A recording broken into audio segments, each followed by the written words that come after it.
Okay, hello and welcome. I hope everyone's doing well. I'm doing pretty good. Let's continue with Morrowind. And I'm probably going to have to get the game to capture again.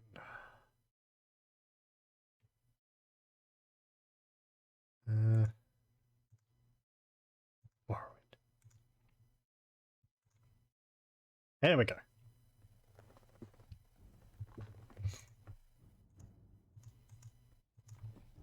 Come on. What do you mean the menu's not gonna pop up? It's there, kind of. Okay. Hold up. Load.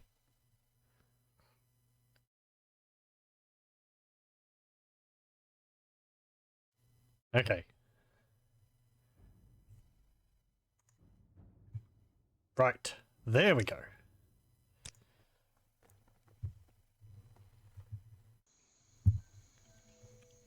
And here we are. Okay. So, last time we were looking around Necrom, which is quite the city. Have I finished having a look around here? I was reading some lore, and apparently Nerevar might have been turned into a bone walker? So if he's around in the catacombs underneath Necrom, he might not be lying down on a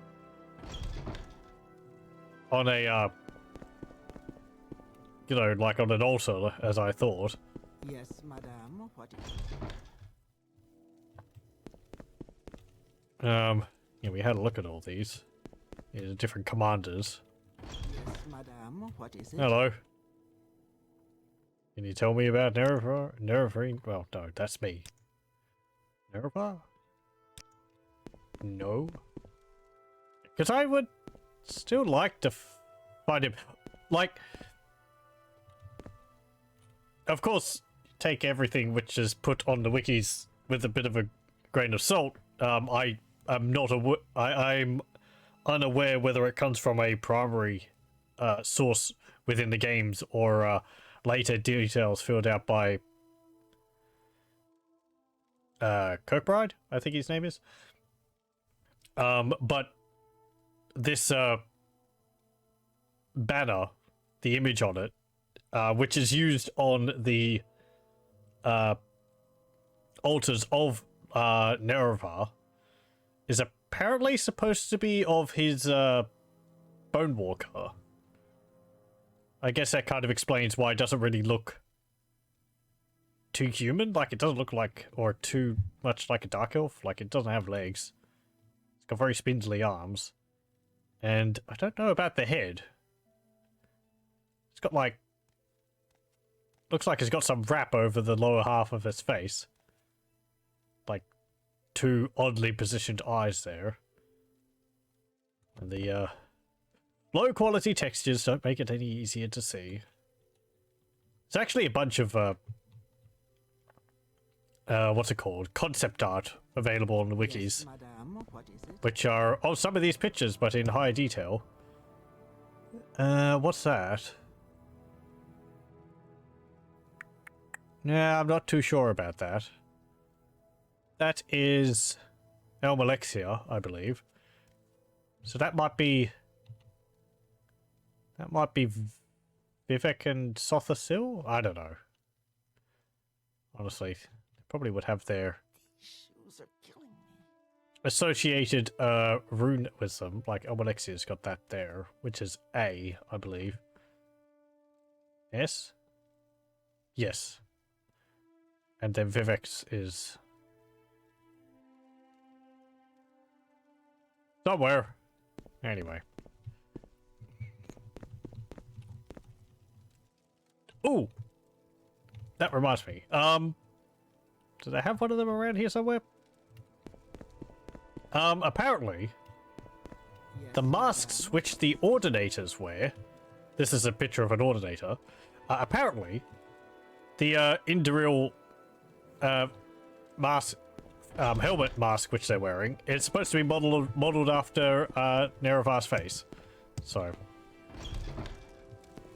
you don't have a helmet. No. I feel as though I should know you. And there's not another one around here, but you know the one. They're always staring at you. Saying we're watching you. I feel as though I should know you. Okay. I don't think I will go into the catacombs again. Oh hey, what's going on over here? So, you want something? You don't like me. Ancestor Ghost doesn't like me. What about you? Sure, tell me about the Greater Saints. Greater Saints of the Temple, listed with their proper spheres, are Blessed Elmalexia, the Warden, Healers, Teachers, Lord Sothasil, the Magus, Artificers, Wizards, Lord Vivek, the Poet, Artists, Rogues, Saint Nerevar, the Captain, Warriors and Statesmen, and Saint Veloth, the Pilgrim, Outcasts, Seekers. Can you tell me about Elmalexia? Yeah, just the usual. Sothasil. Yep. And Vivek. Yep. What about Nerevar? Saint Nerevar, the Captain, is the patron of warriors and statesmen. He united the Dunmer tribes into a great nation, but died, leading the Dunmer to victory against the evil Dwemer and the traitorous house Dagoth at the Battle of Red Mountain. And Saint Veloth taught the differences between the good and bad Daedra, and won the aid of the good Daedra for his people, while teaching how to deal with the bad Daedra. The good Daedra, Boethia, Mephala, and Azura, your loyal friends of the Tribunal. Yeah, I'm sure. I'm sure Azura would agree with that. The bad Daedra, Molag Bal, Malakath, Sheogorath, and Mehrunes Dagon. And then there's all the others, but we don't talk about those. What about lesser saints? The temple are Saint Felms the Bold, butchers and fishmongers, Saint Lothis the Pious, tailors and dyers, Saint Maris the Peacemaker, farmers, labourers, Saint Roris the Martyr, furnishers and caravanners, Saint Aralor the Penitent, tanners and miners, Saint Delin the Wise, potters and glassmakers, Saint Olms the Just, sailors, chandlers, clerks, Saint Ralms the Barefooted, pilgrims, beggars, and Saint Seren the Merciful, brewers, bakers, and distillers. You tell me about them. Saint Felms the Bold is a patron of butchers and fishmongers. This cruel warlord killed many Nord infidels who deserved killing. He couldn't read or write, but received inspiration directly from the voice of Blessed Elmalexia in his head. Saint Lothis the Pious is the patron of tailors and dyers, companion of the tribunals, and greatest Elmer ruler of the Tribunal Temple. I don't know what that is. He formulated the central rituals and principles of the new temple faith. Saint Lothis is the symbolic bridge between the gods and the faithful, and a model of the temple priest. Saint Maris the Peacemaker is the patron of farmers and labourers. As a girl, Saint Maris showed healing gifts and trained as a healer. She marched across battlefields with her followers dressed in white robes, healing warriors and wizards on both sides without discrimination. Great house troops adopted white robes as her standard and disobeyed orders to fight. Saint Roris the Martyr is the patron of furnishers and caravanners. Captured by Argonians before the Arnesian War, Roris refused to renounce the tribunal faith and was tortured and martyred. Vengeance for the Saint Roris was a rallying cry of the Arnesian War. I wouldn't really think that the Argonians would get them to, maybe renounce the tribunal worship, because it's like worshipping mortals instead of gods. Anyway. Saint Aralor the Penitent is the patron of tanners and miners. This foul criminal repented his sins, and to prove his repentance, he completed a circuit of the great pilgrimages on his knees. I'd also expect maybe a bunch of this was created by the tribunal to give themselves more legitimacy. Saint Delin the Wise is a patron of potters and glassmakers. Saint Delin was head of House Indril, a skilled lawyer and author of many tomes on tribunal law and customs. That was Saint Delin. Saint Olms? No. Saint Olms the Just is a patron of chandlers and clerks. founder of the Ordinators, Saint Orms conceived and articulated the inquisitorial principles of testing, ordeal, and forced repentance. Saint Ralms the Barefooted is the patron of pilgrims and beggars. This rich noble gave away her shoes, then dressed and appeared as a beggar to better acquaint herself with the poor. Saint Seren the Merciful is the patron of brewers, bakers, and distillers. This pure but less than handsome virgin could heal all diseases at the price of taking the disease upon herself. Tough as a guar, she lived to a ripe and sprightly old age.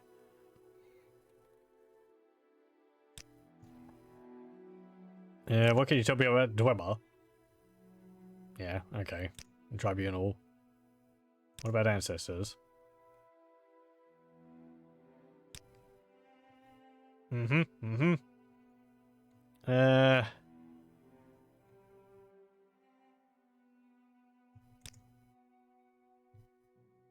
Ordinators? Yeah. That's about... Heed the Emperor's law and might, but dedicate your body and soul to the sacred soul of Morrowind, and to the temple which schools, nourishes, and protects its people. Argonians? Argonians are cunning, savage beasts, incapable of enlightenment. They are blasphemous travesties of nature, which, with unspeakable foulness in their private and family urges. They are fit only for service, and only when guided by a stern hand can they avoid abomination. How lovely. Okay.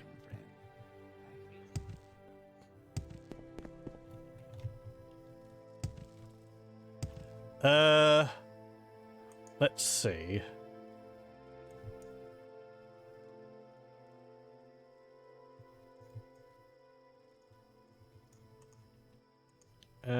Actually, I haven't gone... Oh, that's just leading out of the city again. Okay, so if we're not going to have a look around the catacombs again, let's see. Let's have a look around this island first.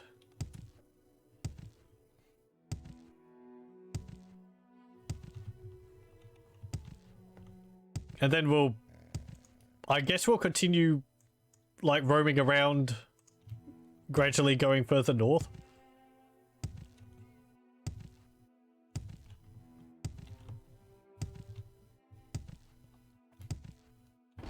Yeah, let's have a look in here.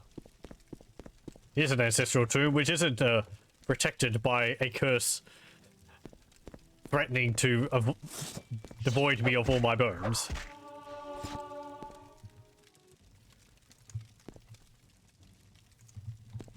Not that I need anything in here. Ow.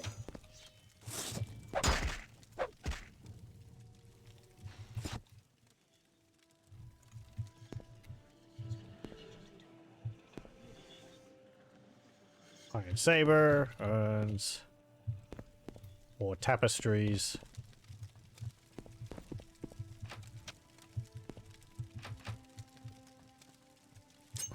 Locked door.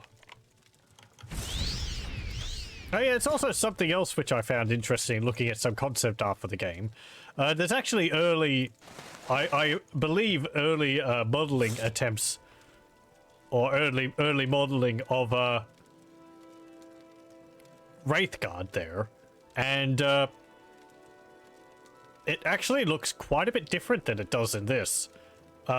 Notably, the concept art of Wraithguard has two prongs coming off the front of it. And it's kind of more like a gauntlet without the glove part.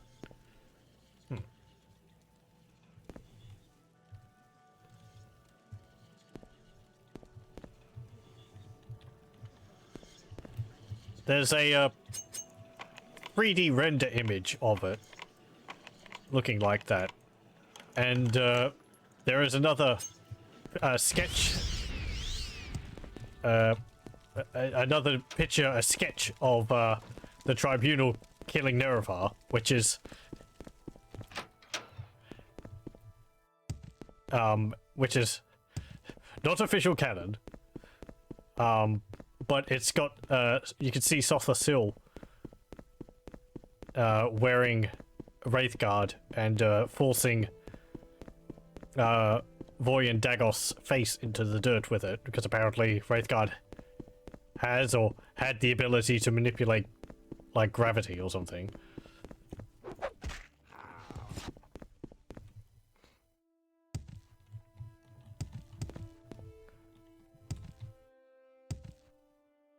Oh, there's another tomb.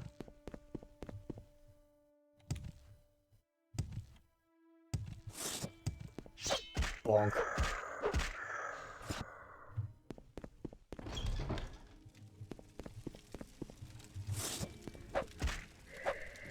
What's this? Sure. Nope.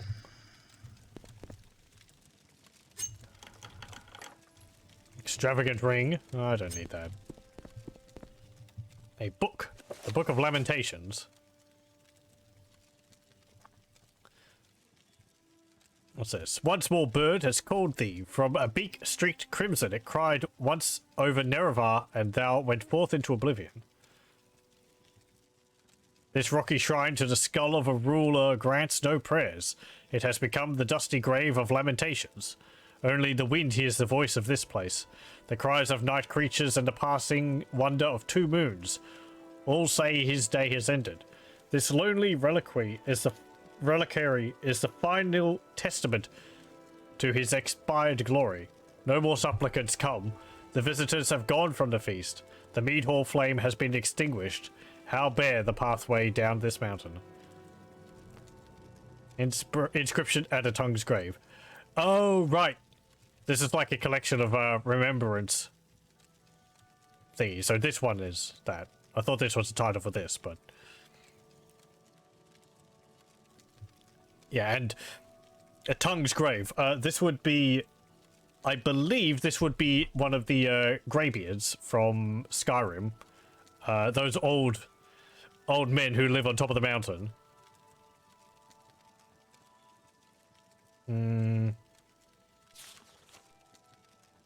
Old Redguard proverb. Lament for the failure to Veloth. Unknown author. He bore us to this place, guided by prophecy, eyes shown ferocity, guided by their grace. Over mountain peak and shifting valley to this land we seek, of ashen sky and rolling sea, our hearth, our home. A darkening sin slips us from his path, and we fall away, our skin no more. We are not his pride, we are his shame.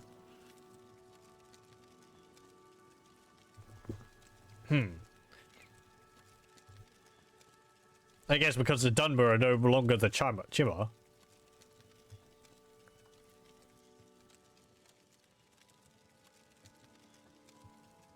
I wonder how much the transformation from Chimmer to Dunmer has affected their culture. Because I don't know if there's too much description of what the Chimmer culture was like. Well, no, there would be, because they had the great houses before then, because they only turned into Dunmer at the Battle of Red Mountain, so... there'll at least be some documents around there. I think it can maybe get a bit confusing, because I think some of the books can refer to the Chimmer as Dunmer, even though they weren't at the time. Here's me making excuses for myself. And I just haven't paid attention enough.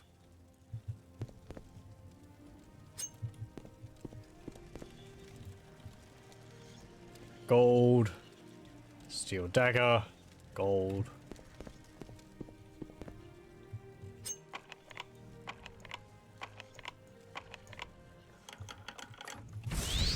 Oh, hello. Wait, you have magical arrows?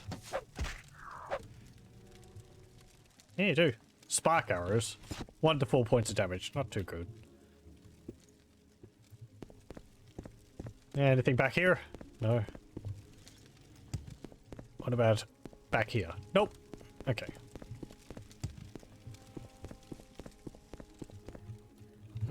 that leads out. Did that just do a loop-de-loop? No. Okay. Come on. Okay, let's see. So, I want to go... Well, there is this mountain range. What's over that?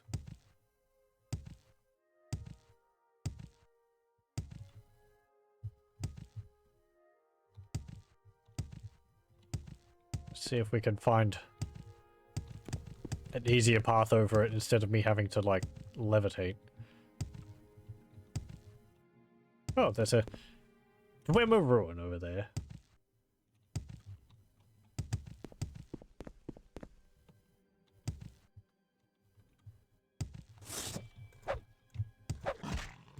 Oh. Of course it's a cliff racer.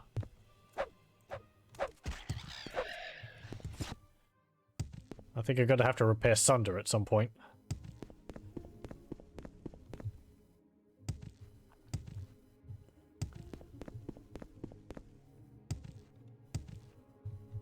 Okay.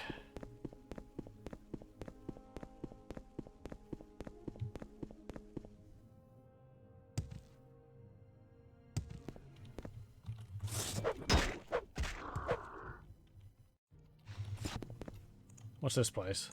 Wow. Okay, it's not gonna say out here. Oh.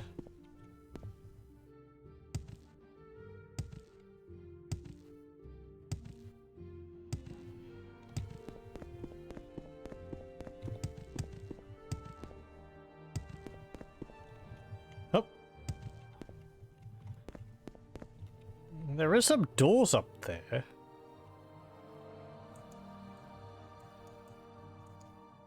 But,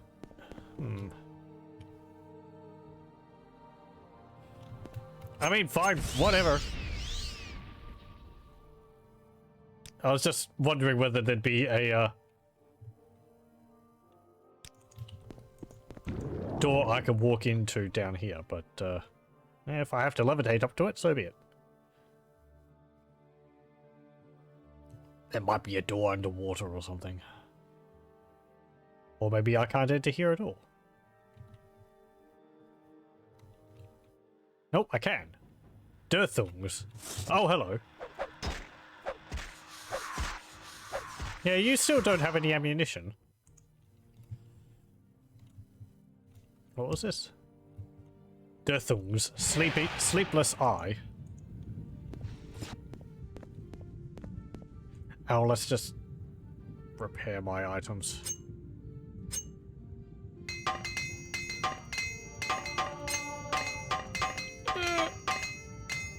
No, I need more hammers. Okay. Hello, welcome, welcome. Death to Dwellers. They should have done stuff or something. Oh, that's too complex. I think it was them doing something that caused them to not be here anymore.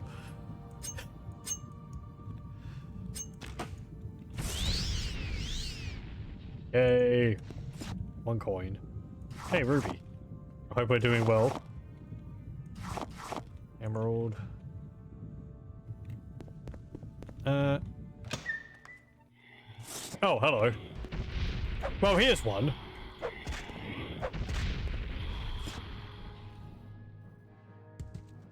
Or what's left of one. Greater Dwarven Spectre. Dwarven Mace. And a short sword. Coin. And a rusty cog. Oh yes, another thing is... It's going to be very difficult to see this. If I can get it closer to the camera.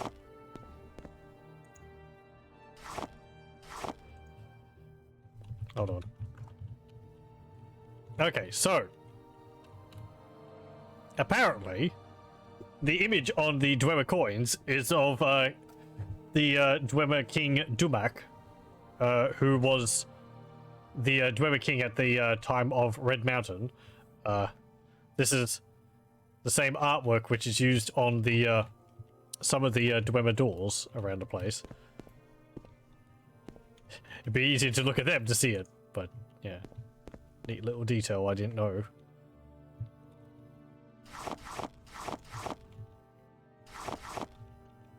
I don't want the ebony.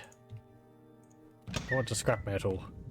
Not these doors. There's, like stone doors with some writing on it.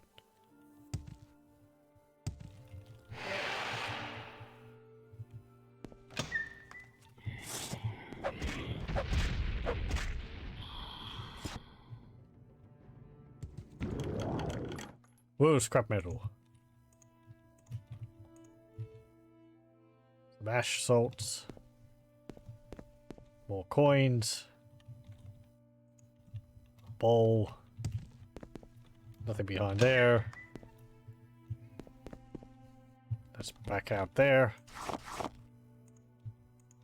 Some glass.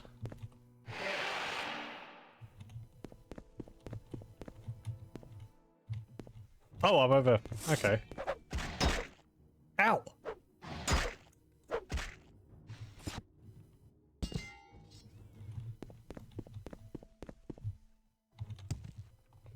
Oh, there was actually a path into there. Was that all for that place? Yeah, I guess so. Just like a watchtower.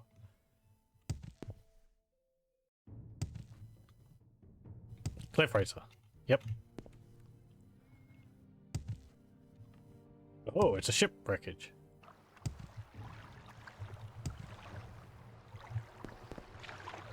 Which you can't go in. Okay.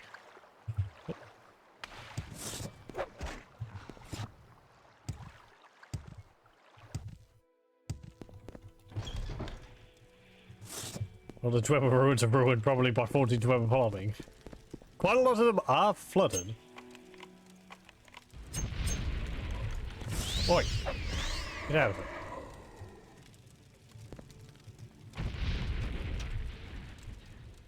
it. Okay, there's a pit down there.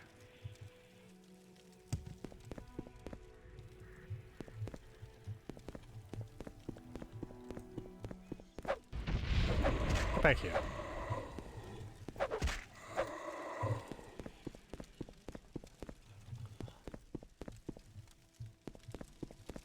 What's this?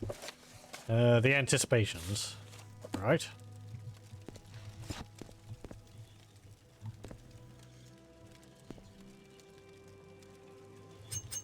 Amulet of stamina. Restore endurance potion. I'll take that. Resin. A mummy heart. That's different.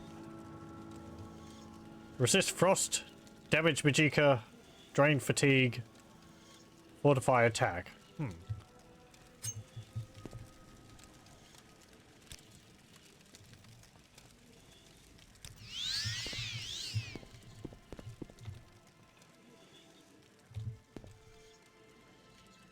Giant longsword.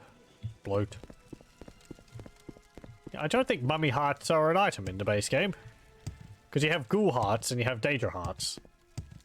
But, I don't think mummy hearts are a thing. Dunmer mummies, as far as I remember, don't have any items on them other than ash salts. House of Troubles. Okay.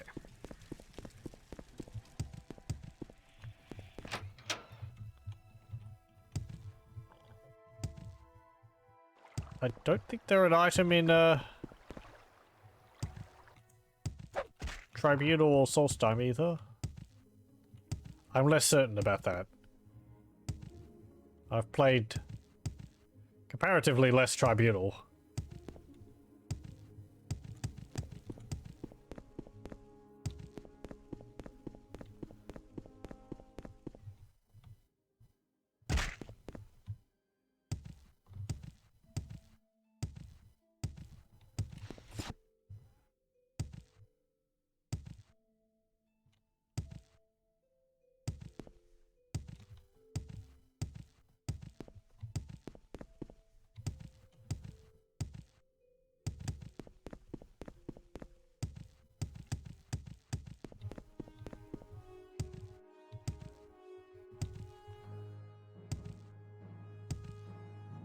Did I hear someone shouting something?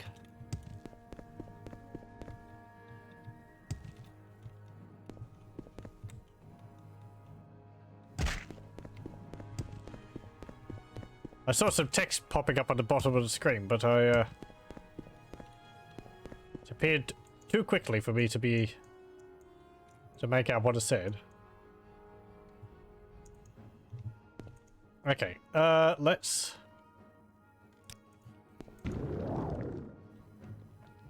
levitate back over here, and then we'll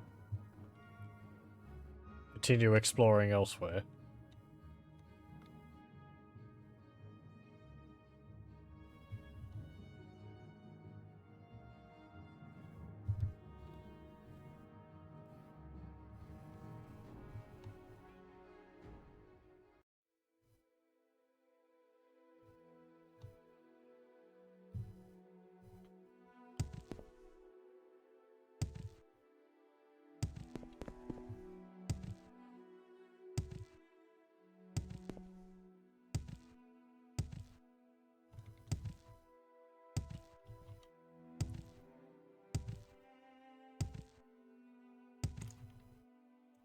Okay, so from here, we just go west.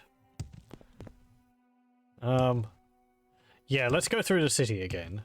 And we'll exit through that gate I first entered the city in.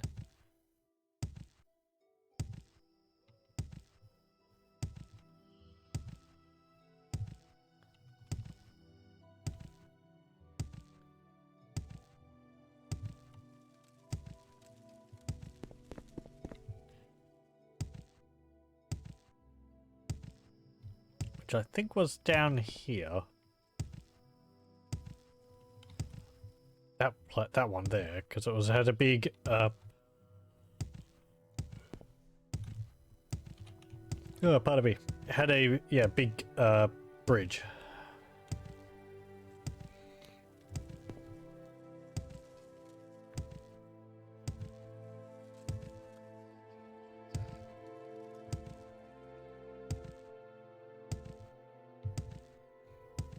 What's this way? Oh, there's a shrine over here. Oh, there's actually a docks area.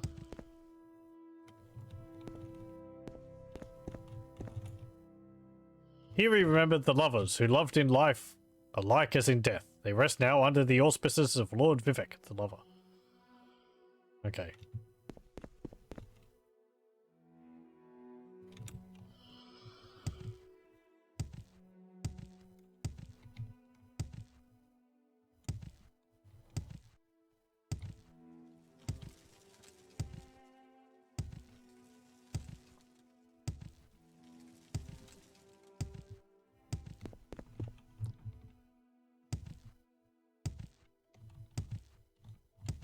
So I know Alexi is in her city, or was in her city, and Vivek's in his city. And I know Sothasil's Clockwork City is, like, in another dimension, so you can't actually get there. I wonder, did he have a city associated with him? Was it only Clockwork one? Which we can go to, because we got the Barrelzar's Mazed Band. But, there's not too much which we can do there now. It's just a dungeon. What's this? Hello. Elgor is the name. I was on my way from Salin up north towards Telvanni country, but some filthy Nixhound managed to give me an infected wound. The kind priest here has agreed to put me up until I have recovered. Maybe I can help you with that.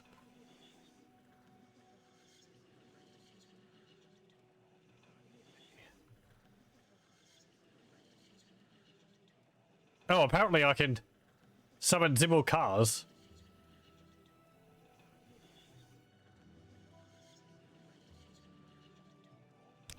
Here we go. Are you here about your wounds? You should find healing.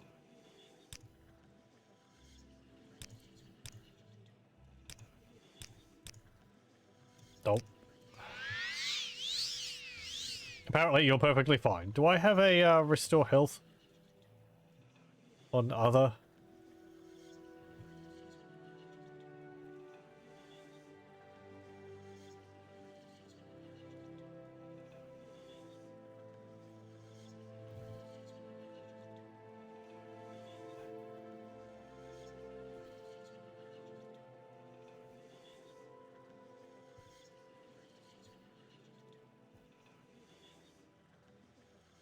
No.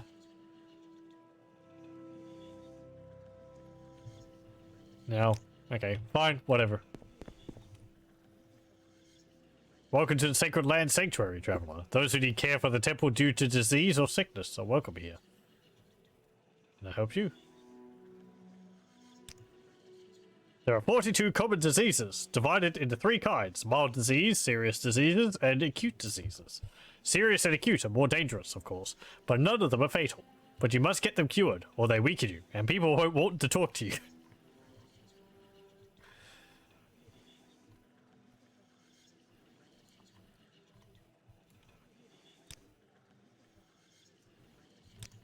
Welcome, friend. I feel as though Welcome. I feel as though I should I know in some cases in Morrowind you can actually cast like cure disease on person, and they will react to it. They'll be like, "Oh, you cured me." Do do do do do. What have we got around here? Ah, this is his shop chest. How nice of the map makers to put it in his room. I might have shown that off in base Morrowind. In base Morrowind, shopkeepers, they have their inventories in chests like that one. However, Bethesda put all the chests outside of the play area. So they're like under the floor where you can't get to them unless you put on TCL. Which is, simultaneously understandable and also a little annoying. They could have put them in a closet with a high lockpick chance on it. With a guard next to it or something.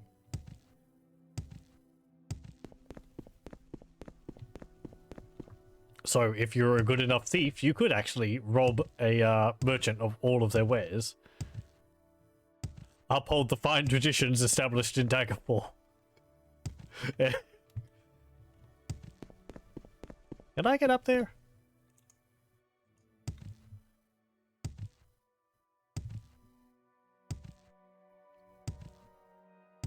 I guess I just don't really like the idea of...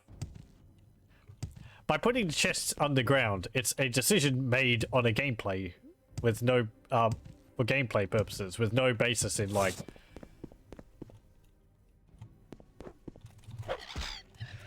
With... I have to think about how I'm going to, explain my, point. It's a decision made based on the player's gameplay rather than within the game world.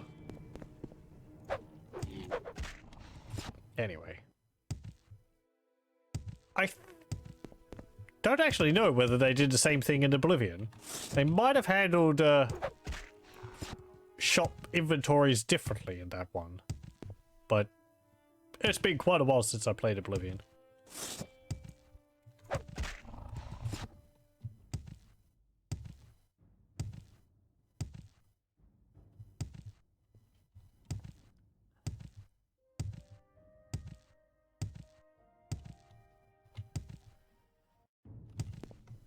I might play through Oblivion at some point. There's there is things I like about Oblivion. I do like the gameplay, and I like the leveling up system and how you can get like extra abilities as you reach certain thresholds with a skill. Like you can get a knockdown ability with a sword or whatever when you hit like 50 skill points in it. Or you can like do backflips when your acrobatics gets high enough, or run on water when it gets to 100. That's cool. I wish they carried that over to Skyrim, but they've got the perk system in Skyrim. mostly when it comes to Oblivion, what I don't like is the setting. I just find Cyrodiil to be very generic fantasy. Unlike Morrowind, and even Skyrim. I feel Skyrim presents its, the Nord's culture better than Oblivion does with the Imperial's culture, or mix of cultures as it should be. They have the alien ruins everywhere, which is pretty neat, but Welcome, friend. those dungeons become a little bit of a slog. Anyway, where are we? Tirarambanu. Maybe she's...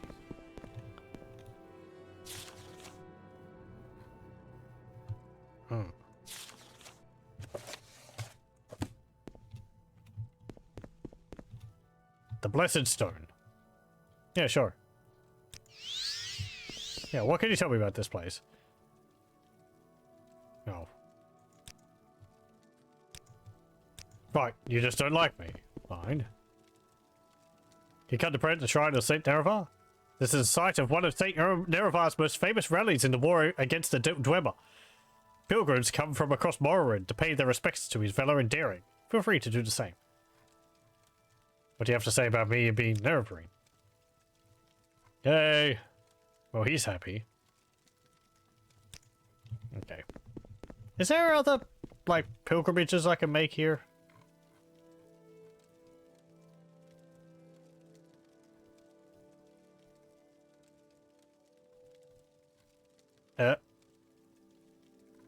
Hang on.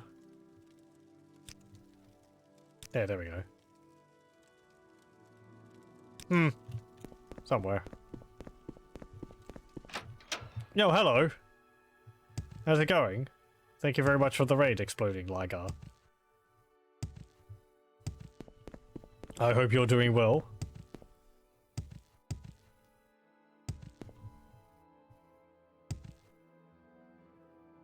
Welcome, welcome. We are busy exploring Morrowind from Tamriel Rebuilt. Oh, and there's a dead person here. Grandmaster's pick. Wow. Yeah, I'll take that. And 15 gold. And an amulet of opening. I don't need that. You can keep it. I streamed your mod ages ago. Oh, okay. Apologies. You're going to have to jot my memory on what that was. My memory is terrible. I'm very sorry. Clan Scurvy. Ah, yes. That was a very enjoyable one. I liked it a lot. You did a very good job on that.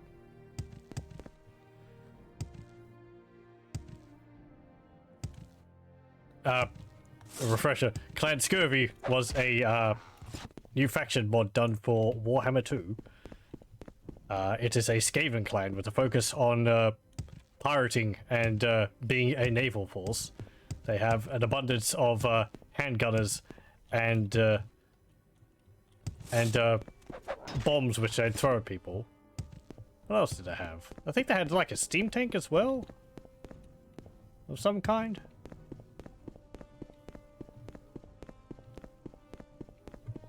You're working on a port for Warhammer 3. Ooh, that's good to hear. I look forward to it.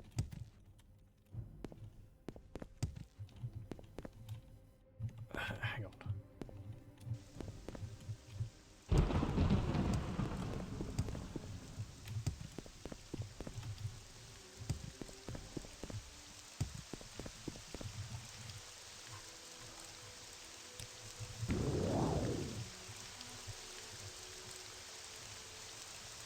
Let's see. I think they started around what's that city in the border princes region? Like in the inlet there. There's quite a few factions around there now.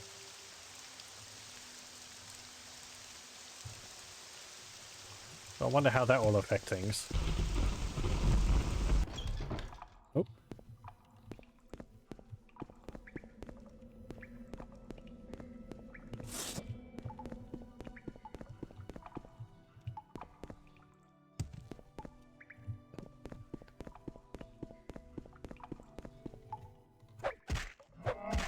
Drawer Lord. Thank you very much for the follow. Oh. Hello, Lothar. Thank you very much for the subscription. 7 months.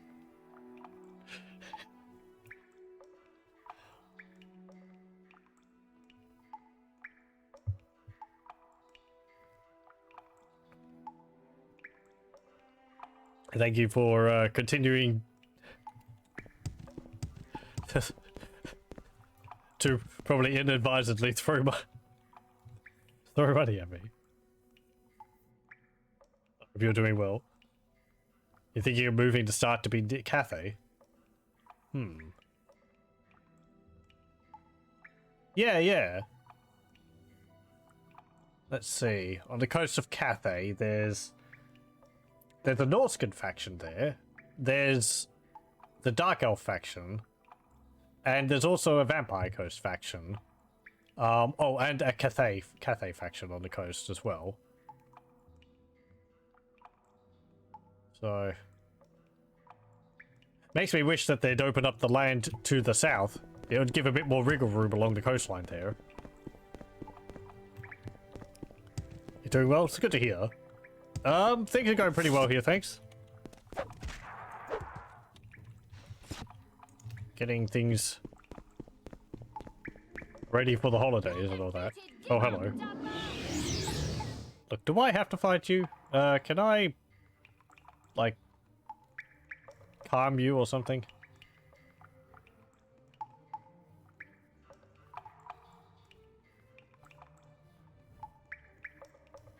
Well,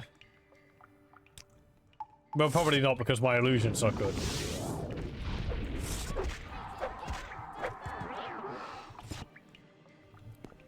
Good job. You paralyzed yourself.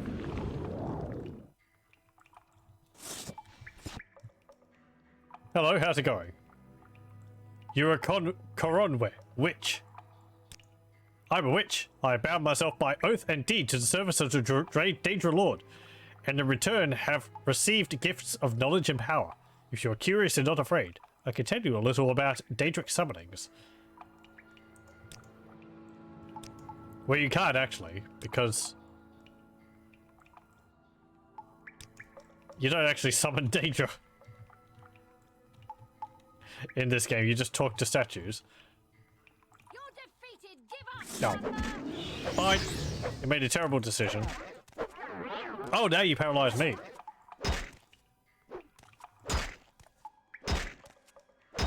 Only playtesting with determined start. Oh, I'll be happy to help in that regard. Love this game. I like Morrowind a lot too. It's my favorite Elder Scrolls game. Nope. Okay. Oh, you had a demon Tanto. Because I really like the setting and the culture of the Dunbar. Grey, Waj, and the Harpies.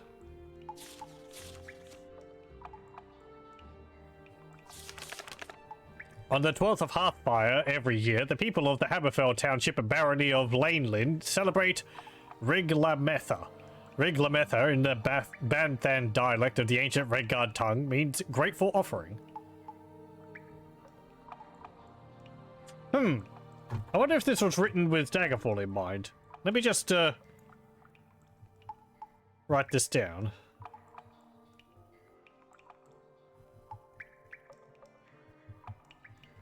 Just, it might be something which I'll check myself.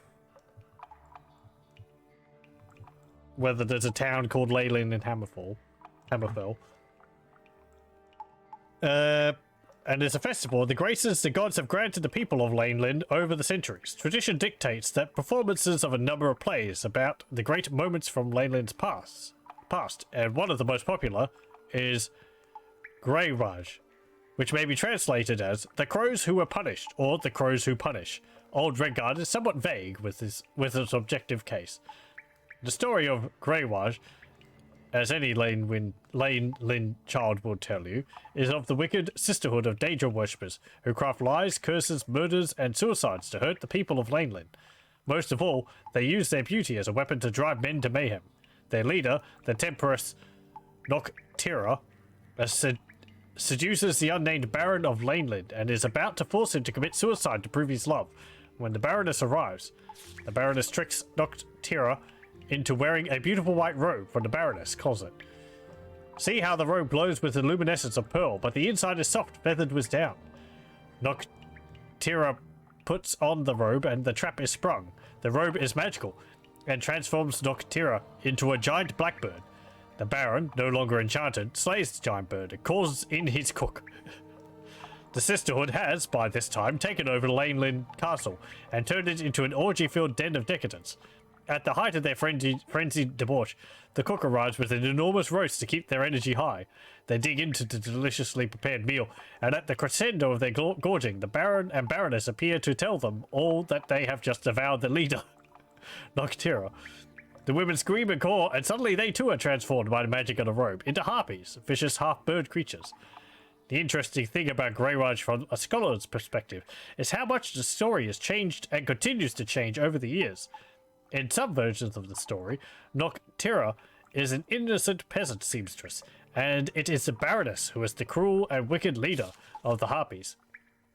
Noctira prays to Debella and is given the charm to make the magical robe, and she and the Baron lives happily ever after once the Harpies have feasted on the transformed Baroness. During the long reign of the Virgin Baroness of Lanelin, Viana the Pure, Second Era 120 to Second Era 148, the Baron was portrayed as a willing conspirator of Noctira. The Harpies thus have two birds to dine on. It is unlikely that trying to find the truth in the story is profitable research. Harpies are indeed a common nuisance in the Iliac Bay, particularly around Lanelin. They do have their own tongue, and a few who have mastered it, and not been devoured by their interviewees, suggest that the Harpies have no more idea about their origins than we do. In a different vein, one of the best known of the Daedra princes is named Nocturnal, who is often portrayed as a beautifully dark woman holding two black crows. It is not a difficult etymologic trick to derive the name Noctira from Nocturnal, or vice versa. It does sound like something from Daggerfall. Parastylus meat. Restore fatigue. Cure paralyzation. Damage endurance. And paralyze.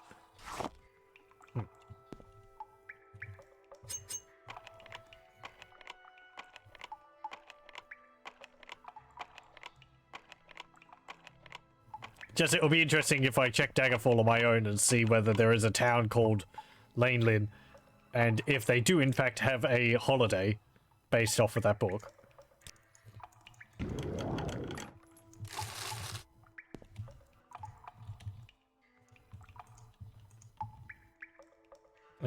Ooh, Baleful Suffering. Sure, I'll take that.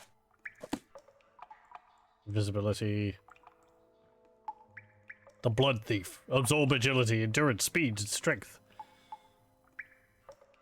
0 to 20 points for 20 seconds on touch. So it could be 0. It could be 20. Oh, enemies nearby.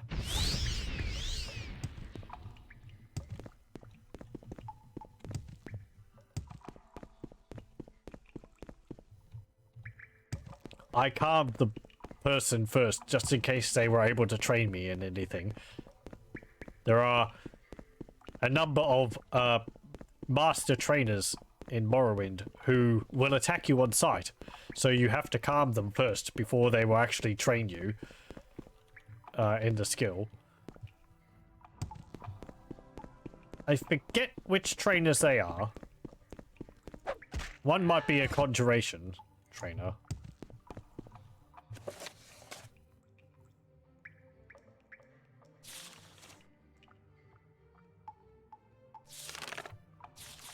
What's this?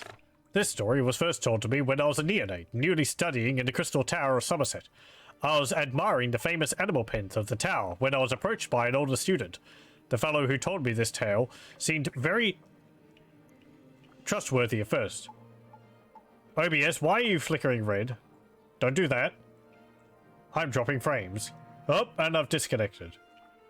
Lovely. You know, I've had no internet problems this entire time. I guess streaming just puts an extra strain on my internet. Will it reconnect? We got an hour in, nearly.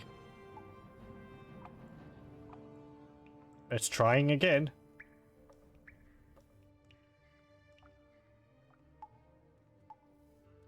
Disconnected from chat. Let me save. It's attempting to reconnect.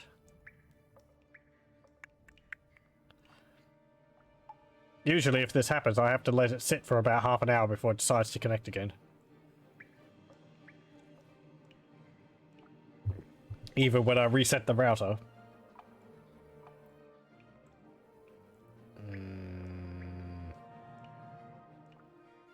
That's attempt 3. Yep, okay. Well, I saved. I'm going to stop the recording here. And we'll continue if my internet reconnects. You know, I was just checking within Daggerfall. And there is actually a city and a region called Mainlin. So that book, with Morrowind, it is actually based off of a... It does actually mention an actual location. You are in Mainlin. However, nobody seems to know anything about harpies here. They don't seem to have any problem with harpies around here. They have a very small palace. And they have this large rock in town. Which is not something I see too often. For those curious, it is located over here. So, yes. Okay. Let's try this again. My internet has been dropping out. Most annoying. If it drops out again, I might just call it for tonight. If my internet's not going to be playing ball, then rather kills my enthusiasm for continuing trying. Like, get out of here, you. I don't know where you showed up from. Heavy short sword. No, I don't need that.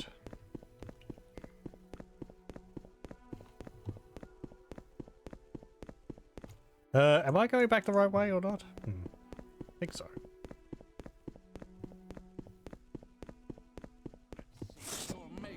And you. No. No greater bone walkers. Are you a vampire? I don't think you are. Ponus Arunkio. No, you're not. No vampire ashes on you. And there's raw musk here. What's this? Fortify speechcraft, right? Troll fat. Fine glass bottle. Grave dusk. Spectrum study. I have learned the spell pinprick from this book. What's that do? Damage health 2 points on target. Wow. You're spoiling me. I mean, if I'm honest, that really is just taking up excess space in my spell list. I'll take that. I guess I'll take the invisibility.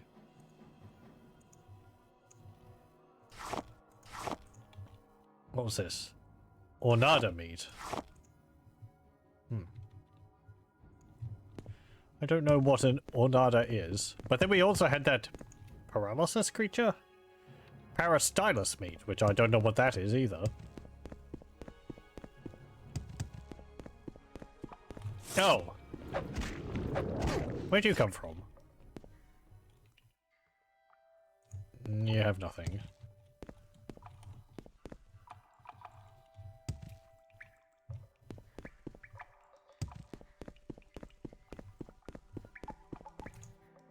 Okay, that way?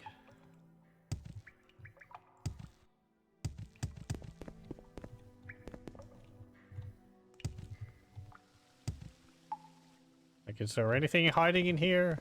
Some powerful ring in a pond, or amulet hidden away behind some rocks? Oh, come on, get up on the rock.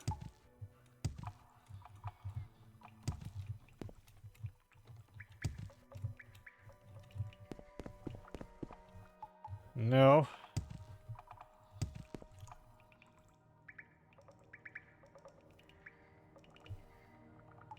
Okay.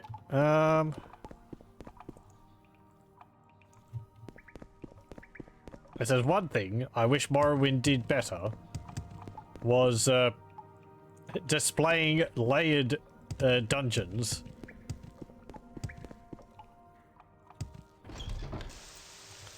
Daggerfall had a 3D map. Morrowind's dungeon maps are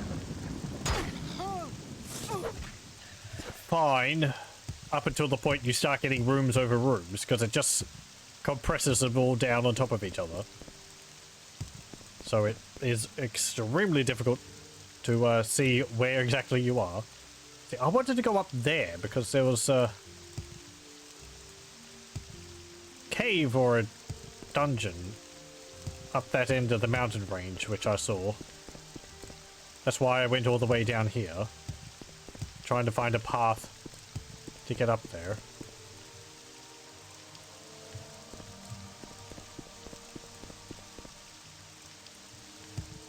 Though I might have gone too far.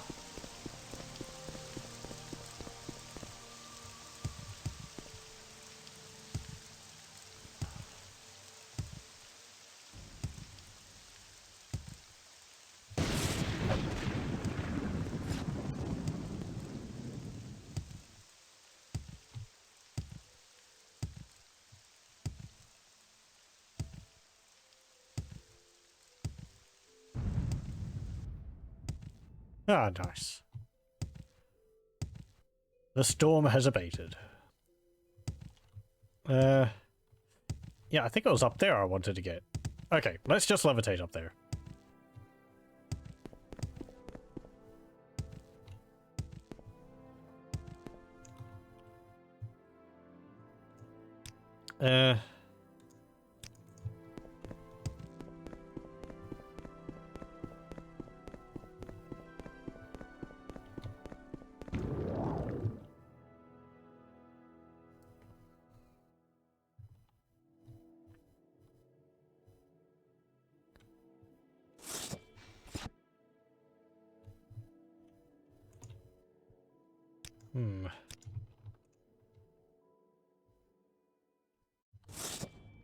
There's a lot of guar around here.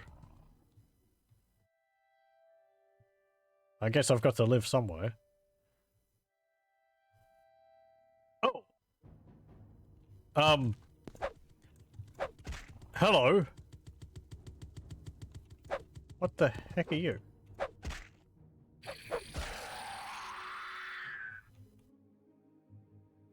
Drydrea spawnling. I was going to say, you a Dryder? No, you're a Daedra. You're not a type I've seen before. Oh, hang on, no. I have seen something like you before.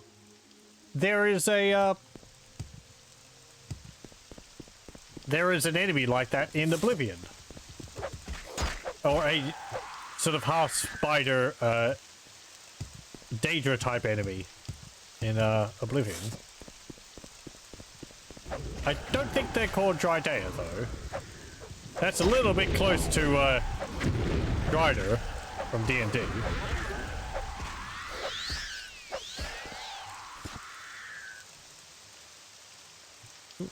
Salt. No, not salt. Silk. I've killed a Drydrea matriarch, which seems to be responsible for a number of corpses close to the town of Akamora.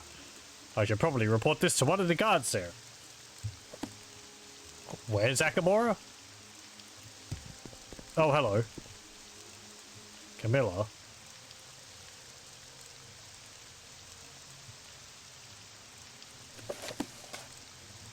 Yeah, some help, restore health potions. Okay.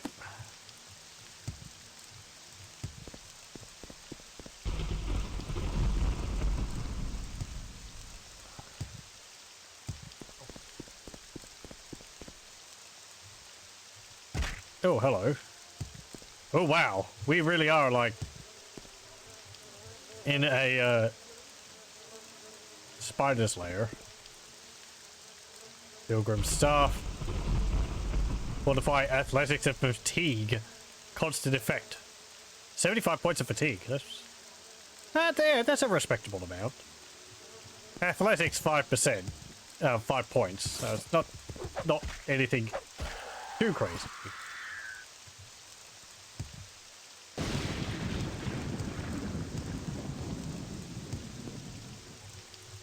So where's this village?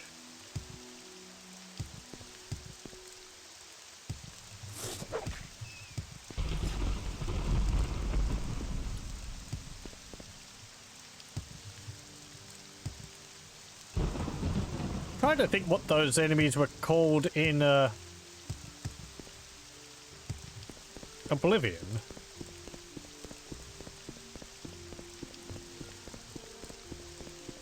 I think they were just called, like... Weren't they called Daedric Seducers or something?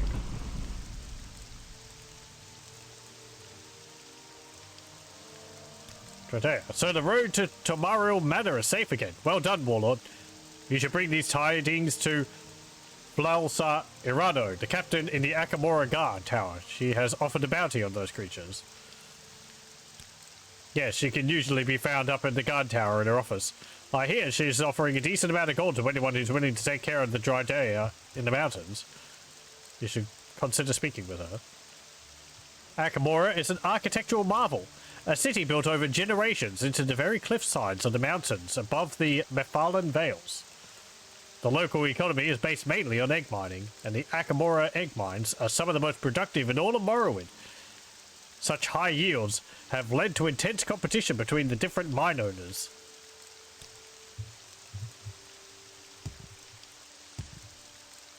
I guess it would come down to, like, what they feed the Kwama or something?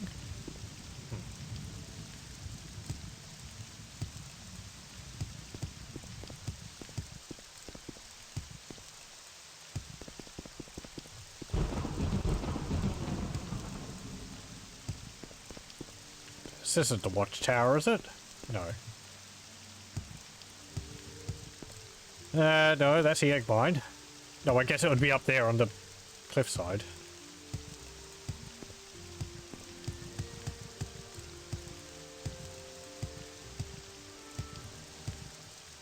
Akamora, back road.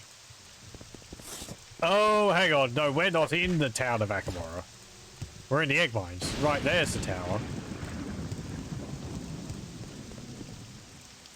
Yeah, here we go. Because there's a bunch of bodies around here. Cornelius Leander.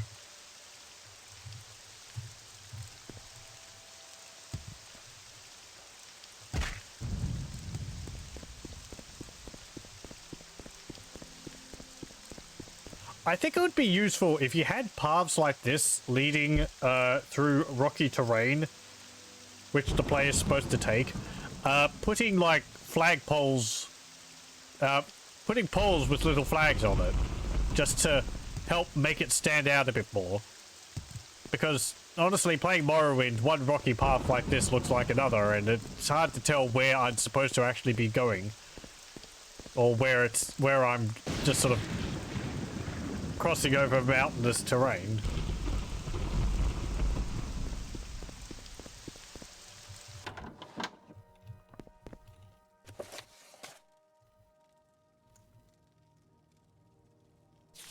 Okay.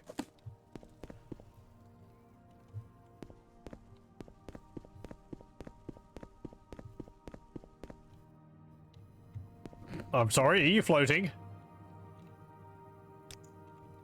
How's it going? Hello?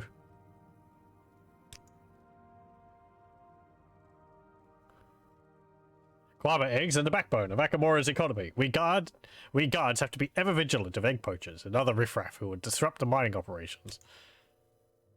Yep. Okay. It's always an honor, never marine. Prisoners currently being held in the cells of Akamora's guard tower. Iranura. Ultima female, accused of committing acts of blasphemy. She is to be held in Akamora until her transfer into the custody of the Order of Inquisition. Farvam Inith. Dunmer male, accused of egg poaching from Aravel Senim egg mine.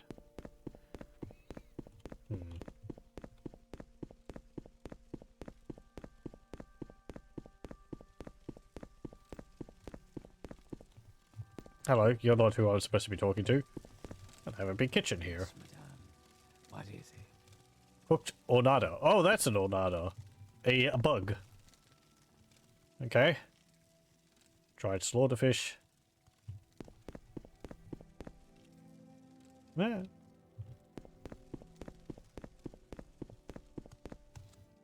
So, Hello. you want something? The egg mine? It gets confusing keeping track of them all. The largest one is the Indarin Very egg mine, owned by the Indarin family, and with the Very family being major investors.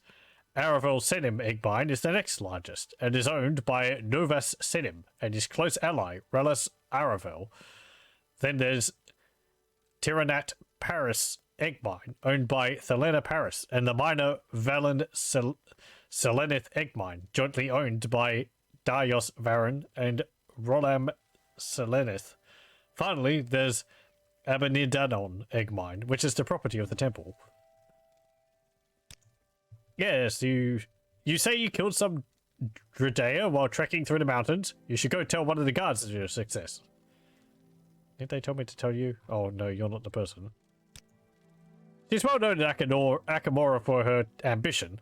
Not only does she own Tyrannat Paris egg mine, but also the Underground Bazaar and the Laughing Goblin. It seems like she's always up for new ways to expand her control of the local economy. Many people think she's dead set on becoming councillor and is trying to upstage the Senims and Indarins.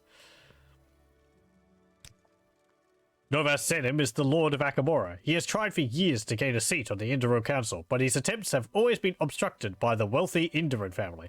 His authority in Akamora has never been absolute, and many other noble families openly ignore his influence. Local economy.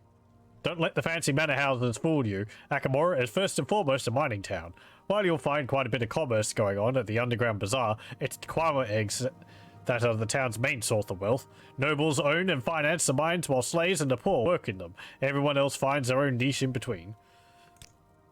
We have quite a few slaves here in Akamora. Most are Betmeri, beast folk that is. But there are also a handful of human ones, along with an Ultima Thelera Paris purchased some time ago.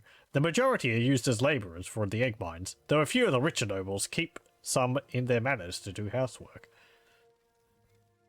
Laughing Goblin? If I liked you better, then I might tell you. No, well, fine.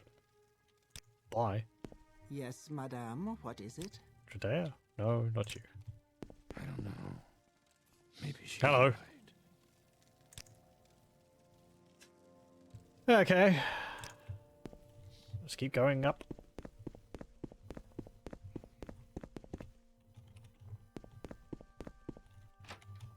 In here? No, that is a bedroom.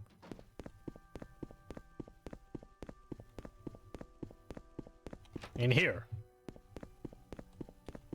This kind of looks like an office. Hello. Yes, you're the person. Greetings, Warlord. I don't suppose you're here because of the Dredrea sightings, are you? Dredrea? You've already taken care of the matriarch. That's very impressive. Well, I promised 1,000 drakes to anyone willing to accept this task, so I suppose that reward belongs to you. Thank you so very much for everything. Yay. You get a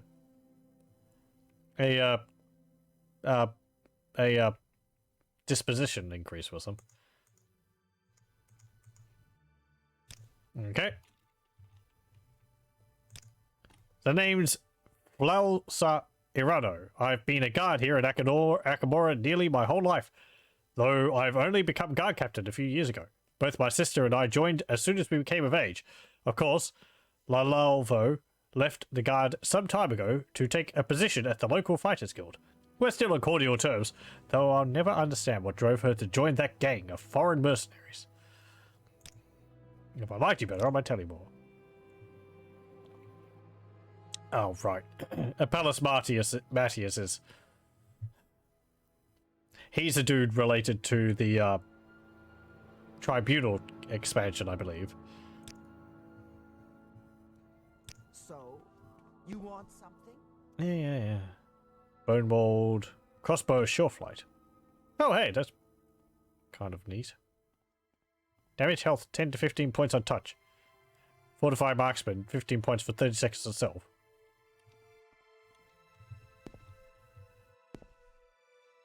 Expensive shirt. Blank scrolls, rolled papers. Desk. Petty soul gem with a swamp fly in it.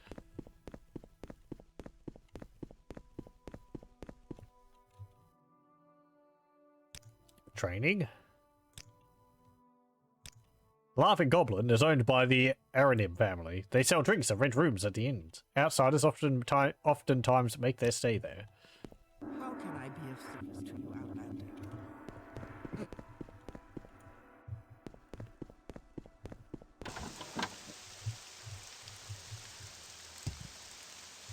Yeah, wow, there's actually quite the town here.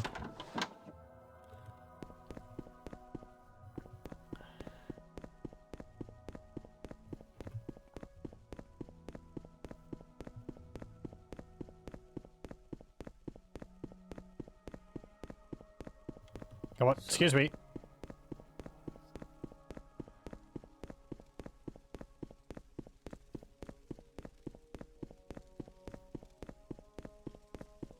Huff, huff, huff. People in this town would certainly get their cardio.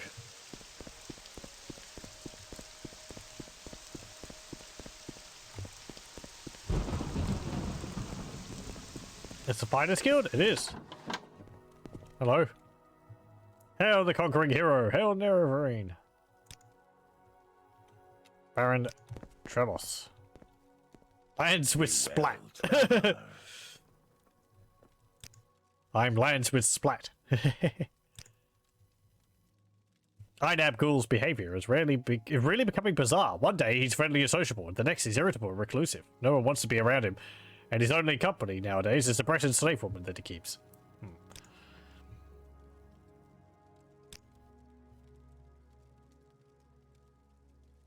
Lives Ruba? Yeah. Little advice. Drelithan has the greatest collection of gems in all of Akamora. He lives in a manor in the east part of town, near the bridge. Oh, might have to have a look at that. You like to poke your nose into doors out in the backcountry? Little suggestion. The places that look like they're made of golden metal, with spires and towers, those are dwarven ruins. They're kind of dangerous, partly because of the old dwarven machines in them, and partly because of the kind of things that like to hide out in such old ruins. All the old ruins inside the Ghost Fence, for example, are ancient dwarven ruins, and I hear that vampires like them too. Yeah, okay.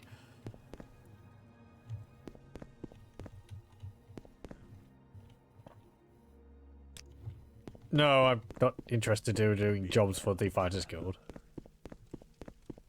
The Nine and the Empire. Circus Leonis. Knight and Swordsman, the Fighters Guild.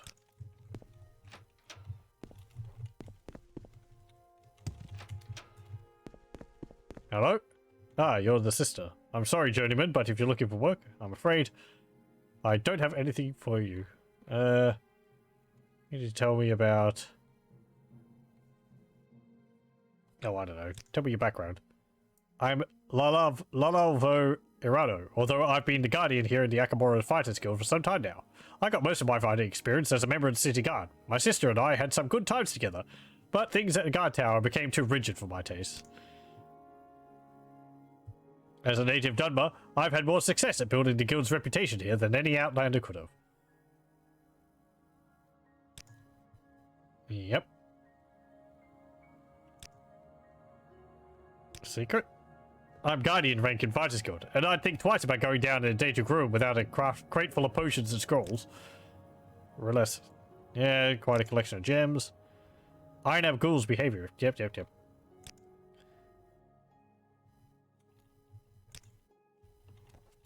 Okay. Nice meeting you.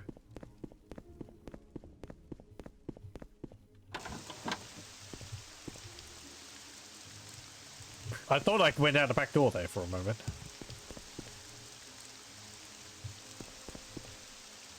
Miners Club.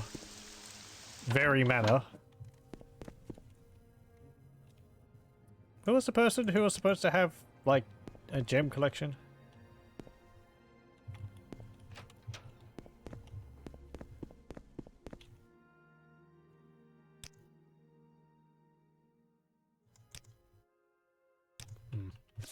Let me have a look. Options. L.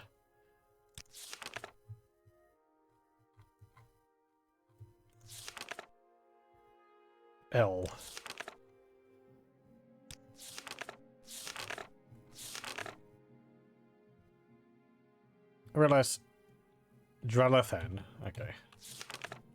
So, Not this place.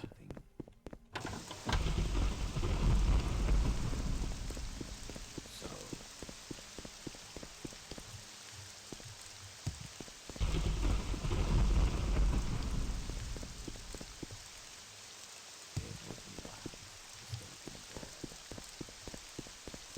Is it because it's raining?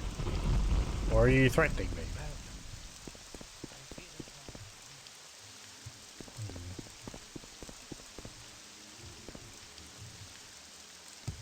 No, you have a... There's the Paris Manor. Laughing Goblin, there's the tavern.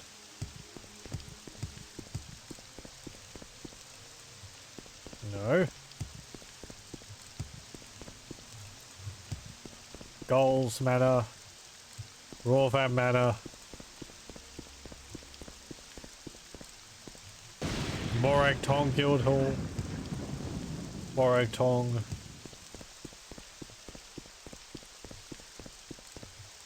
Harrowville Manor. Denim Manor. We didn't have anything to do with the Morag Tong in our playthrough.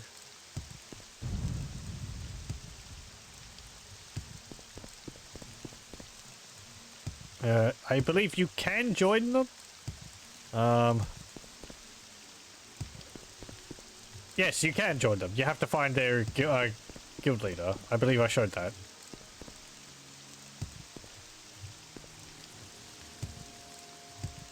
Guild of Mages. What guilds am I a member of? What's my ranking in them? Right, Fighters Guild. I'm a journeyman in the Fighters Guild. Evoker in the Mages Guild. Operative in the Blades. Okay. Yep. So. Oh, I could go back to the Fighters Guild and pick up some of the hammers. Baron Manor. Up here? Minus Club. No, I've gone all the way around.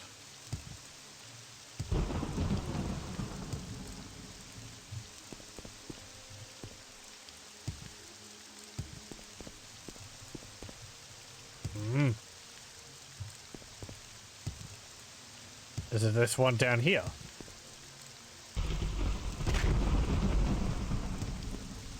Here we go. A good day to you, lady. Have you come with to speak with my friend Rilas Drelathan? You can find him in his quarters downstairs. This is his house? He's downstairs. Oh, thanks. I'll just have a quick look around before I go and say hello. Yes, madame. What is it? I work for Rilas Drelathan. He pays me to guard these rocks. I used to have to fight bandits and kill wild beasts to make a living, but now all I do is stand here all day.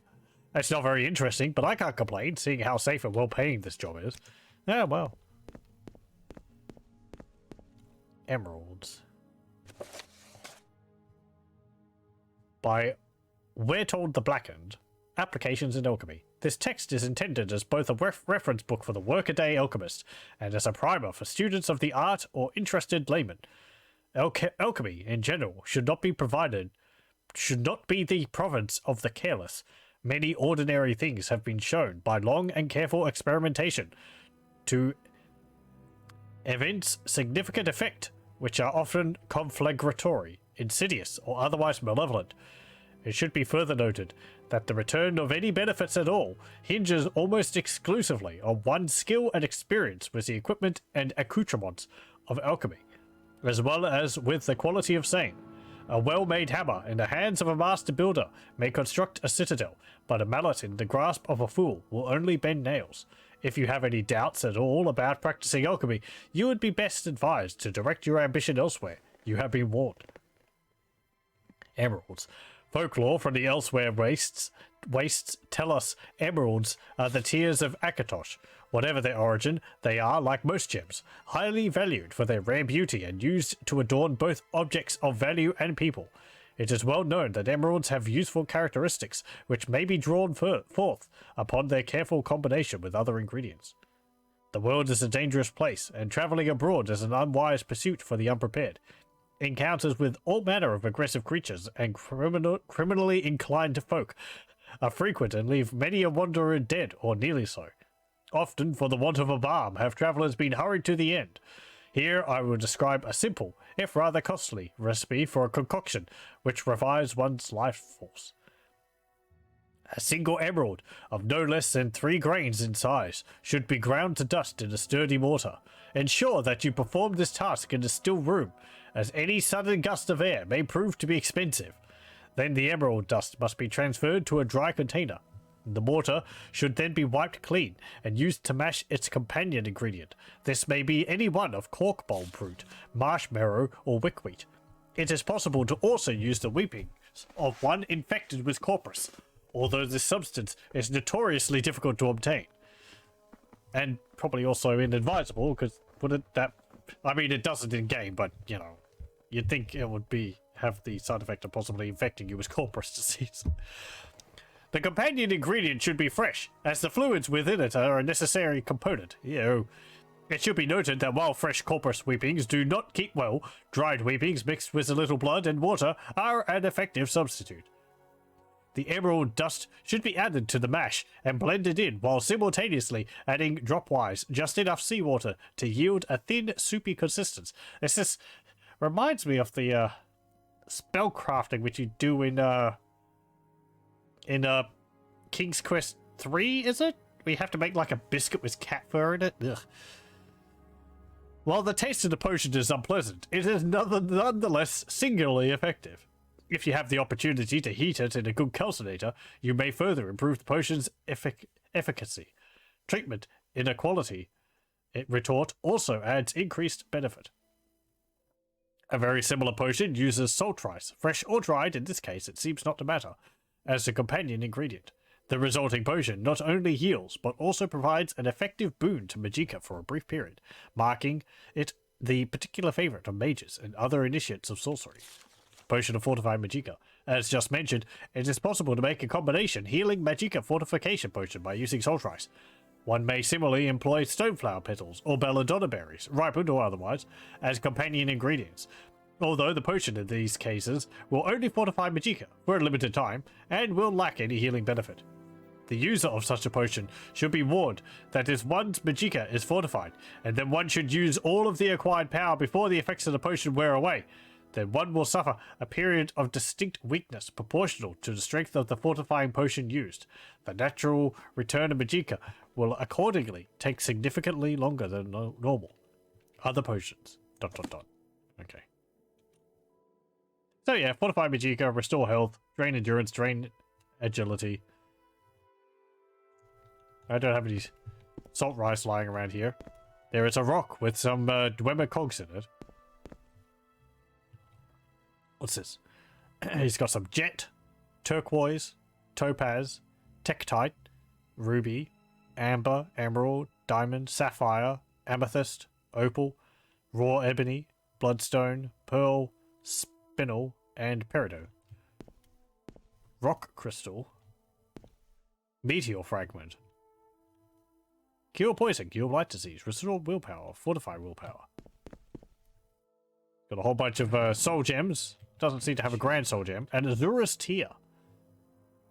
Cure common disease, blight disease, and cure poison. It's got a small rock crystal there too.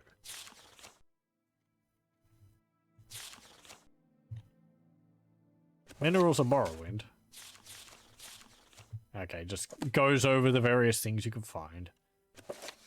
Fool's Ebony. Alchemist's Guide to Skooma.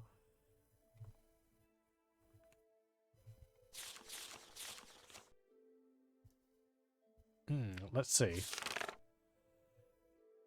An Alchemist's Guide to Skooma. Many alchemists will frown upon my profession. I am a scuba producer for the Main's court and elsewhere. The Main is the leader of the Khajiit. However, this unique position allows me to study two of the most interesting substances in Tamriel, moon sugar and its derivative, skooma. Moon sugar is a narcotic found in sugar canes native to the Tenma forest of southern Elsewhere. Despite being illegal in the Empire, it is the province's chief export. It is used in everyday life throughout Elsewhere, even as a seasoning for food. It is not exceptionally potent, however. It can be used to... It is not exceptionally potent. However, it can be used to produce the significantly stronger narcotic skooma. I always imagined that Khajiit... for Khajiit, moon sugar was basically harmless. They just... I mean, it would taste sweet. And maybe have some, like, other things. But it's not really, like, an addictive drug to them. I don't know. Maybe it is. I mean, skooma is. Skooma is a crystalline solid produced from moon sugar. It is highly addictive, and its uses pass through bouts of euphoria, followed by protracted lethargy. It is smoked in a special pipe. The crystals are placed in a small dish and heated. The gas produced is bubbled through water in a pipe to cool it as it is inhaled. An alchemist will recognize this as similar to the way an alembic functions, and indeed, a scuba pipe can be used as such. This is true. If you have a scuba pipe, you can use it in place of an alembic. I don't believe it counts as a very good one, but you can use it as part of your alchemy kit. In Elsewhere, scuba is made from moon sugar and a poisonous herb called nightshade. All parts of this plant poisonous, but some contain an essence which enhances the potency of moon sugar. If improperly prepared, the scuba user will experience loss of voice, minor fits, and a wide-eyed death. It is for this reason that the Main employs an alchemist to produce skooma. The root of the nightshade plant contains most of the essence, but the berries and flowers produce a much more fragrant skooma. The lowest quality skooma is produced from the leaves. Leaf skooma is cheap, but it is very bitter to smoke and greatly shortens the lifespan of the consumer. The leaves are also used by thieves. A piece worn on the breast is said to amplify sneaking abilities. The essence is easy for an alchemist to extract, but only freshly picked nightshade should be used. The nightshade must first be ground into a fine powder with a mortar and pestle, then simmered in a retort with water. Note that a foul odor is given off when crushing the plant. The more it smells, the higher the amount of the essence present. The gas produced must be diverted to an alembic and condensed to a liquid. This liquid is then placed in a warm, dry location and left to stand until nothing but a white residue remains. The alchemist must be careful not to inhale the gas or residue, or they will die. This powder must be kept in a sealed container until needed, and is used sparingly due to its potency. Blah, blah, blah, blah, blah. I mean, we've seen the negative effects of skooma quite a few times in playing in Morrowind, so... You have an Argonian skull on the shelf here. And some dice. Let me guess, you probably have some around here, don't you?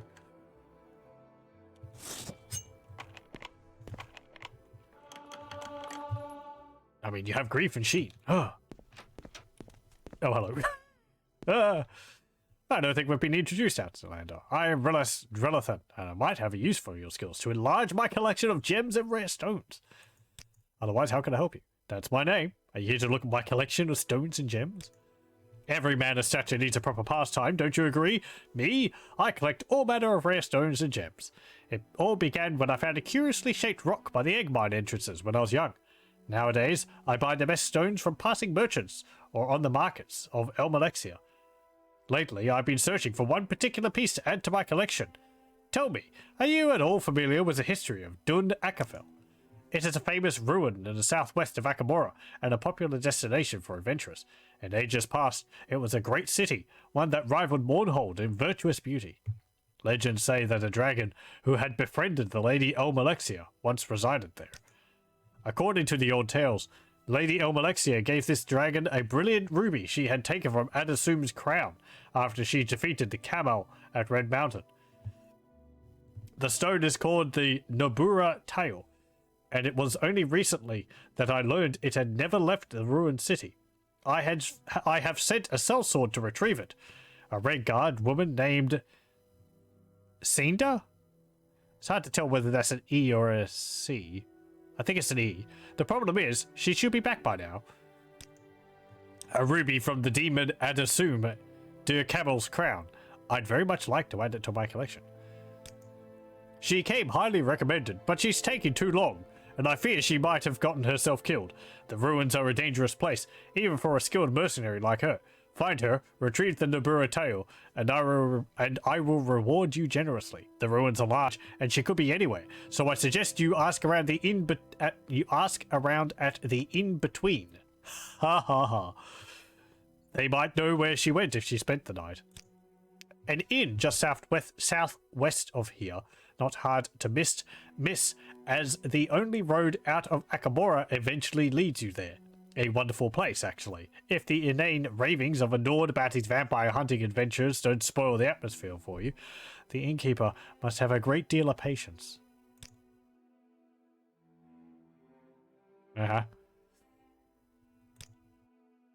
Let's see, what did I say about this? Red guards are loud, loutish, and boastful. With education and discipline, they make passable mercenaries. They are stubborn and bloody-minded, but courageous and tough. They have little aptitude for the arcane arts, but they are quick enough to make good archers and skirmishers. They have little respect for law or tradition, and are often successful as smugglers and bandits. Nords are treacherous, violent, and greedy. They've invaded our lands in the past, and still have designs on our territories. They are fierce warriors, but impulsive and undisciplined. They are superstitious and easily cowed by displays of powerful sorcery. They can be as simple and trusting as children, and lack the basic elements of courtesy and diplomacy. As mercenaries, they are useful only on the offensive, and their treatment of unarmed civilians and captives is barbaric. What about Bretons? Bretons are arrogant, undisciplined, subject to wild swings of emotions. They make strong but unreliable wizards and mercenaries. They are occasionally independent and creative thinkers, but are faithless and unreliable servants and hirelings. What about Dunmer? Okay, just a generic thing. Khajiit? Clever animals and useful servants when trained from early youth, so long as they're kept away from scuba. They are compulsive thieves and liars. Yeah, we've seen that before. Do you have Argonians here? Nope. Let's just hear you complain about all the different races. Orcs? Orcs are the beast barbarians of the Rothgardian and Dragontail Mountains. They are wonderful warriors and armorers, but they're not civilized beings, and they worship the bad Daedra. They have come as Legion veterans to settle for Morrowind, and by law, they have rights as citizens. Many serve us as reliable mercenaries and hirelings, and as a people, they may someday come to be civilized, but many orcs are savages and outlaws, and as a race, they cannot be trusted.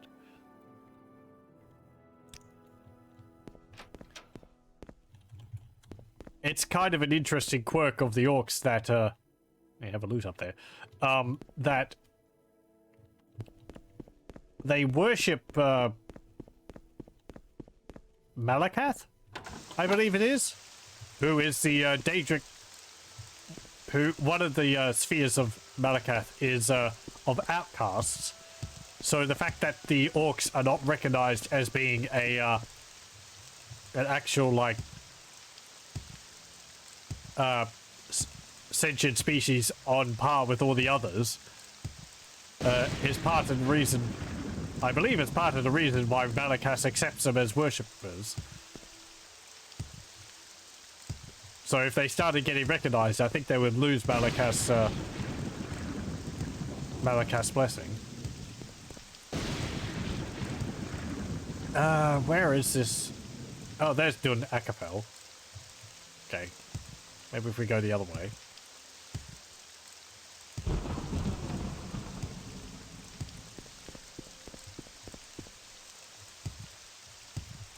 I guess you could see it as an interesting way that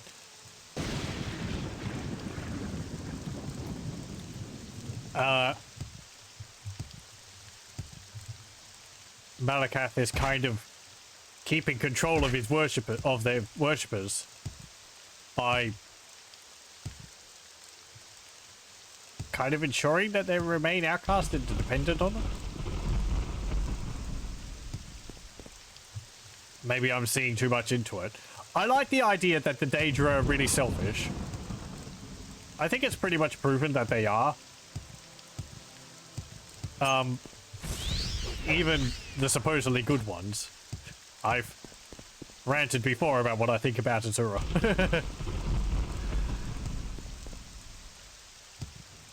Anyway. Nope. I've gone the wrong way, I think. Or maybe not.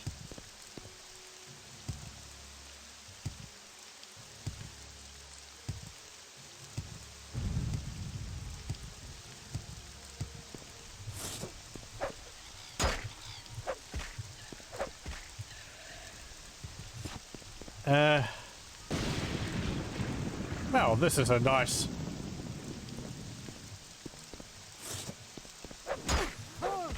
pleasant little pond area. Yeah, isn't that lovely?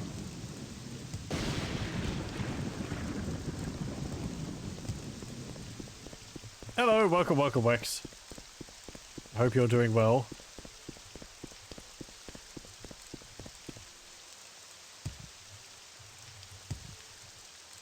Don't get too comfortable. My internet's been on the fritz tonight, so it hasn't dropped out for the last 44 minutes. But, I was having some problems earlier. How goes the Elder Scrolling? Pretty well. We are currently going to start looking for a ruby in some ruins, which I'm not actually at. This is not the right place.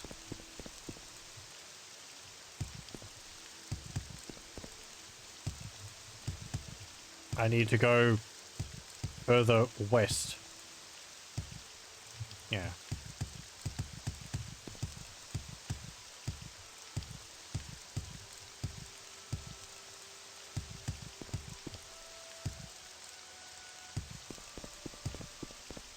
Okay, so could it be down there?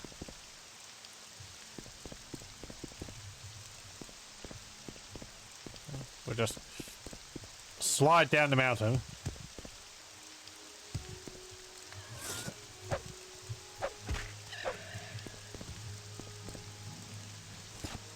Binamu? Nope. This is the right place either. I need to go south a bit more. Oh, that's a clever way to do a little waterfall. They have the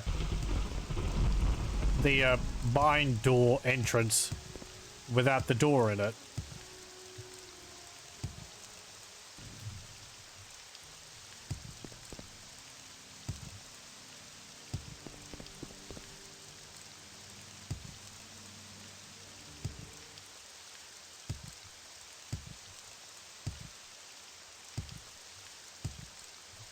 Okay, in here.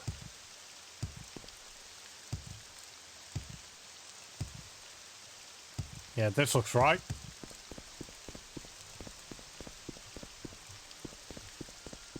Yeah. Ooh, this looks like the ruins underneath Mournhold. Dun Ackerfell. Yeah, it looks like the catacombs underneath the city.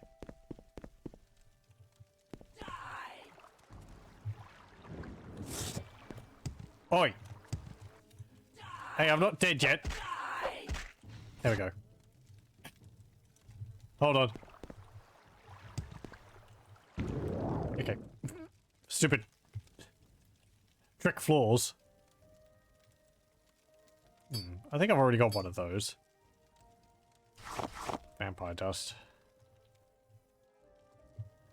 I fell for that. Before. In Tribunal. I don't expect pitfalls in this game. Or at least to be a lot more obvious.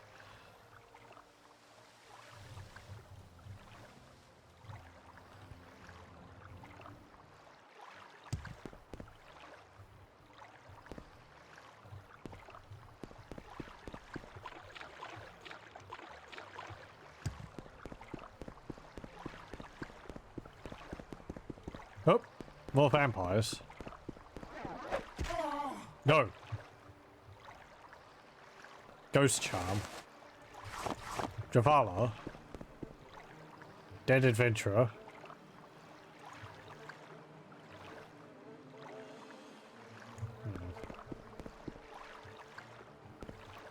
A statue. An Adamantium katana. Don't recognize who that's a statue of.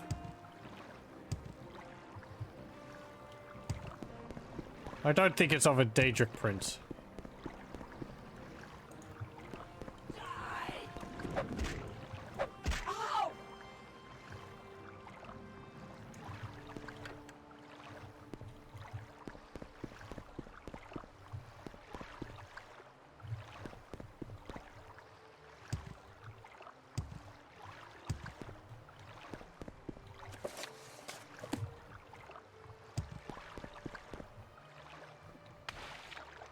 What's attacking me around here? You? Yep.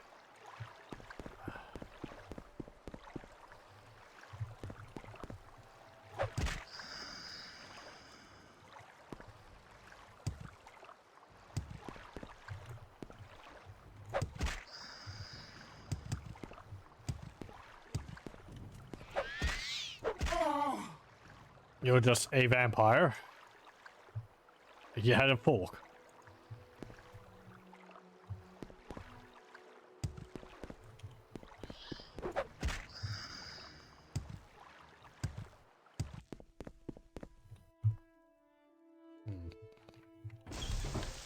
Yep.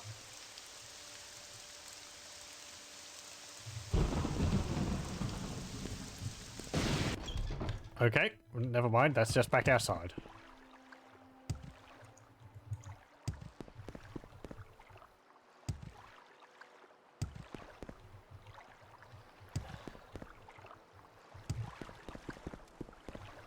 Let's go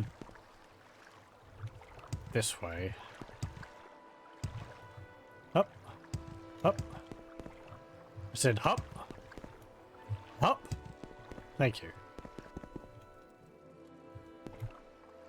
Nothing. Okay.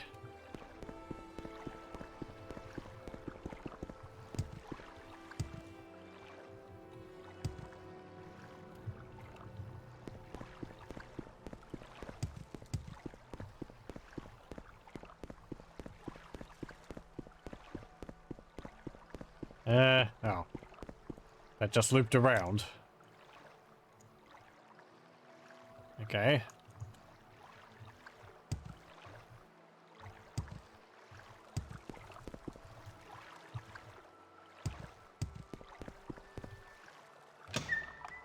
Okay.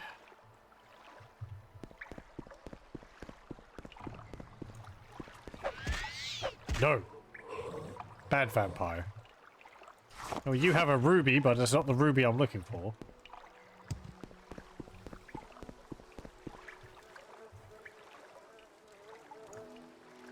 Glass Tanto, Imperial Shield.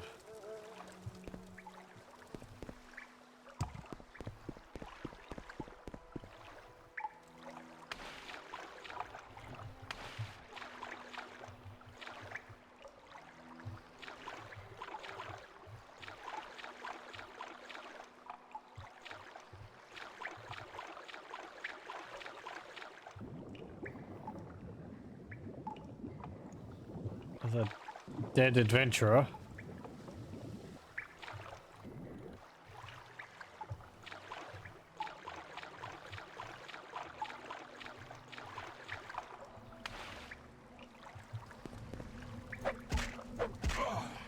Get out of here.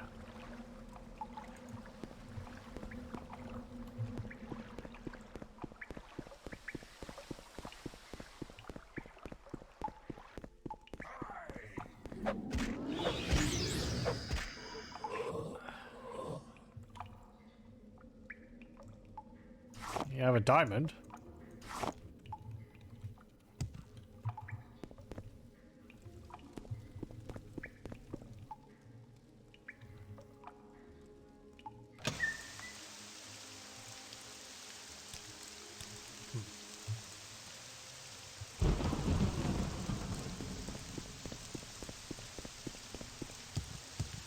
Is there another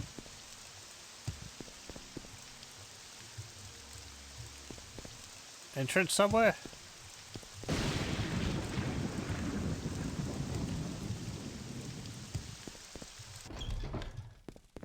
Forgotten vault.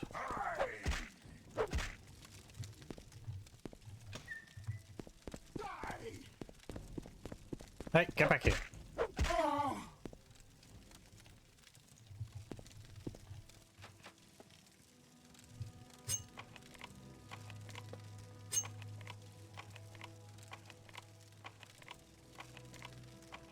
Come on. There we go. No.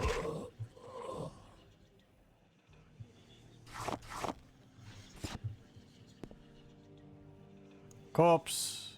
Another corpse. Expensive ring.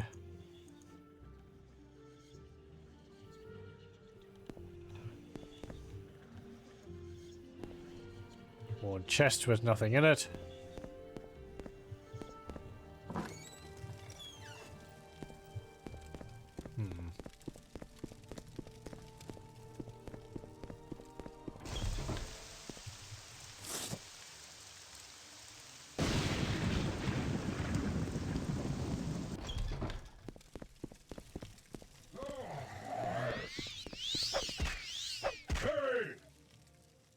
Volgar.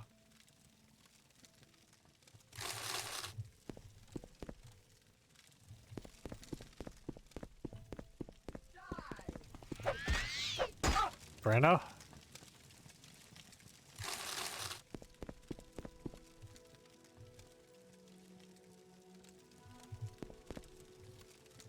Oh, lockpicks.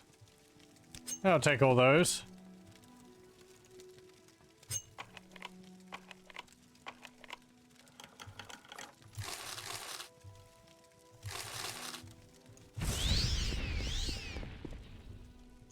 Oh, look, there's some scales there.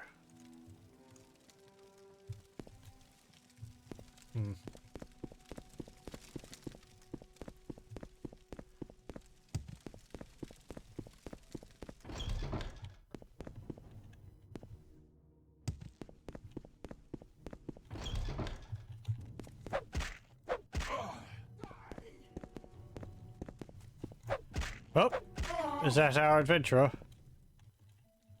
Hello, looks like it. Thank you for saving me, Warlord. I don't feel well. I think the beasts have bitten me. Why did you come here? Did Drelathan send you after me? He paid me good money for what I thought would be an easy job. Listen, I need to see a healer, get these wounds looked at. If you want to retrieve that stone from Drelathan, go ahead. I believe one of the vampires has it. Some hag they called Jalla, near the altar. I'm not going to risk it. I'm lucky to be alive. Yeah, just a moment.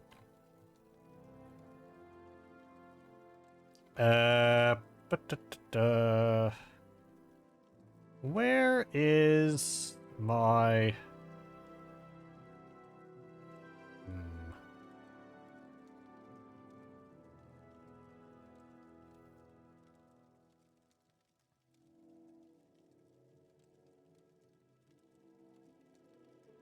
Here we go. I'm a busy gal, so if you could hurry this up. Thanks for helping me. I'll go see a healer once my head stops spinning. You should be fine. I mean, I cured your disease twice. So, don't turn into a vampire now. I could also give you a potion. I'm pretty sure I've got one of cured disease.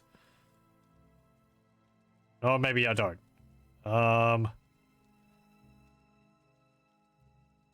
I could give you an ingredient which cures disease. Yeah, here we go. Just chomp down one of these pearls.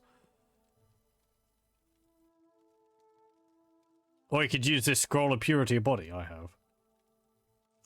Yeah, whatever.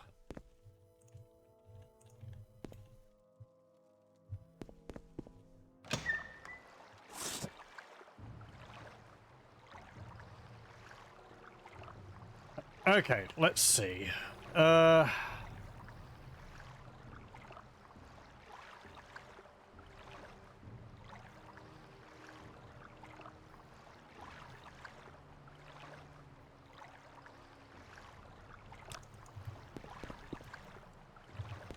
my magic's all used up. Nope. Don't go summoning anything.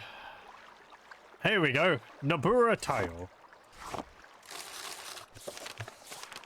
I found Sainda incapacitated.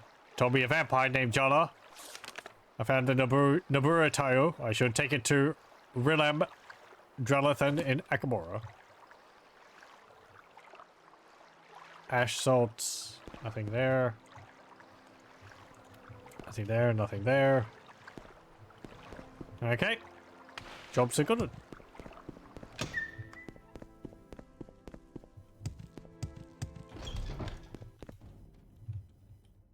Okay, so now we need to go... yeah, that way.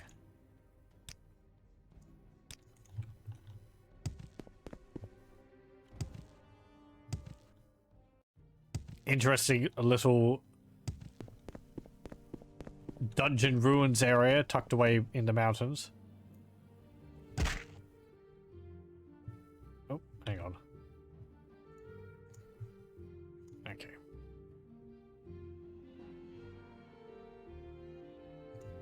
Pardon for that. Sometimes when I'm scrolling the mouse, it like scrolls OBS as well.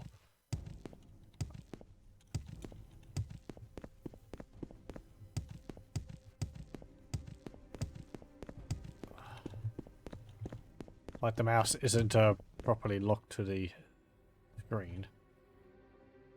Nakamura, main road that way. Like, is it telling me to go around here? Over the mountain?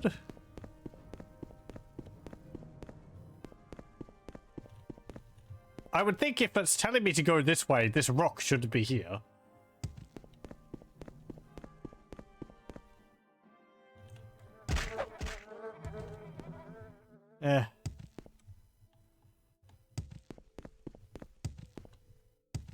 Or again, just like little flags along the road to let the player know where they're expected to go.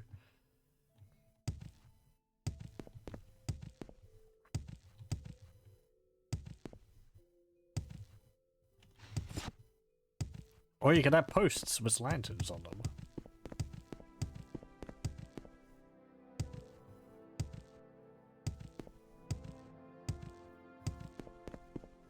Yeah, here we go.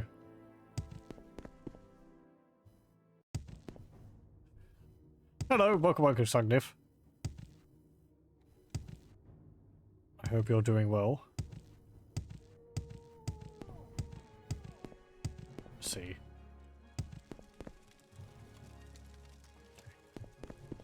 So I've completely lost track of time for my stream because my internet went down twice, so...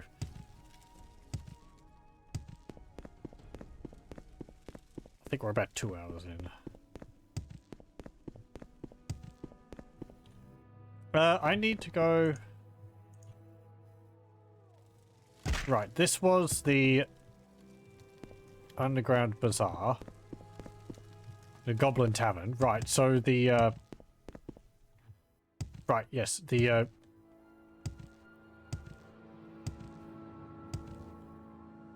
Gem and Rock Collectors down this way.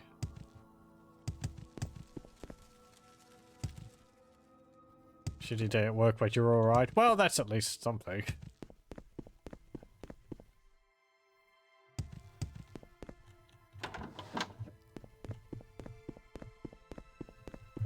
Okay, hello. I have your thing. I managed to find her. Did I find her? And the Nabura tile? Yes, I did. Have you found it yet? I'd love to add it to my collection. Yes, you have? Splendid. It's every bit as beautiful as the legend said. Here, take this for your efforts. It's the least I could do to repay you.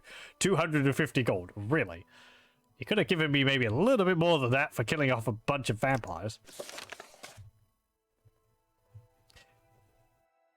I think this text written here could maybe have a little bit more personality to it. It's just sort of saying, oh, I did it. Whereas I think the ones in the base game were a bit more... I don't know, they feel like there's a bit more personality to it. It could be like, rewarded me to a degree. Because 250 for clearing out a bunch of vampires, collecting a gem, and all that is, I did actually see how much the thing was worth. Is it on one of the plimps around here? I mean, I guess 250 for a Yes, madame. gem is pretty good. How much does a ruby normally cost? 200. Yeah, so 250 is like 50 more than what it's worth.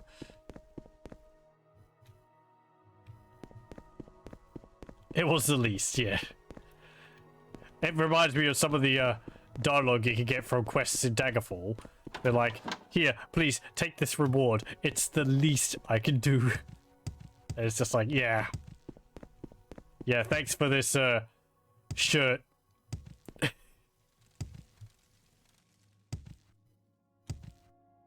Or this piece of paper which you call a mark or whatever.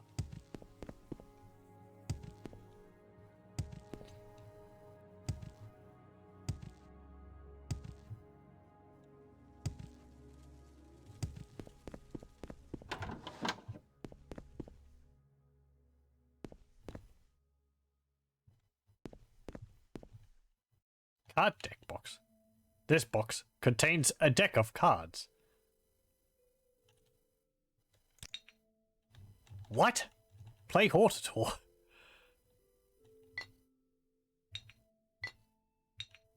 What the heck is this?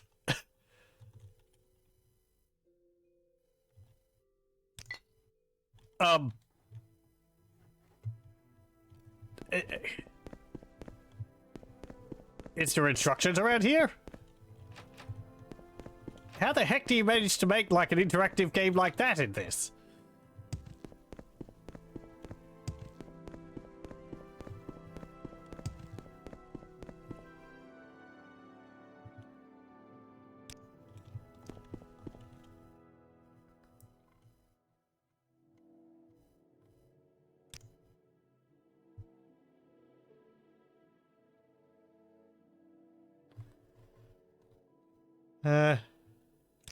You have a book around here with instructions?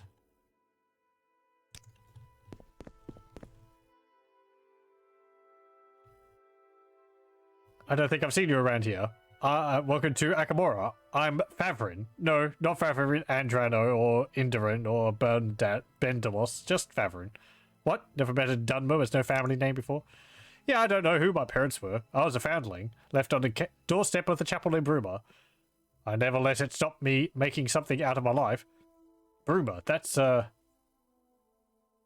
one of the cities in Cyrodiil. I decided I was going to make a name for myself. Who cared about the name of the ones who probably abandoned me? But lately, I hear everyone talk about how their ancestors protect and guide them, and then they give me these awful pitying looks, as if not knowing where you came from is the worst thing in the world. I used to think it was just primitive superstition, but it's been getting to me. I've been wishing I knew who my family was. Say, you look like a well-connected sort. Could you ask around to see if there's any way for me to find out? Yeah, sure. Maybe you could start by asking around at the temple. I'd go myself, but there was a bit of an incident, so we say, involving one of the members. I'm not sure how happy they would be to see me. Well, you see, I'm the Neuromarine, so I think they'd be even less happy to see me. Okay, you're not going to tell me about that game. Well, I'm going to fiddle around with this. Right, so it's got a bunch of...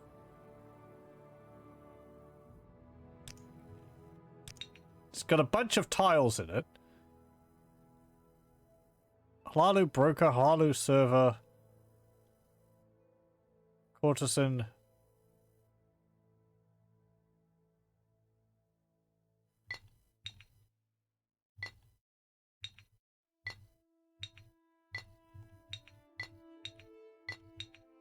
Huh.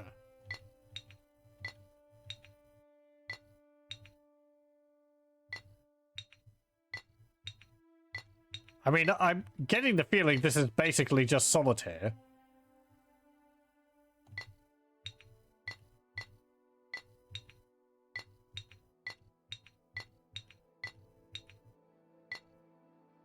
Ah, except it puts a card on a tile on every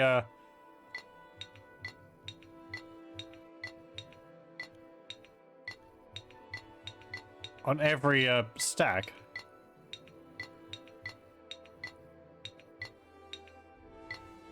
Oh, right. So it displaces the entire pile.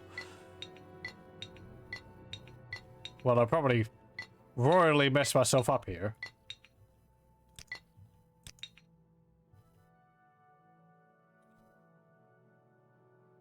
Hello, welcome. Some kind of solitaire then. Yeah, that's what I'm thinking. Because I was able to put some of them on top of others. Yeah, like this. So, Induril Servant Tolma. Right, so I'm guessing, okay. What house they are, and what color they are, is what... is what, oh, what's the word? Set? No.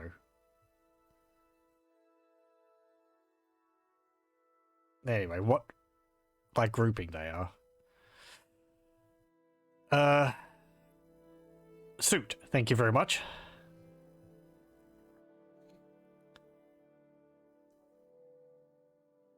So, right. And then, hang on. Let's abandon this. We can open the box. Let's have a look. So we've got the merchant, mercenary, gladiator, councilman, courtesan, highwayman, merchant, overseer, chapthil, suzerain, handler, conjurer, nomarch, ordinator, tolmer, seneschal, gardener, velkherd, and judge, soldier, watchman, housefather, miner, smith, elder, guard, enchanter, magister, dust adept, alchemist, and wizard. Those don't seem to be in any particular order. And there's five suits as well. One for each of the main houses.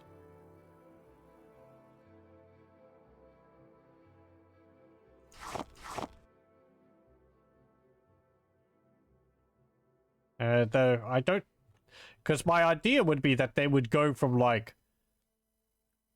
lowest ranking to highest ranking. So like miner, smith, soldier, watchman, house father, and then elder. Elder, not elder. Velkherd, gardener, seneschal, tolmer, judge. Don't know what a tolmer is. Or audit.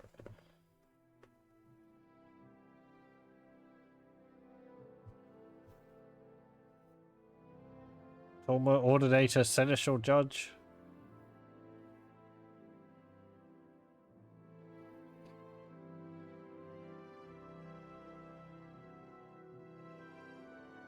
Gladiator, mercenary, courtesan, highwayman, merchant, councilman?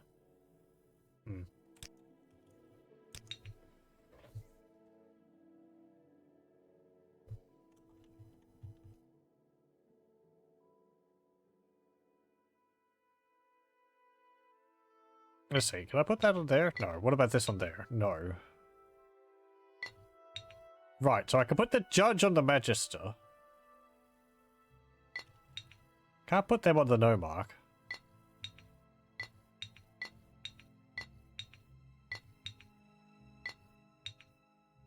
So the chapthil can go on the judge.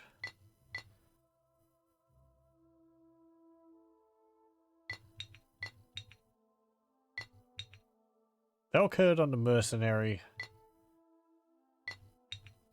Courtesan on the Velkherd.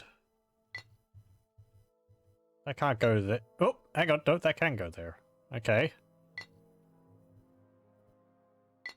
Is a shown one there? What about there? No.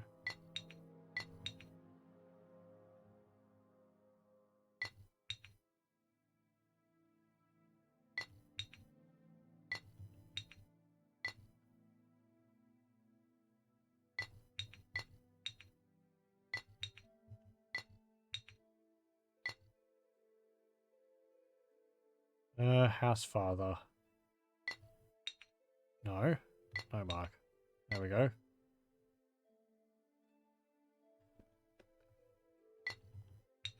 Oh! Okay, so that's like... Right, so you get the lowest level one, and then you can start putting them out like aces. Okay, so courtesan's the lowest, handler's the lowest for dress.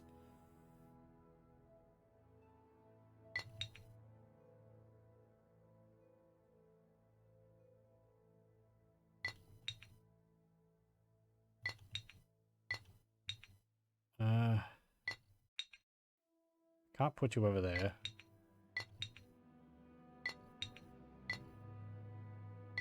I don't have a good idea whether they're going on like...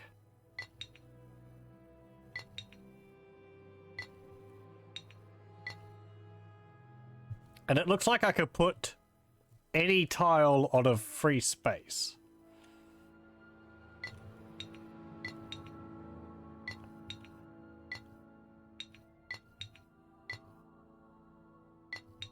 Okay, so gardener's the lowest for that. Velkherd.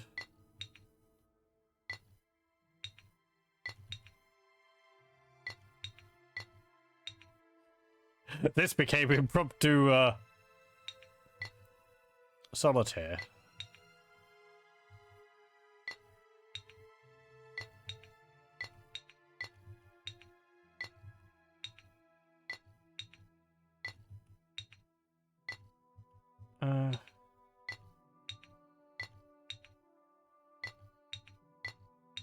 No.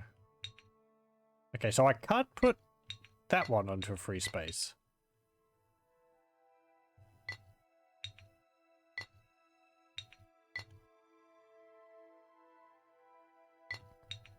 Okay, so wizard.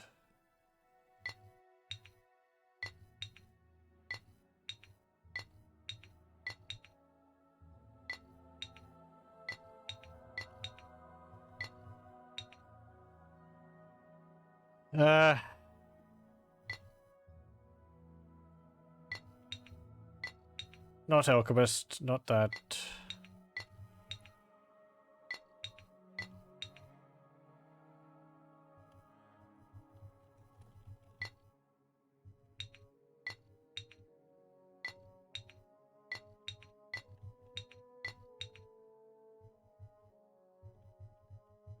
Interesting, I can't... Oh, hang on.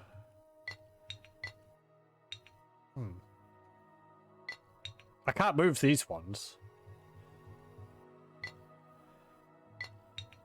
There's a miner.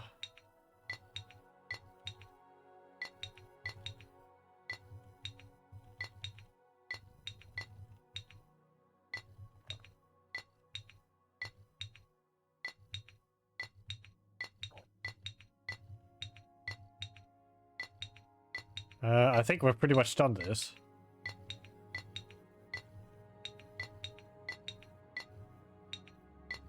I'm glad my character knows what they're doing. I still don't have the,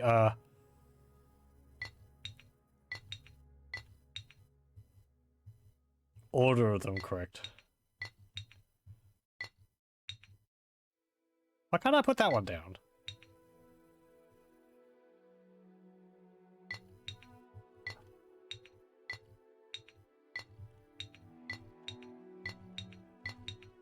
Oh, that was interesting.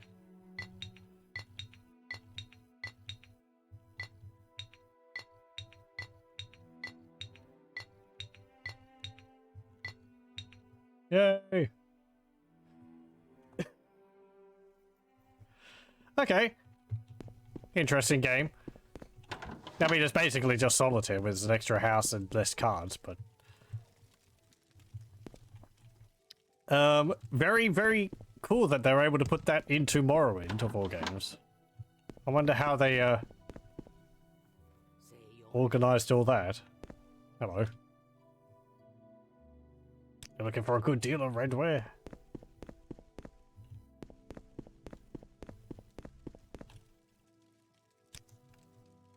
You have hammers.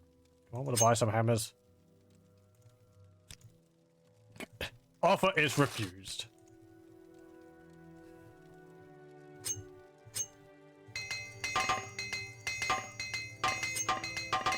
There we go.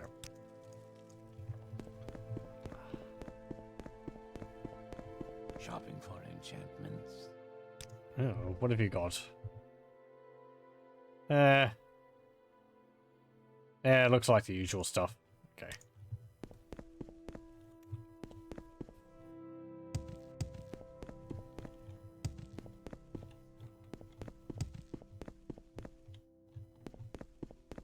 So, you want something?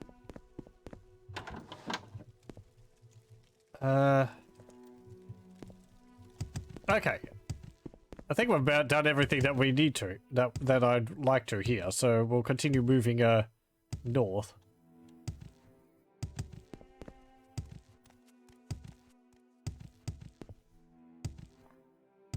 Yes, madame. What is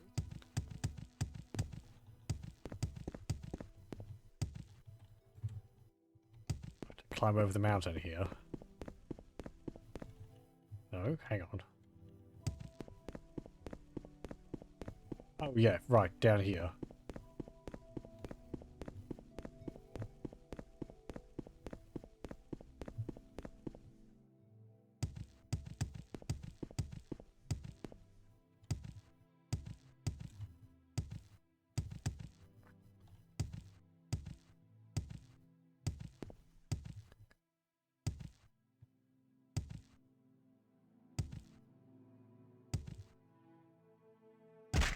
Ow.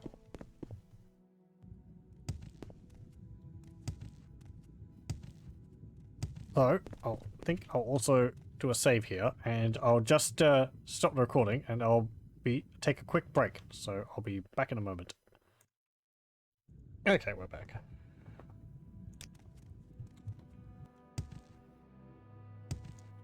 Right, I want to go north from here. Fine, we'll just levitate over the mountain.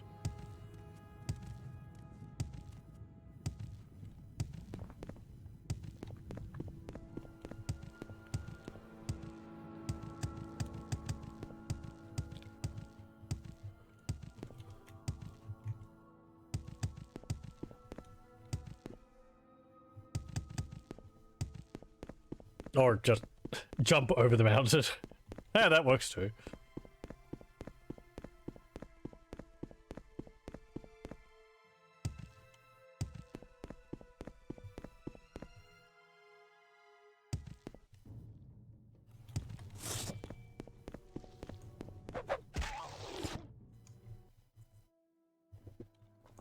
Okay.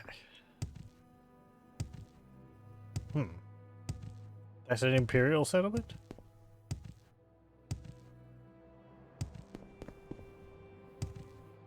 Pediver's Tower. Wizards? You'll Hello. find a better selection in town. Oh, a visitor? Have you come round to talk, or are you just here to sample some of my wares? You have a whole bunch of ingredients. Opals, eye stars, Daedra skin.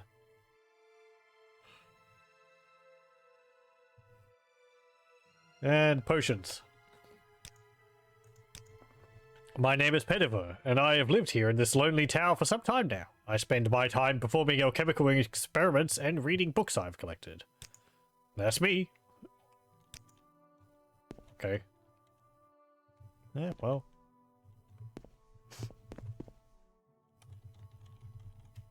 Find jobs. You have a basement here. Now it's bedroom.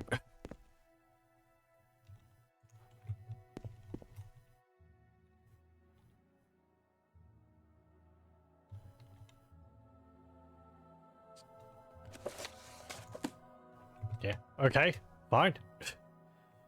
Very, it's just an alchemist living in a tower.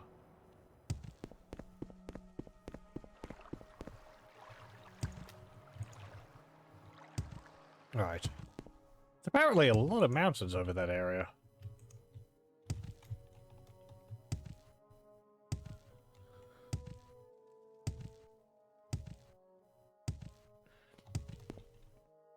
This is Erethan Plantation.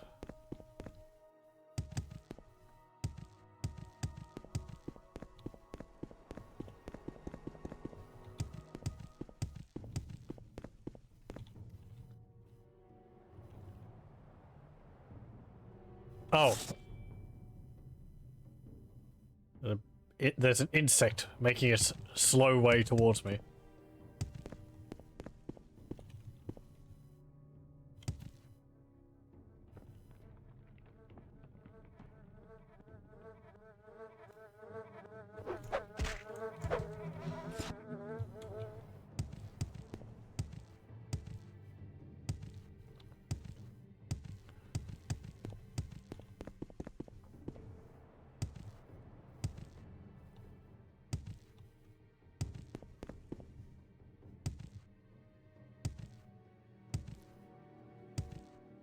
Yeah, there's a statue up on the mountainside there.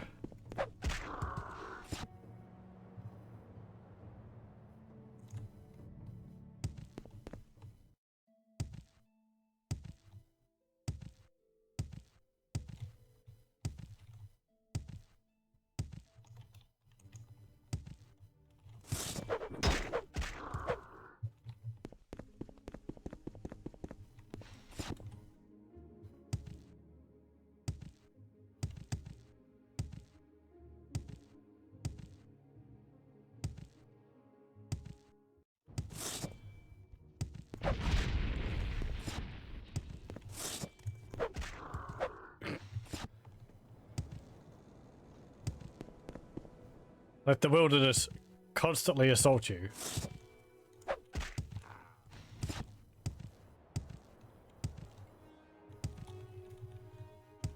Oh! I thought those were bandits. No, you could have left well enough alone, but nope.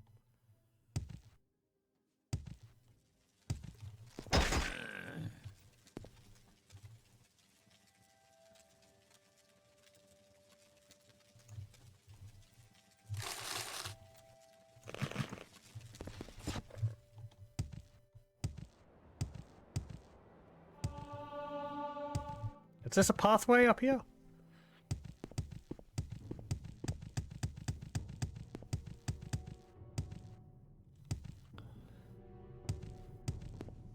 Ooh.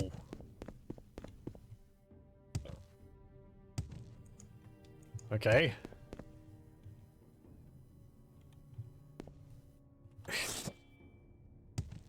Silly Elliot, you can't get to me. No, not Elliot, you're a neck sound.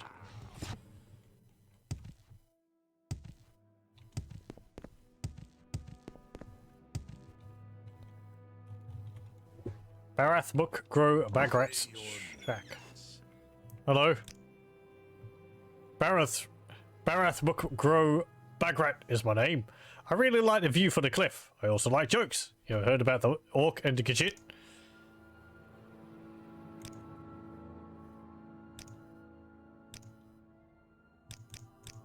Hey. You're a monk. Okay.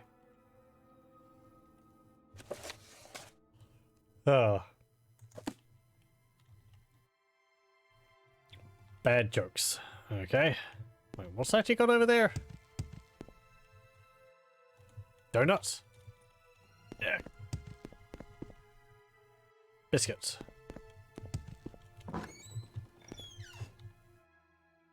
Well, it is a nice view from up here.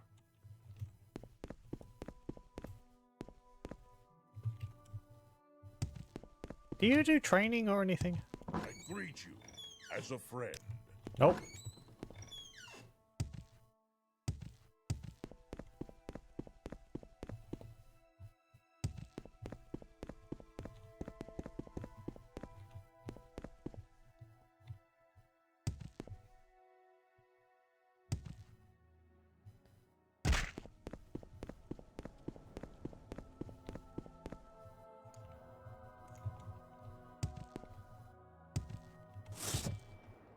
Let's keep heading north.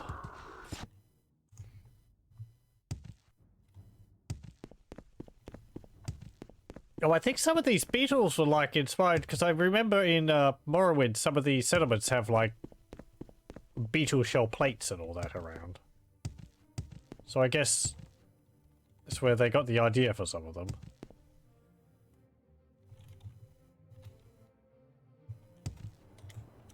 Come on. Let me get off that. There we go. Abandoned shack. Ah. Well, not really abandoned.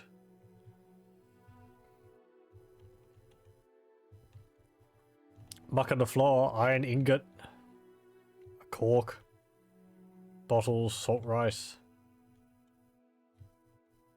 hammock.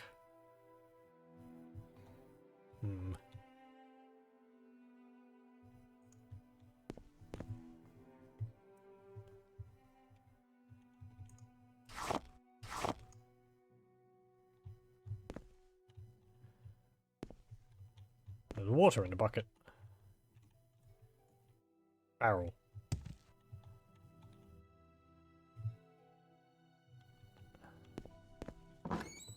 Okay.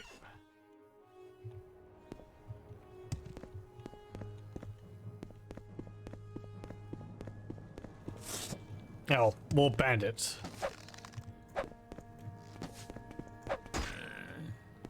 Up.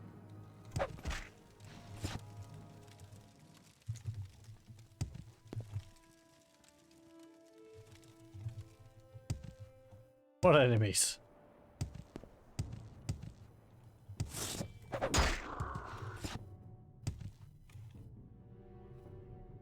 Yeah.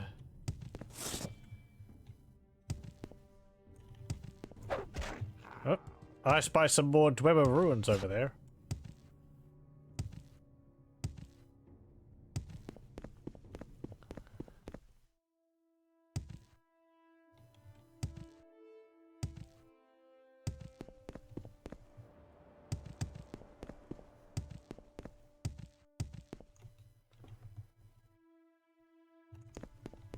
I guess this whole area is more just really high above sea level. That's why it's so dark in color. Not really that there's mountains here. I mean, there is, but it's just sort of at that high point where it looks particularly dark.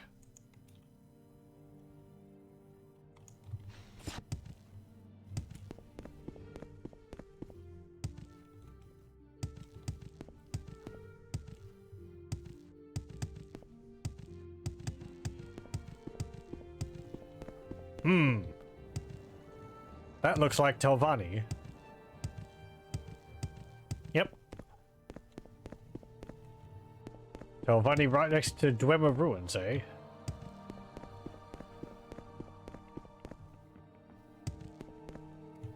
What's this place? Tamriel Rebuilt. Hello? Telvanni cephalopod, Quirus.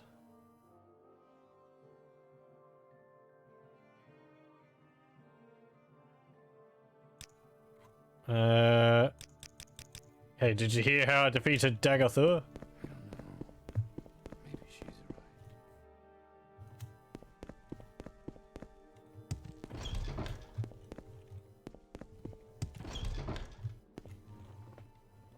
right. Hey, I defeated Daggerthur. I don't think every time I click that, I'm actually just like recounting the entire tale to them every single time. Tamriel Rebuilt, a Telvanni hireling. I'm just relaxing with the drink here at the Swallow's Nest.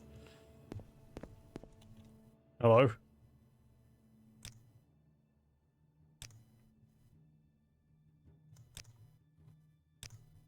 This tavern is my contribution to Marog. I ensure that after a hard day's work, everyone's able to come here and relax. We have a very friendly atmosphere in the Swallow's Nest. I have lived here in Marog practically as long as I can remember, and I've always loved it. Everyone is so very friendly.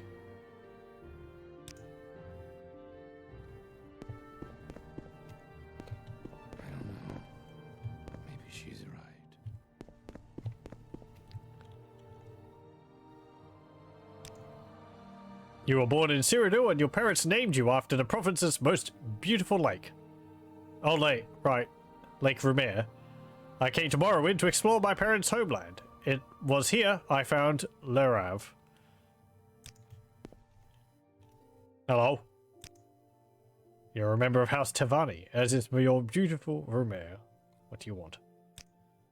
My task in House Telvanni is to serve as an agent, being well informed and able to be both diplomatic and subtle as necessary to complete a mission. Okay. Your wounds are minor compared to what you will receive if you continue to bother me. Oh, that was so nice before. We won't play another game of that.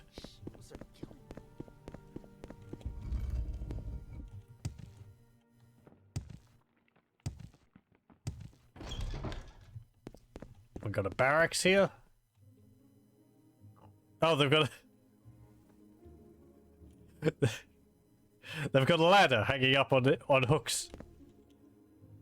I guess if they need to get, if there are a bunch of warriors and they need to get into Telvanni Mage's tower, having a ladder around is an important thing to have.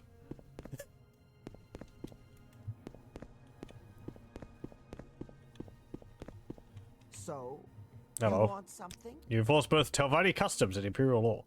Do not attack anyone outside of self-defense or legitimate duels. Stealing is considered an aggression, so thieves can be killed legitimately. Slaves are property, so abolitionists are thieves. Common sense, really. These outlanders won't be happy until slavery is outlawed. It's our right to have slaves, by law and custom, and it's none of their damn business. Yeah, but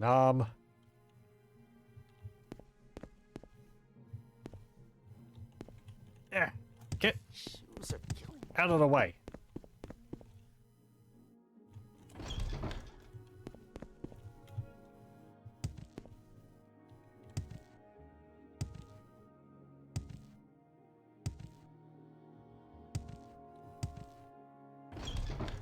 Hello.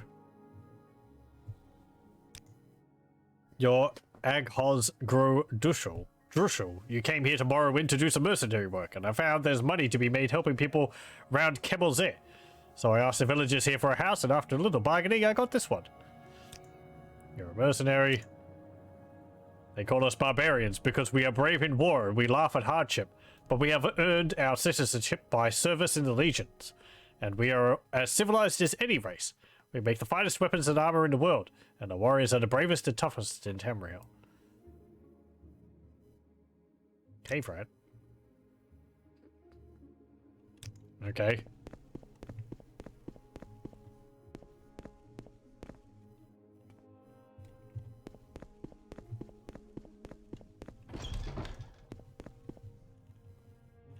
Yeah. Market.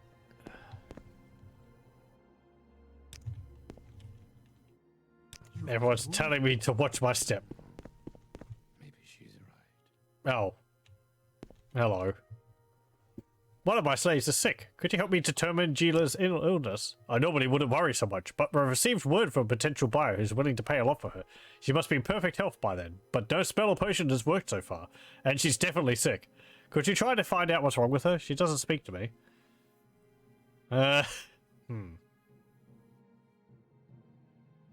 Sure. Go talk to her and find out anything you can. She may not trust you enough at first. There's no chance slaves will trust me much. Not that I care. If I must. I'm afraid. I think I have what's known to my people as hearth dust disease. It's a rare disease only found in Ashlanders. It can't be cured, except by the treatment of a wise woman. I didn't want Sephra to hear such a challenge, as she might mark me off as lost. I've never heard of this.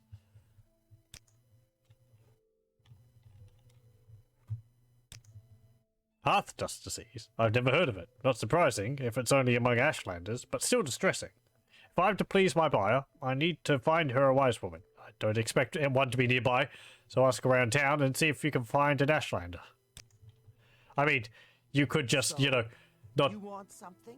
take people from their homelands. Listening. Hello. This better be important. This said Yeah.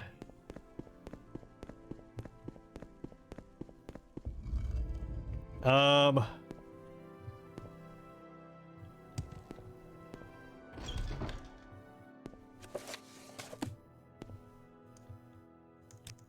Welcome, friend. Are Find you an the one I've Ashlander? heard talk about? I've not heard of any here nearby. I mean, I'm an honorary Ashlander.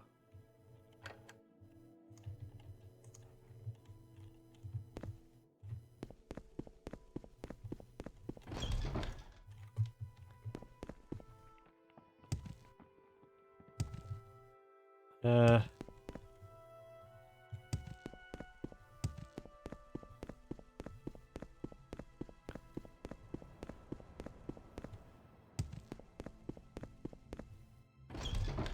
Hello?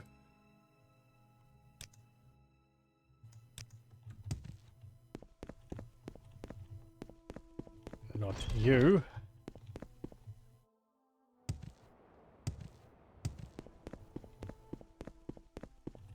So, That's locked. Who are you? Romas so Aetherion. want something. Ashlanders? Right, like I'd tell you if I knew. Now will you tell me? What can you tell me about the Dridrea? Dridrea, sometimes called a spider Daedroth, is an unreliable Daedric spirit. They are servants of Prince Mephala, but are so whimsical and chaotic they are often independent, or in the employ of another Lord of Misrule, Lord Mehrunes Dagon and Sheogorath, notably. Mehrunes Dagon and Sheogorath, notably, are said to appreciate them for the havoc they spread. Okay.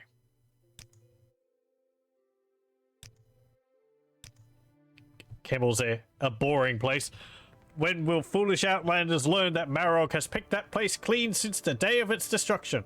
There is nothing there of interest, and yet tourists come by droves to be the one to make some discovery. Other than its use as a source of income for my subjects, the place is of no interest to the Telvanni. We'll have to poke our head into, poke our nose in there. Hello. An interesting headdress. Did I tell you about how I defeated Dagothr? Okay. Yes?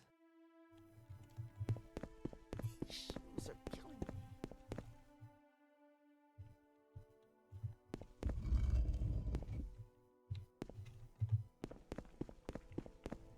Right, that must be Kibble's over there.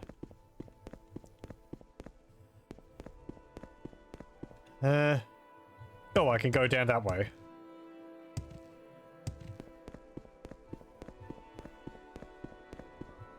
I like the verticality of this place. It's a pain to get around, but that's kind of the point. Hello. Oh, I can't tell you. Oh.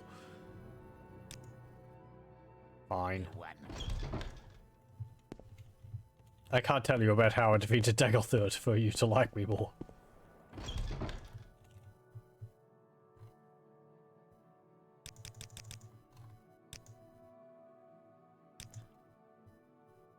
Yeah. This book contains information detailing all kinds of trade and other activities carried out in Marok. It looks comprehensive and quite boring too.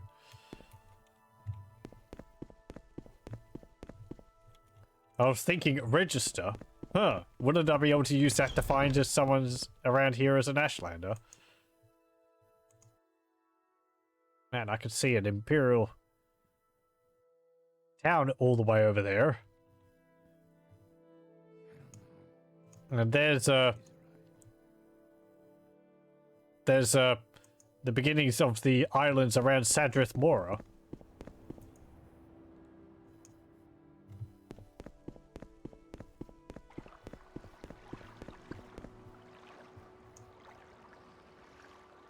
Yeah, it's at least like that island there. Still a little distance away from it, but is there any other houses down here? No.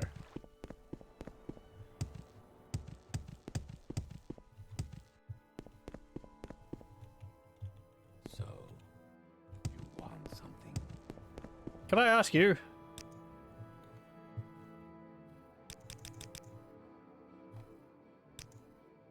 Nope.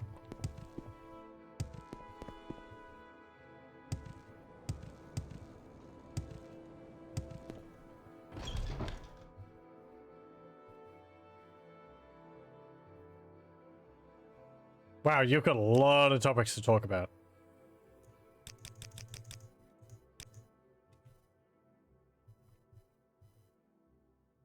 A magnificent ruby taken from the crown of Adasum de Camel. Apparently, it was recently found in the ruins of Dun Akafel by an adventurer working for some noble in Nakamura. Its name means rising sun in the language of the Kamal. Language is spelled wrong there.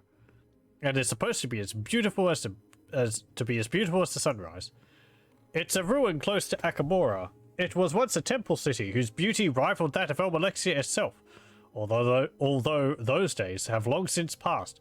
According to legend, the dragon Abilok, a friend of the Lady Elmalexia, lived there, although there has been no sightings for hundreds of years.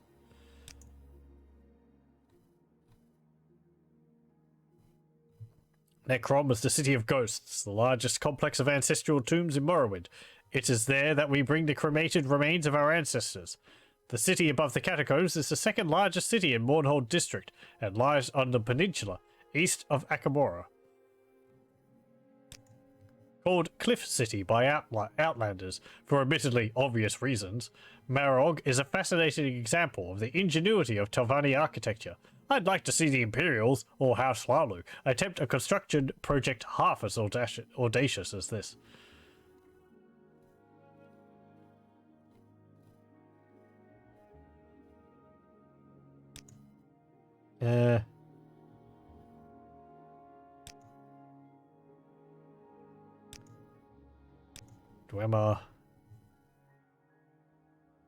Dwemer, literally the deep, or deep-counselled, or secretive people, are the fabled lost dwarven race, whose ruins and splendid artifacts are scattered across Tamriel.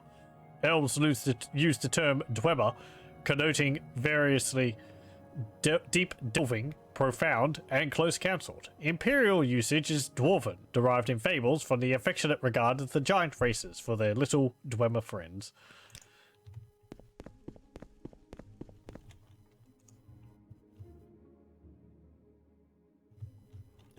I do like that detail, that they're called dwarves because they were neighbours to giants. It's all just a matter of perspective.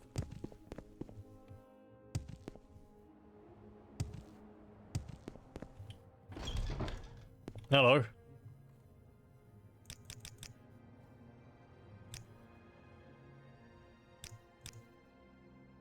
Yaha.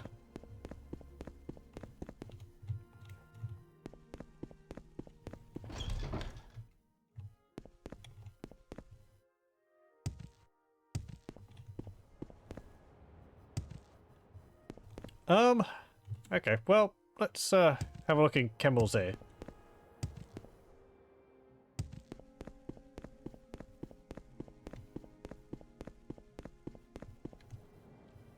There's a house just over there.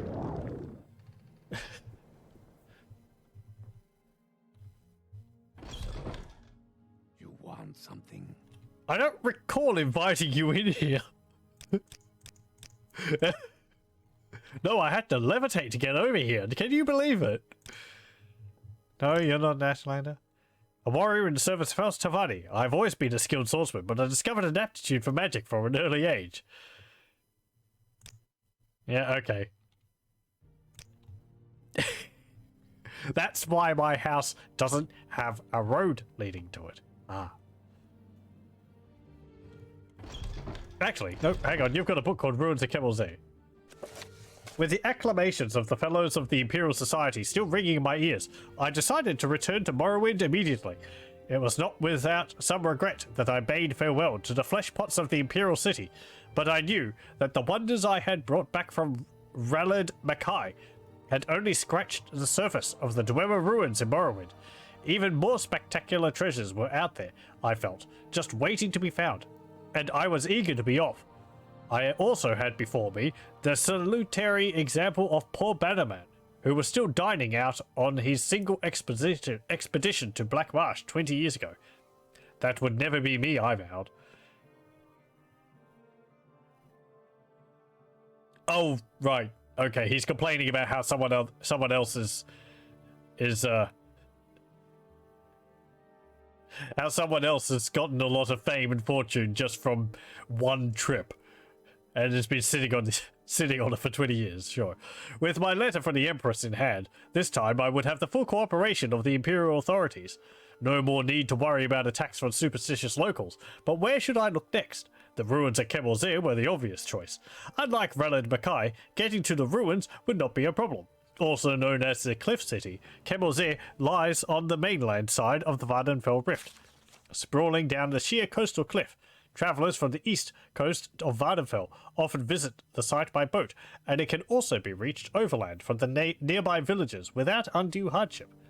Once my expedition had assembled in Serdanin, with the usual tedious complications involved in operating in this half-civilized land, we set out for the village of Marog near the ruins, where we hoped to hire a party of diggers. My interpreter, Tuen Panai, an unusually jolly fellow for a Dyke Elf who I had hired in Serdanin, at the recommendation of the local garrison commander, assured me that the local villagers would be very familiar with Kemelzir, having looted the site for generations. Incidentally, Tenpenny, as we soon came to call him to his constant amusement, proved invaluable, and I would recommend him without hesitation to any of my colleagues who were planning similar expeditions to the wilds of Morrowind. At Marog, we ran into our first trouble. The hetman of the village, a reserved, elegant old fellow, seemed willing to cooperate, but the local priest, a representative of the absurd religion they have here, worshipping something called the Tribunal, who they claim actually live in palaces in Morrowind, were fervently against us excavating the ruins. He looked likely to sway the villagers to his side with his talk of religious taboos, but I waved the Empress's letter under his nose and mentioned something about my friend the garrison commander at Serdanin, and he quietened right down. No doubt this was just a standard negotiating tactic arranged among the villagers to increase their pay. In any event, once the priest had stalked off muttering to himself, no doubt calling down his curses upon the heads of the foreign devils.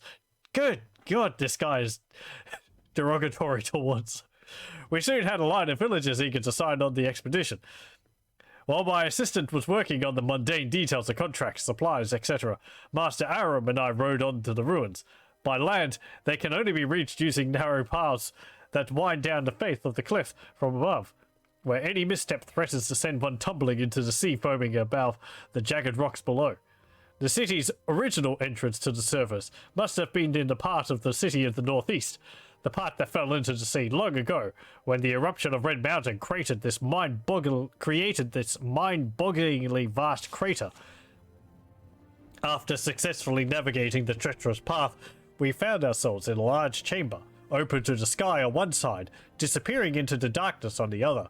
As we stepped forward, our boots crunched on piles of broken metal, as common in dwarven ruins as potsherds in other ancient sites. This was obviously where the looters brought their finds from deeper levels, stripping off the valuable outer casings of the dwarven mechanisms and leaving their innards here. Easier than lugging the intact mechanisms back up to the top of the cliff.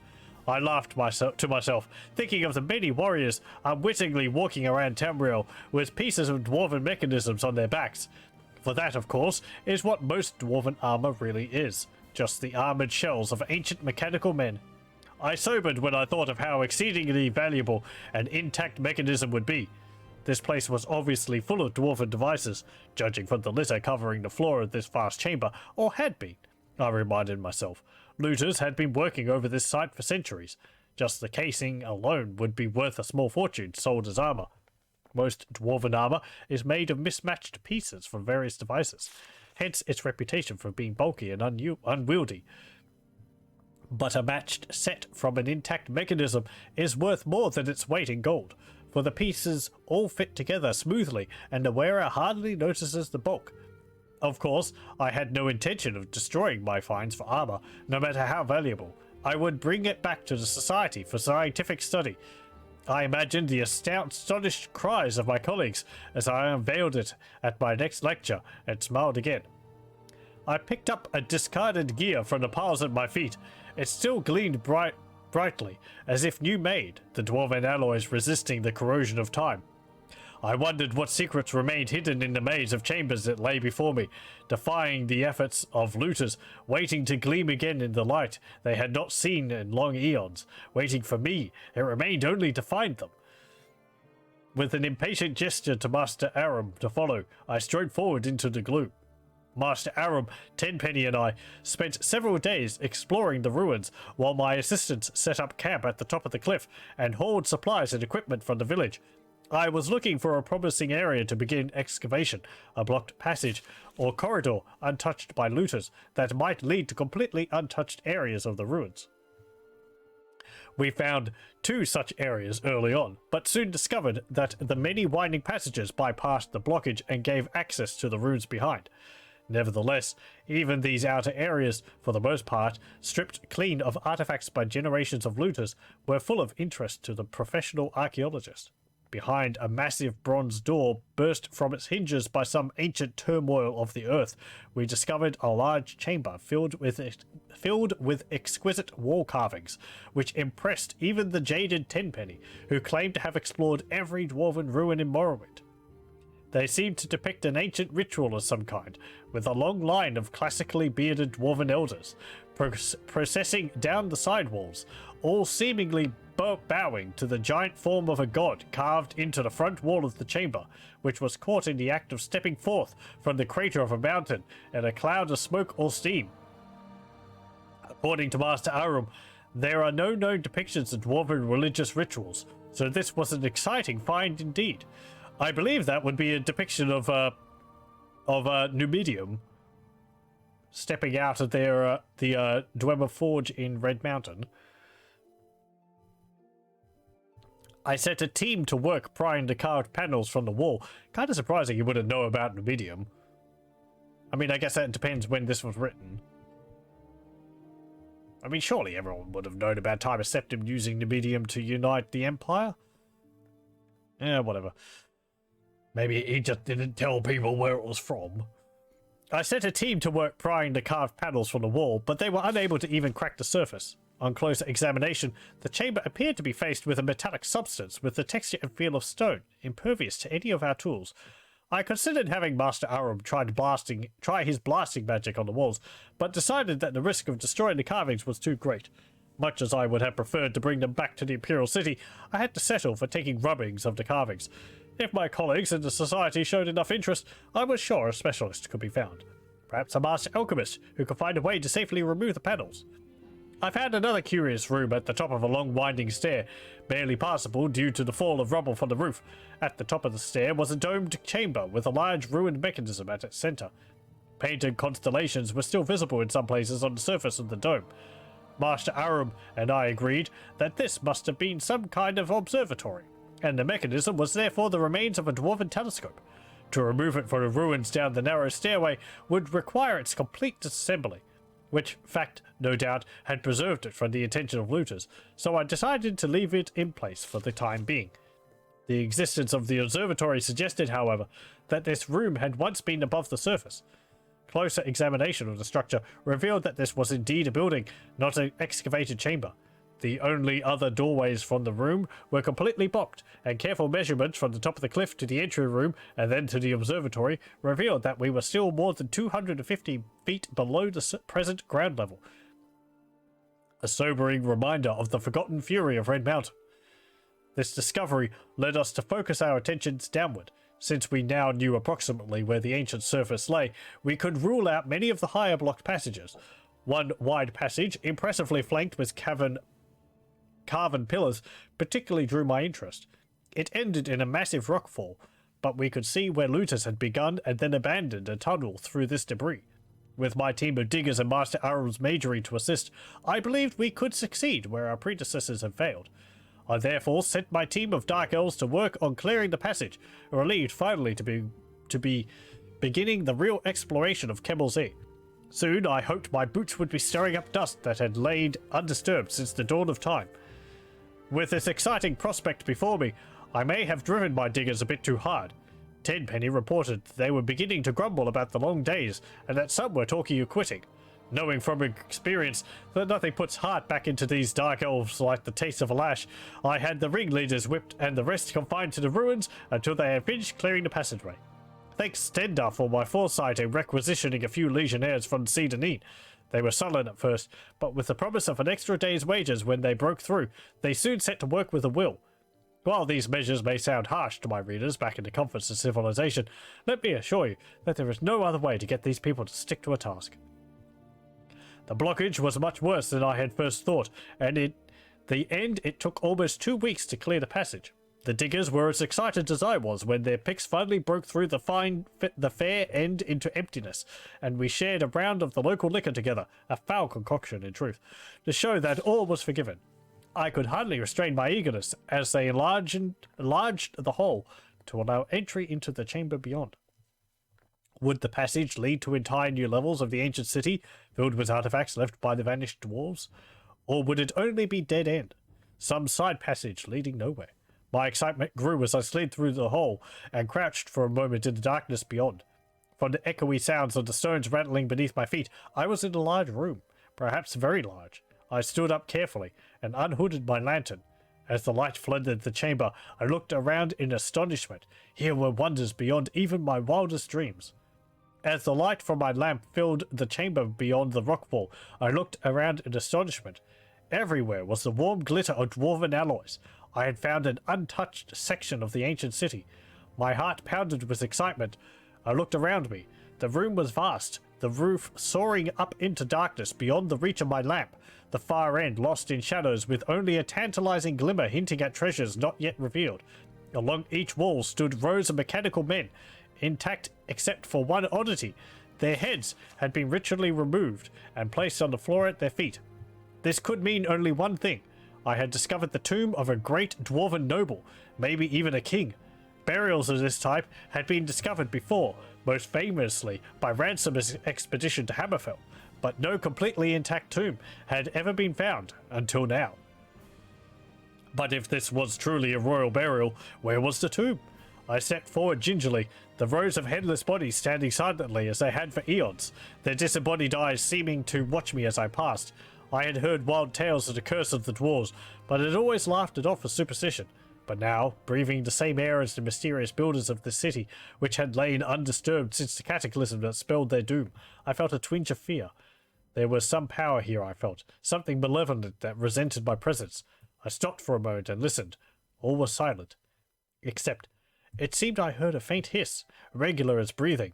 I fought down a sudden surge of panic. I was unarmed, not thinking of danger in my haste to explore past the blocked passage. Sweat dripped down my face as I scanned the gloom for any movement. The room was warm, I suddenly noticed, much warmer than the rest of the labyrinth thus far. My excitement returned. Could I find a section of the city still connected to a functioning steam grid? Pipes ran along the walls, as in all sections of the city. I walked over and placed my hand on one. It was hot, almost too hot to touch. Now I saw that in places where the ancient piping had corroded, small jets of steam were escaping, the sound I had heard. I laughed at my own credulity.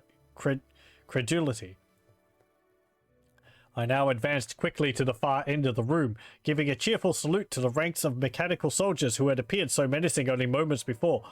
I smiled with triumph as the light swept back the darkness of centuries to reveal the giant effigy of a dwarven king standing on a raised dais, his metal hand clutching his rod of office.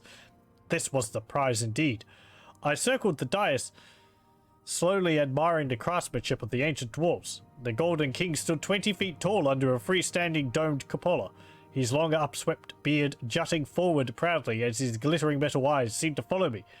But my superstitious mood had passed, and I gazed benevolently on the old dwarven king.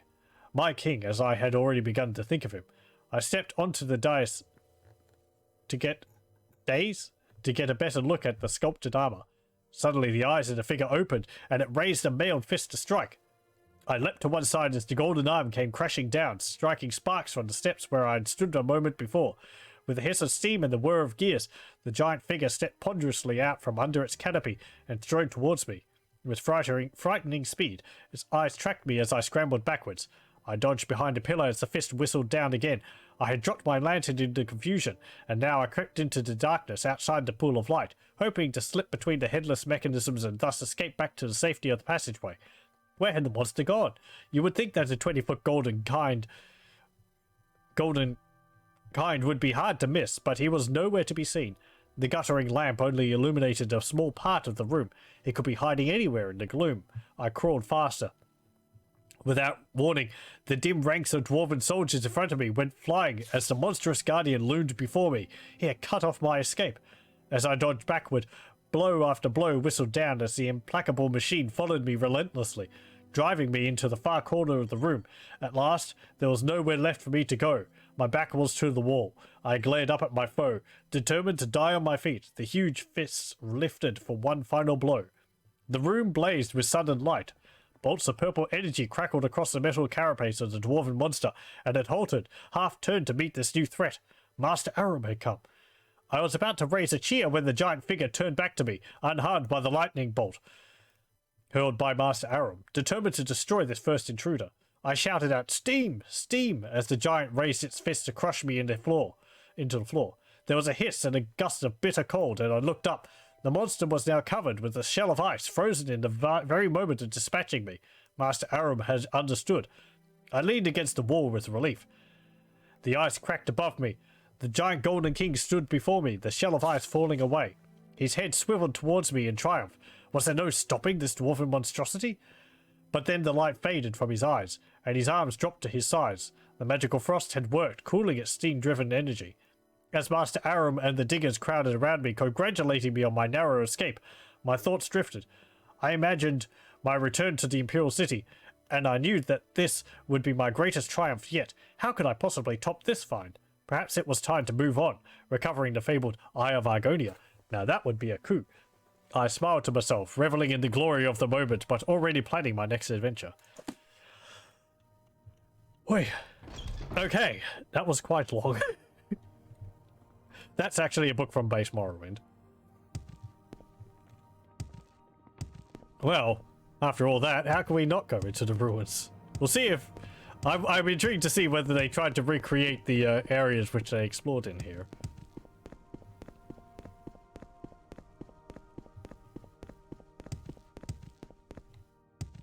I don't think they had a,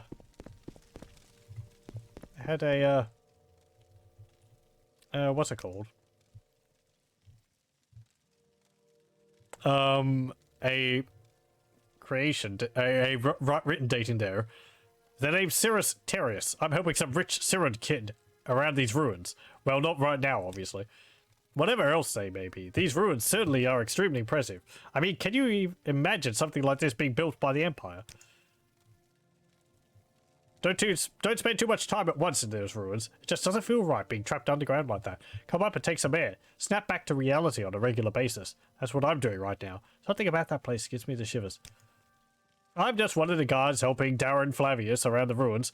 I'm taking a break right now. Too long in there does things to your head. Yeah, the boss is inside the ruins somewhere. I don't remember if that was the same guy who wrote the book. Hold on.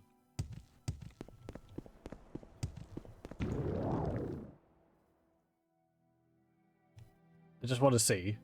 His name was Darren Flavius. Or Flavius.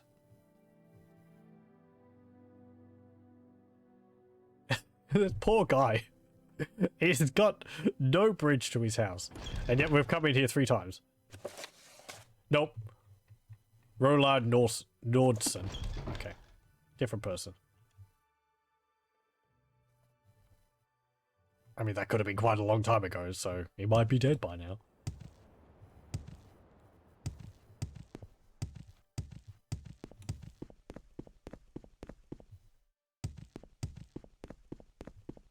I guess the writing of the book has inspired other people to come here to search them as well.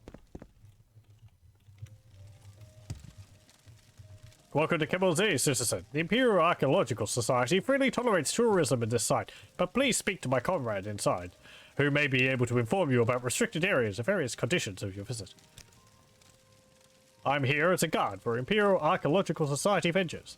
It's my duty to prevent tourists getting too greedy or damaging any important discoveries. I'm also here to protect the society on their more dangerous missions. Okay. Yes. Before I was mentioning, there's artwork of King Dumas of the Dwemer, and this is the piece of artwork I was talking about. That's the head which is on the coins in the game.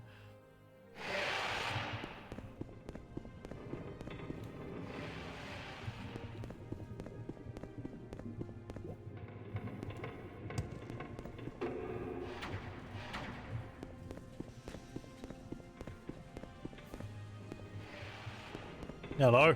How are you today? Well there, don't just jump out on the dark on people like that. You scared me something awful. Who are you? I'm Marcus Tappern, one of Darren Flavius's companions. This is our old base from before we moved deeper into the ruins. I'm just cleaning up here. If you're looking for the boss, our new boss is in a big chamber in a short way from here. Zuran, I think we were told it's called. To get there, head out of this room and turn right in the big corridor. Continue down there, down the stairs, then turn right down the second flight of stairs. Head through the doors there and go straight across the large corridor you come into. It's just across there. I'll be sure to not remember that. Hello, welcome, Alistair Phoenix. How's it going? It's been a while. I hope you're doing well.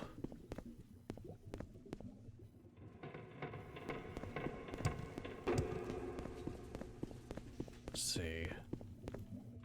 Right, cave-ins. Nothing there. You're good? Good to hear. I'm doing pretty well, thanks. Enjoying some free time I have at the moment over the holidays, as I've been very busy for the last or for the previous like 10 weeks.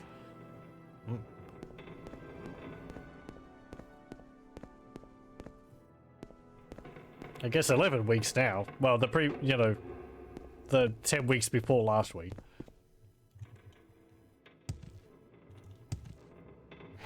Suran. Would it be over here? Now that's impressive.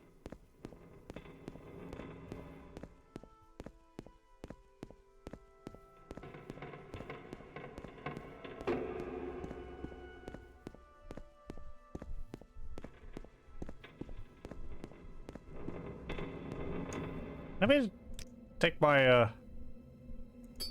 Ring of Azura off. Yeah, okay. It's a little bit moody and dark in here. Big old robot. The modded or vanilla area? This is a modded area. We are having a look at the Tamriel Rebuilt mod, which adds all this land around here.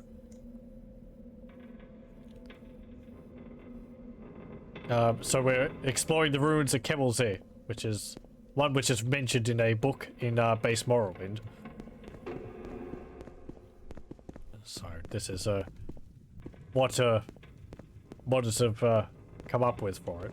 Oh, hello. Hey there. Marog lad. You're just helping these good gentlemen through the ruins. For a suitable fee, of course. Yeah.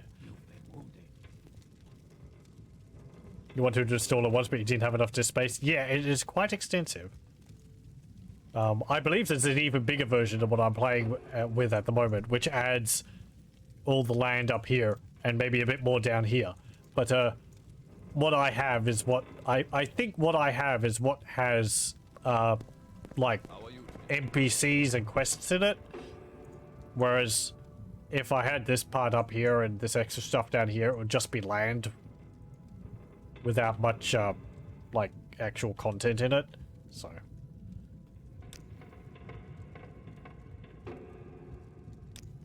here's my charge. Okay. Oh, hello. Yep. I'm something of an archaeology aficionado.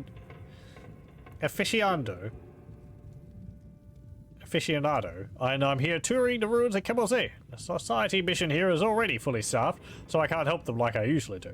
But they're letting me look around in case they missed anything the first time. Who could want to be anywhere else? What a magical place, with its links both to ancient Dwemer and also the legendary archaeologists like Nordson. That's the person who wrote the book which we just read. busy guy, so if you could Hello. hurry this up. Okay. It's like some kind of big generator. Ugh.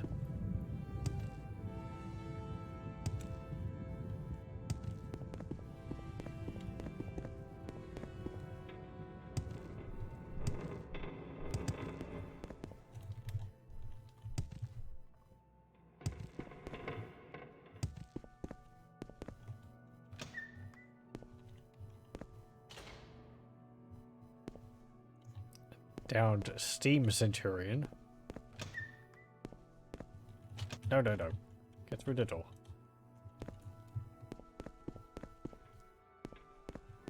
Huh.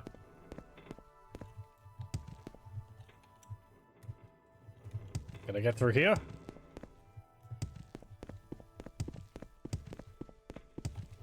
Huh.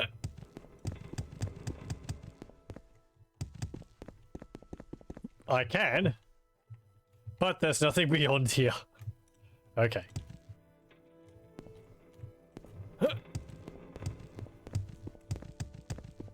There we go.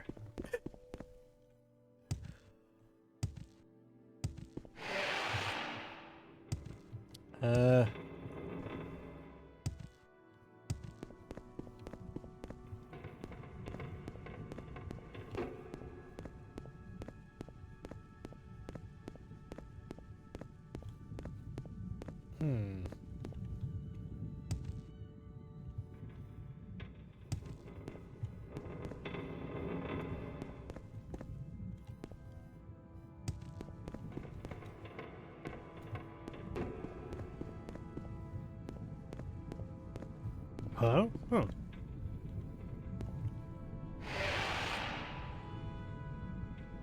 Yeah, it's another working elevator. Cool. Yeah, I don't think these were ever actually used as elevators in the base game.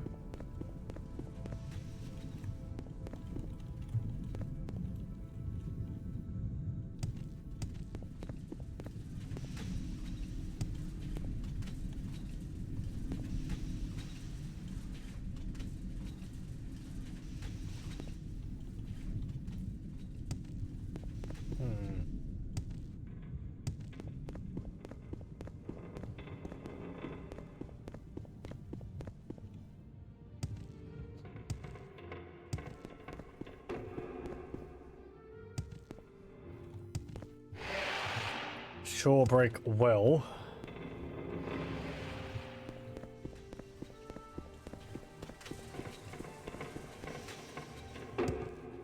I'd like to see if I can find that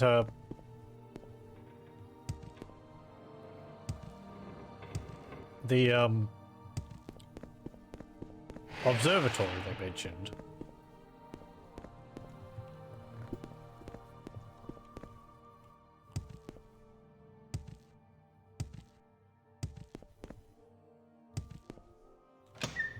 Oh, okay, there's quite a few people here.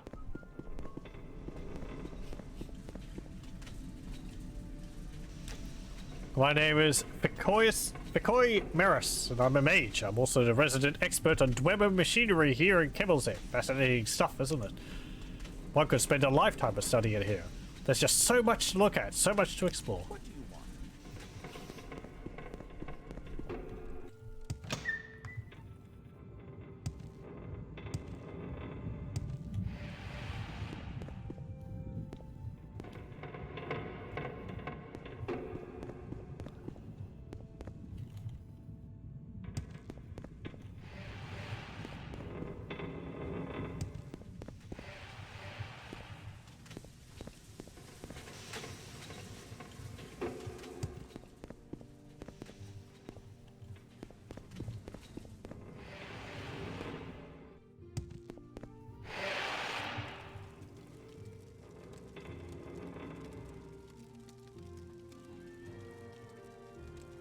It is my duty to remind you that the chamber at the top of this tower has not yet been opened by the Society. Its lock seems to defy standard procedure. In the unlikely event that you find a way into its chamber, report to myself or the Society immediately. He's got a book of jokes next to him. Right.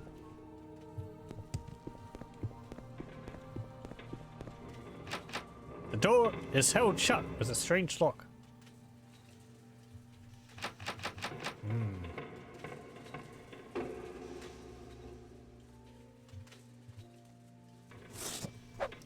Smash it.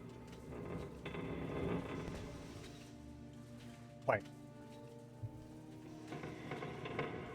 I hear a ghost. I think there's a dwarven spectre up there.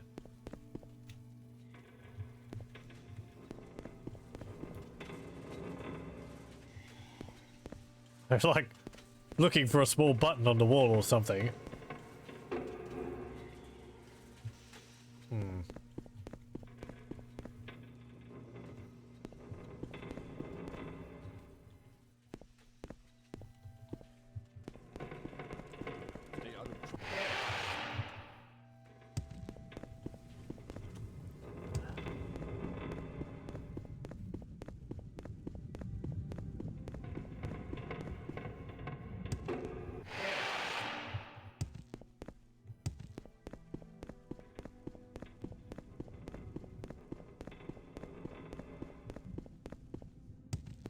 What's this place called?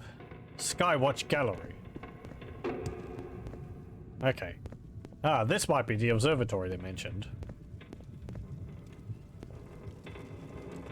Ah, another one. Come to gaze at this rather brilliant construction? I'm Neris Phalas. I'm not embarrassed to admit that I am a humble looter. Problem is, there ain't much left to loot. What was this place having been open to the elements for eras? Still, it's a pretty amazing place anyway. If you like being alone with the ancients, or what's left of them.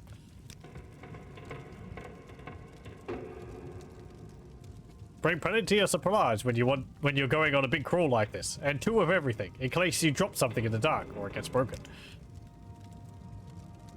I've been in many ruins before, but Kemmel's is by far the biggest and most majestic. I'm an adventurer friend, and I get the feeling that you are too.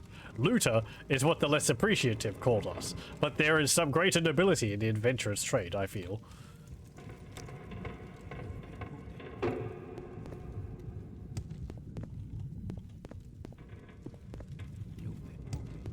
Yes, I have.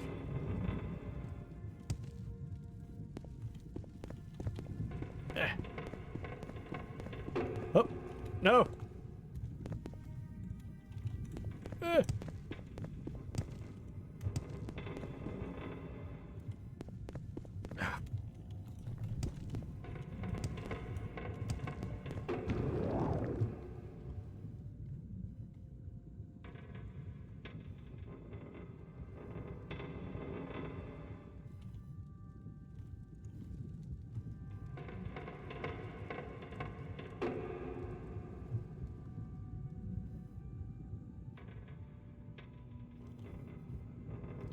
Okay, nothing there, nothing there.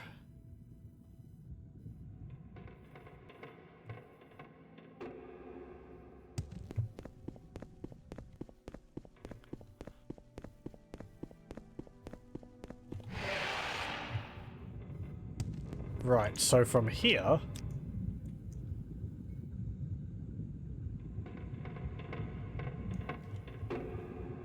back this way?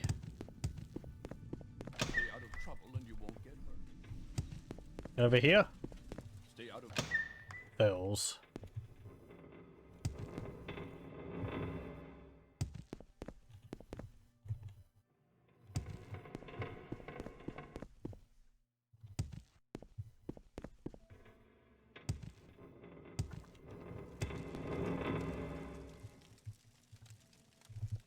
Be careful not to damage any materials in nearby chambers. They may be important to society research. Yeah. It's my duty to prevent tourists getting too greedy or damaging any important discoveries. I'm also here to protect the society on their more dangerous missions. I would have thought tourists wouldn't be able to take anything, since trading in Dwemer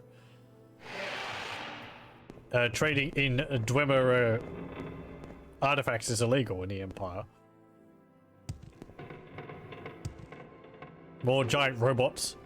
You actually see parts of these in the ruins in Red Mountain, scattered around various other Dwemer ruins in base Morrowind, but they're all in pieces. I think you might see some in the ruins where you end up getting Sunder, or maybe Keening. I think there's a little laboratory which has like the head and arms or legs on the ground. But none of them put together like this.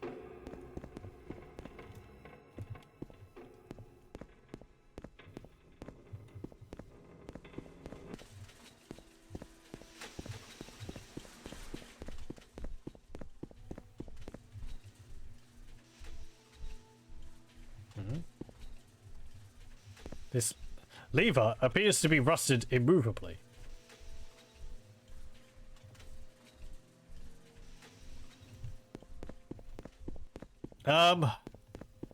Okay.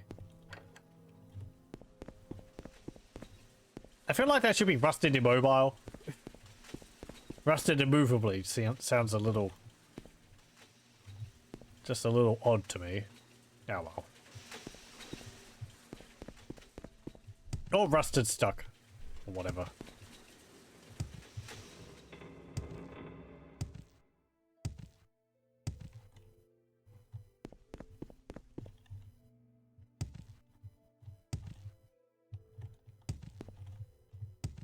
Anything back here? Nope.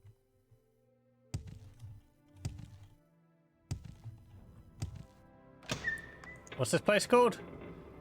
Zekik.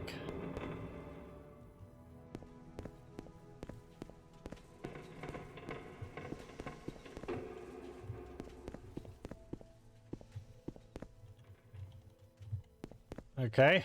Tunnels.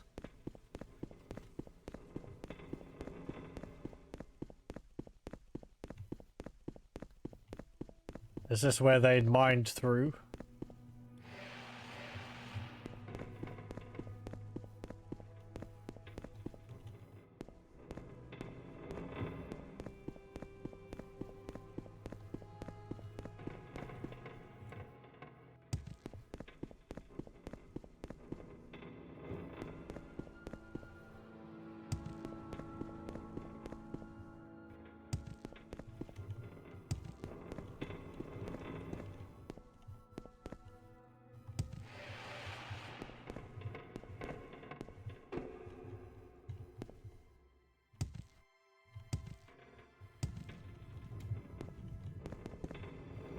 Nothing back that way.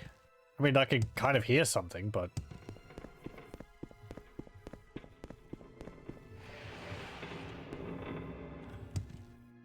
Step out there.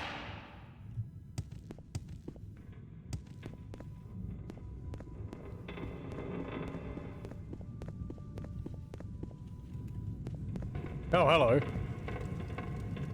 Be warned that beyond this corridor, there still remains some Dwemer machines active. Some parts of this chamber has only recently been excavated by the Society, and several tourists have stumbled in unawares, only to return injured, or not to return at all. It is advised that you do not pass beyond this point.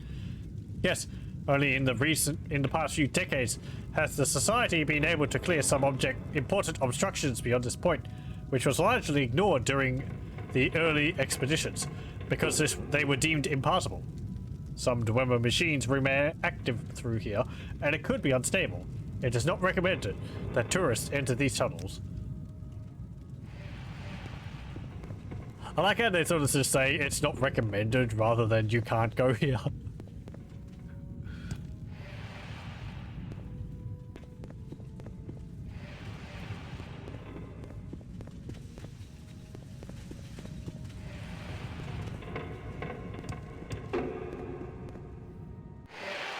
Zach.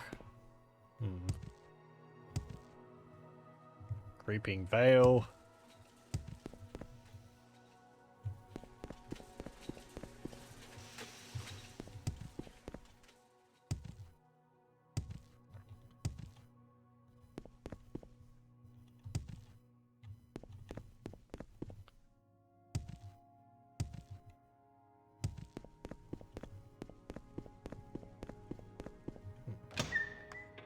Bells.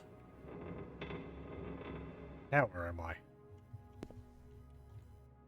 Hmm. Houses? Actually, these houses remind me of the ones in, Skyrim. Yeah, the, ones you find in the, deep dark area.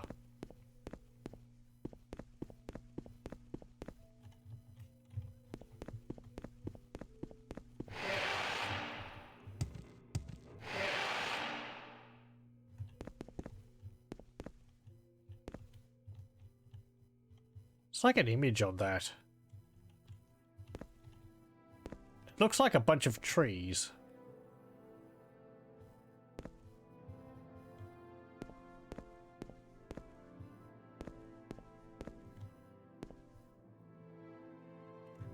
I wonder what it's taken from.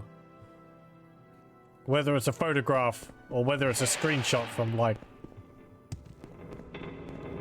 Daggerfall or something.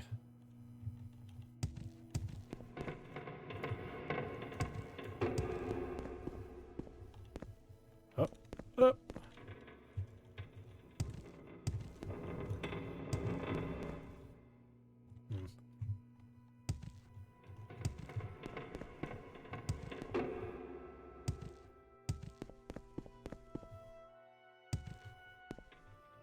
You've been wounded. Hey there, Fla. Looking for a tour of the ruins? I know the various sites and can take you to the famous King's Tomb for a suitable price. If you want, care to take a tour? Nah, I'm fine. I'll find my way there.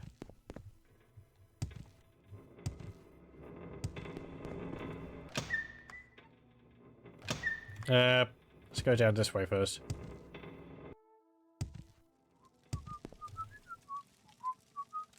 Yeah.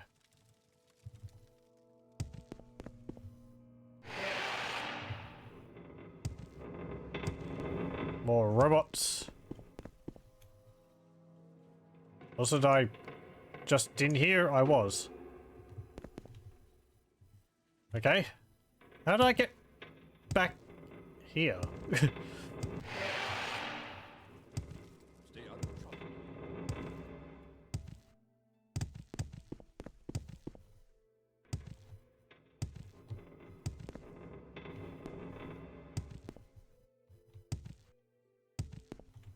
Stay out of trouble and you won't get hurt. Yeah, wow, okay, I just looped back in on myself. Did I go up this? Don't think I did.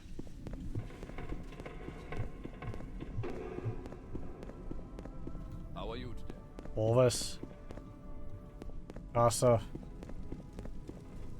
Stay out of trouble and you won't get hurt. I'm listening. Someone's bedroom. Ceiling fans.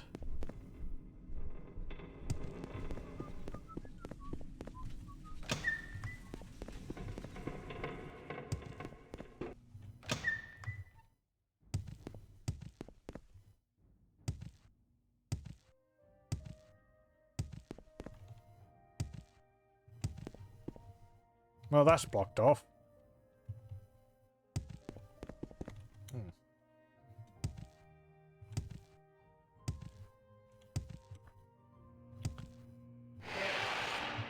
I mean, I've been to these places.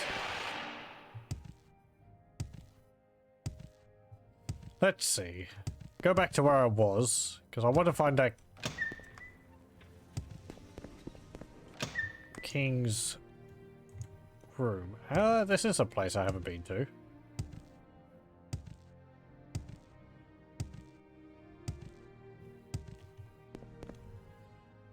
Cells of Scarab's Pass.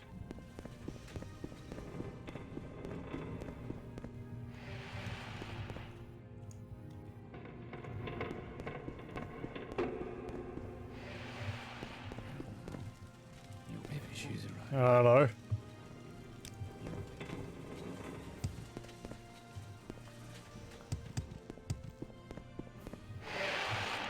Esther.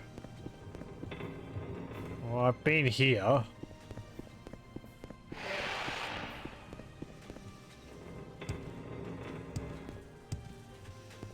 Nothing up there.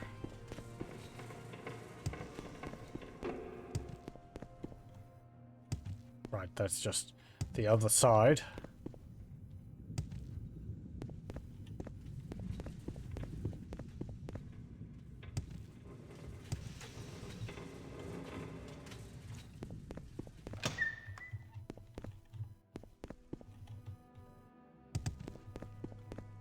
Does that mean something? No.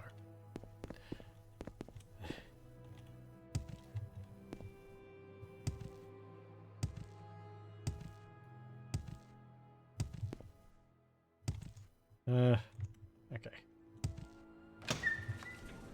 Back here. I think I came from this direction.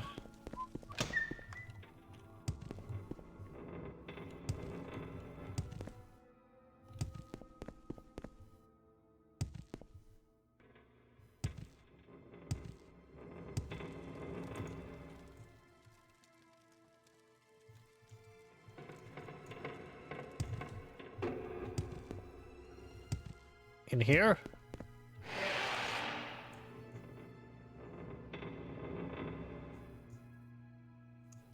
No. I mean, these ruins are suitably large. Ah, this way. I didn't go this way. Hello. Just been looking around in Kibblesy. I am Hierophil, a scholar of sorts. Fascinating place, isn't it? Yeah. You have something to say to me? Oh, and you've got the book. You know the book which we read. All 30 pages of it. Oi.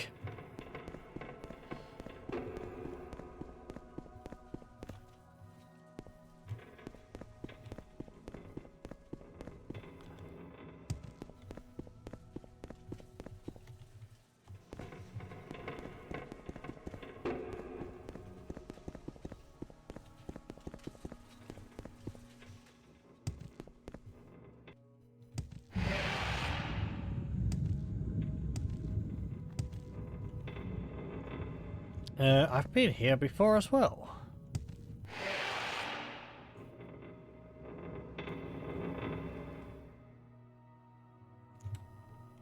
Did I miss a place in this?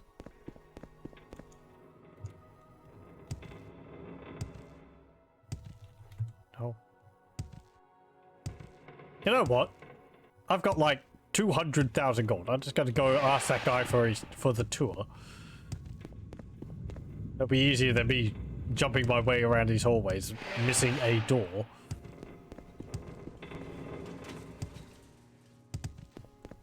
Oh, it depends how fast he is.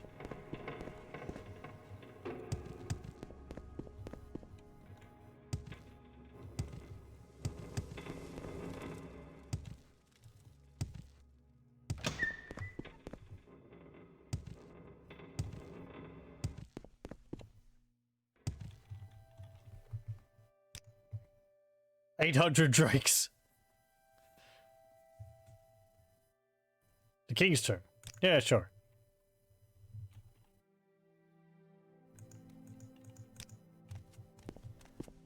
$800. He's making a tiny profit. So here's where we start our tour. Fells, you can see this appears to be some kind of housing complex, or perhaps a workshop of some kind. Yeah. That's about it. I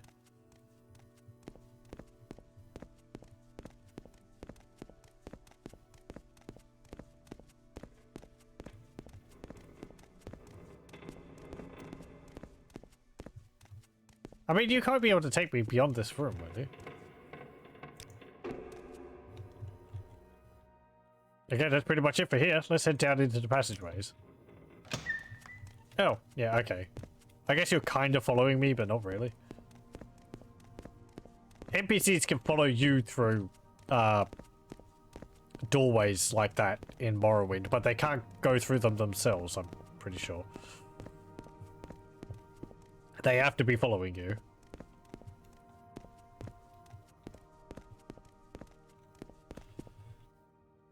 Out into the main corridor now. The monumental size of Drameri architecture is really something, ain't it, Fla? But you ain't seen nothing yet. Anyway, let's keep on up here and then take the third door to our left.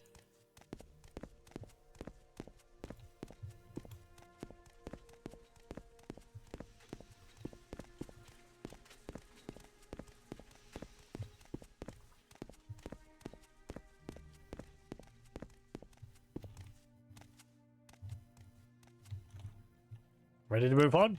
Okay.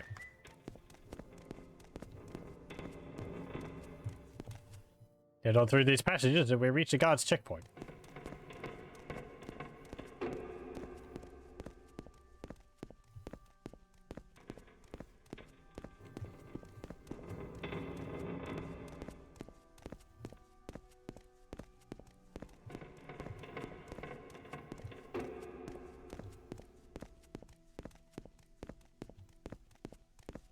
Ah, this is a room with those big murals on the wall.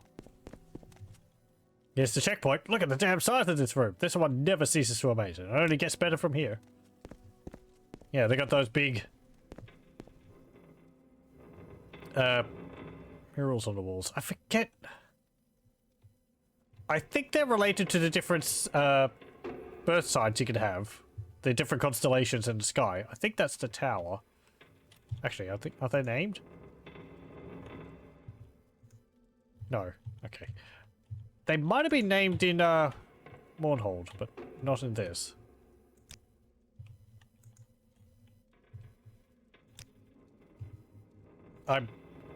Okay, there we go. Sorry.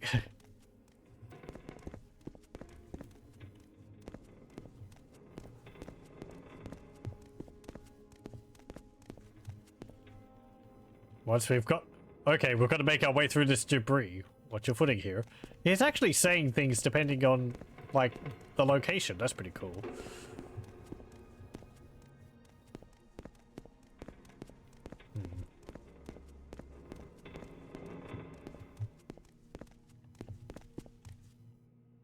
Yep. Hello! Welcome, welcome.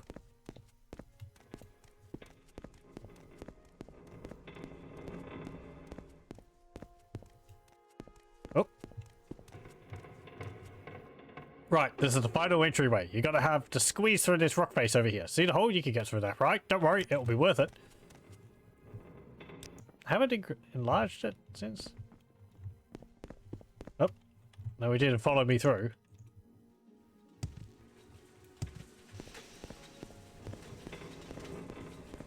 Ah, here we go.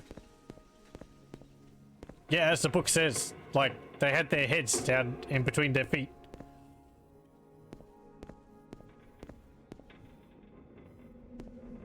I mean, it's a nice attention to detail and consistency on the mod author's part.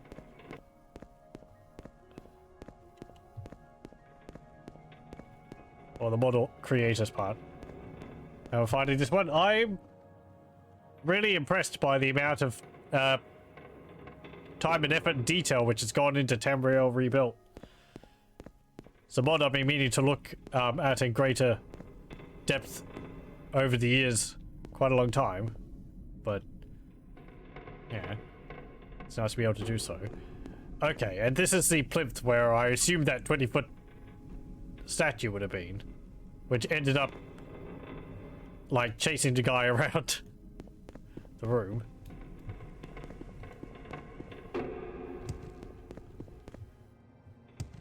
Let's see. Yeah, because it like knocked over one of the statues here.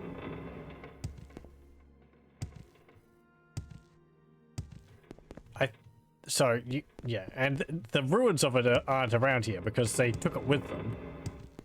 So... You were wondering the graphics were looking so good. Oh, yes, I have, some, graphical enhancements. I haven't changed the graphics for the base game too much, other than it's allowing me to play it in widescreen, and I have a greater draw distance. That's the MGEXE mod, which allows you to improve the visuals a bit. But again, I'm just playing pretty much how it is, just at a just how the base game is, just at a high resolution.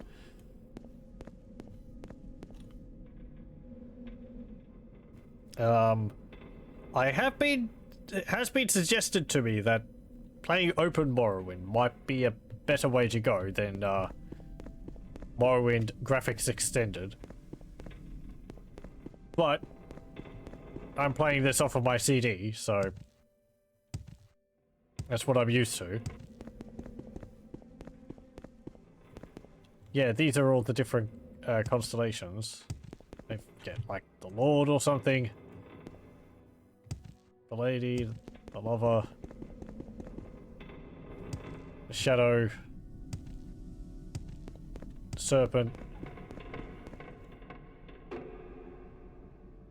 I don't know. Something. Tower. Something. The warrior, I guess, since he's got a sword.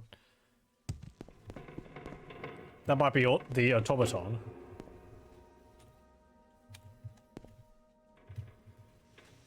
What side is this character born under? The thief, right. Because it gave me Akaviri danger sense. Yeah, which gives me 10 points of sanctuary.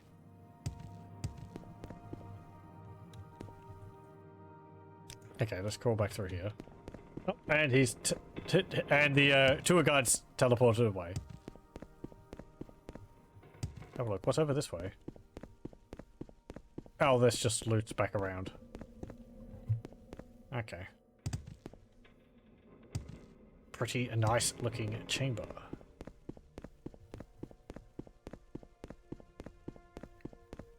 You got Morrowind, but you haven't played it. You love Oblivion, it's the one for you.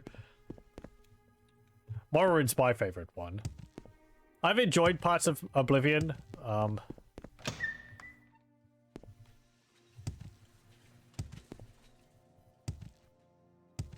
I don't think I would enjoy it as much as Morrowind. That's just because I don't know. Morrowind's got a lot of jank to it. I like the setting. Let's see. That's back up to here. No, tour guide's not here. He did like... Nope, okay. He did take all my money. Yeah, whatever. He's probably gone to the inn for a drink. I gave him 800 gold. That's not a small amount.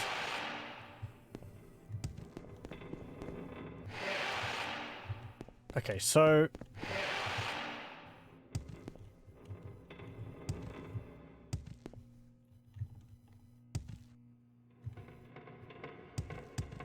How do I... get back out? Oh, well. I could just do this. Divine intervention. Where am I? I am in Heldim, which is up here. Okay, that's fine. So we're in Kemelze, and we just teleported across the bay over to here. Heldim, founded 3rd era, 386 by charter of His Imperial Majesty's Elder Council. I forget which year Morrowind takes place in. Hello. Yeah, here you go.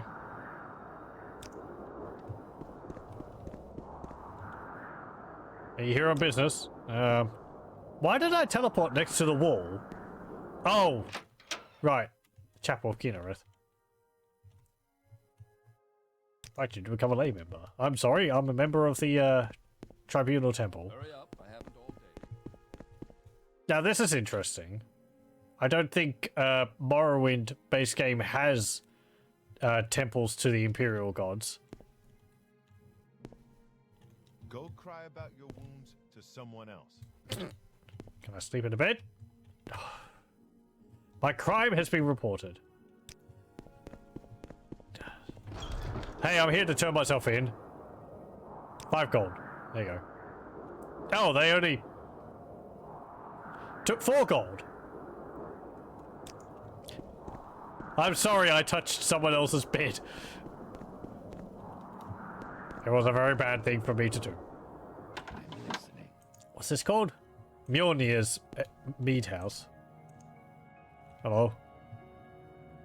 Little slice of Skyrim here in the Ashblown East. I've got all the good grog you could want. What'll it be? Well, I'm Mjolnir, obviously. This is my bar. I make Nord drinks for the townfolk here. Keeps them from going crazy on the local swill. Huh. What do you think of mates? Yeah, okay. Just a Generic stuff, I think. Yeah. He's just saying the generic things about the different drinks. Welcome to town. You're welcome to hell, Nim. Yeah, it'd be nice if it wasn't an ash storm currently. Can we wait it out? We'll wait 24 hours. There we go. Just stand there for a day. So you can see I have a graphical extension mod on, so we can see the ruins of Kebblesy over there where we just were, and Morrowind itself is actually over that way. I could increase the draw distance further, but I've only got it at like the default 5 cells, so that we get some distance fog, because it makes it look a bit nicer than it all being completely clear. Good for the Empire, good for all, eh, citizen? Hello. Welcome, good warlord. Pio hopes that he may provide you with the perfect new piece of equipment. Boots is a savior's hide. What? Resist Magicka 5.5% on self. Well, I think I've got the cuirass of the savior's hide. I wasn't aware that the cuirass and savior's hide had a pair of boots available as well. And you got a slave's right braces too. I guess that is previously used. It's 20,000 gold. I'm kind of impressed that you have that.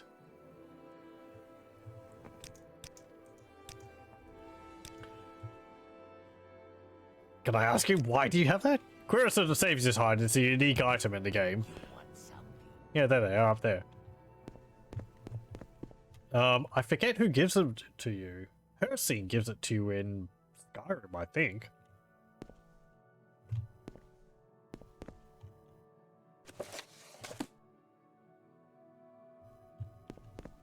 But there was never a pair of boots with it, as far as I remember.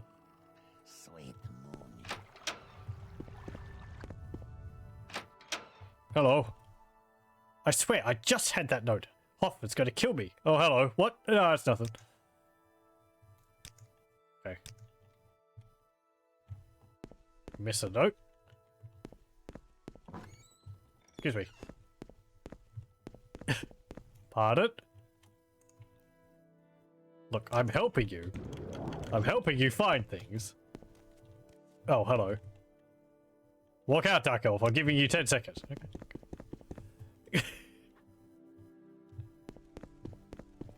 Okay.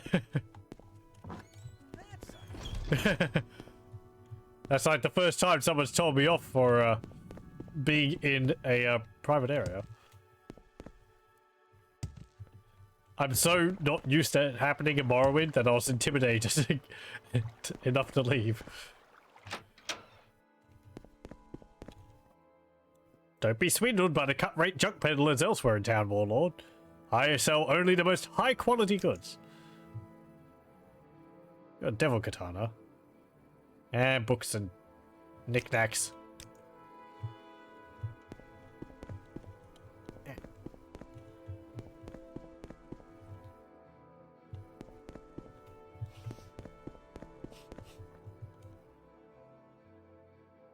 Very nice portrait. Oh, look, a little cupboard.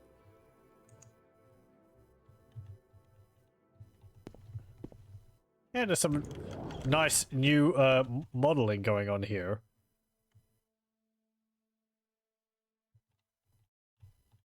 And the carpets and wall hangings.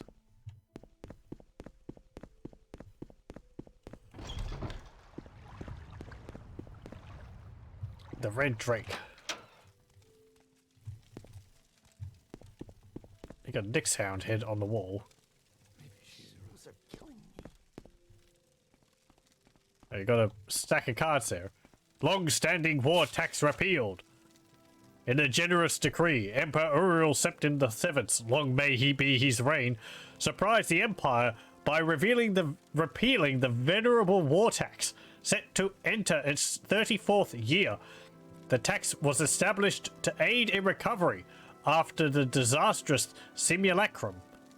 Freer Brurica, director of the Old Ebonheart branch of the Brurica Private Bank, comments that the repeal marks the restoration of normalcy.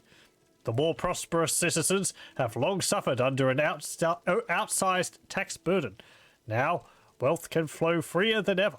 I see nothing but prosperity ahead for our empire. Simulacrum is the events of Elder Scrolls 1 Arena. A new citizen contribution. In the same decree, the Emperor revealed a new household tax, not exceeding 10 septims, to be used for road maintenance. Responding to criticism that this new tax simply shifts the burden from the rich to the masses, Freer Brurica explained, "Disregard that nonsense. There is nothing more fair than a flat per-household tax. Any responsible family should be able to cover the costs handily. Readers owning property worth more than 30,000 septims will be pleased to hear that their total tax burden will, indeed, be decreasing as a result of these changes." Taxes go down, taxes go up.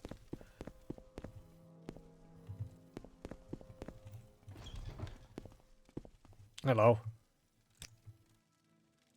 You're a healer. Oh, you're actually currently employed on a ship here.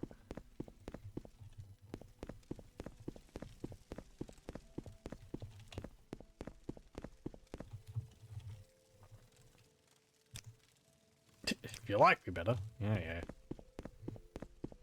You've been wounded. Your name is Sadas Indolor. I am part of a relic hunting group with Buried Populace and Hanmar Bravepot. Hanmar likes to call us the pot breakers. I prefer not to.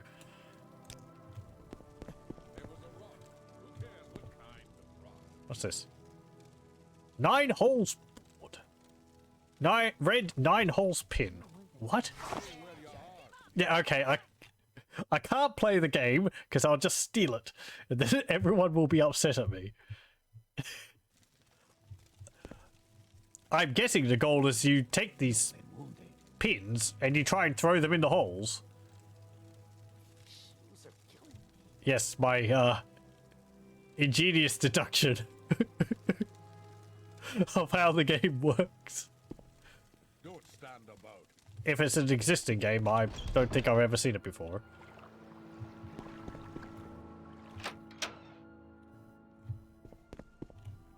Hello. You're a noble. Okay.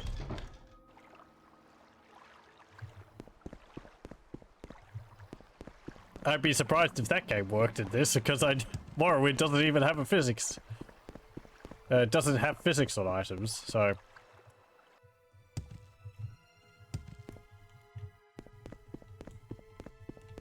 Help, I'm stuck. There we go.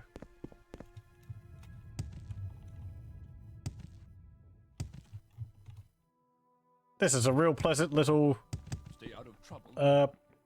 port city. Aside from getting attacked by giant bugs. We'll just leave it. See if the guards deal with it. Hello. No! Ah! What's back here? Oh, it's a little forge area.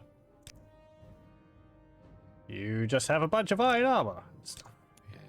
Fine. Zephyrbel Bay Company. Oh, you're like the East Empire Company. I'm Kurlag Mistfoot. I'm with the company. Yes, they hire mages. Pays to be prepared for all outcomes. Business is complicated. I'm Joran, barbarian. Don't stand about. Uh-huh. I'm listening. Are you here on business? You're a scribe. Got sweet rolls. Wine.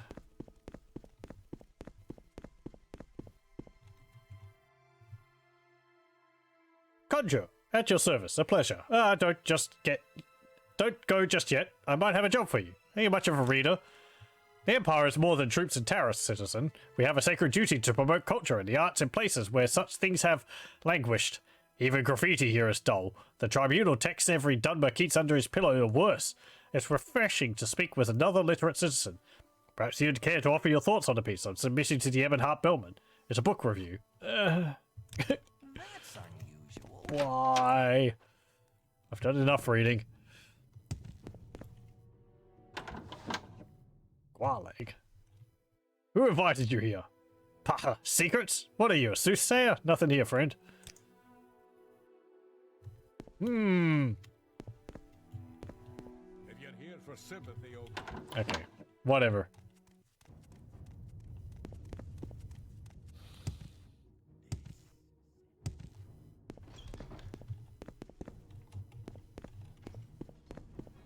Oh, I guess we're gonna have to deal with this insect ourselves. Nope, an archer is going for it. There you go. Ah, I killed it before you could fall off the wall. Great, but now I don't know how to get back into the settlement. Oh, they've actually got little, like, little nooks they can fire out of. That's pretty cool. Hello.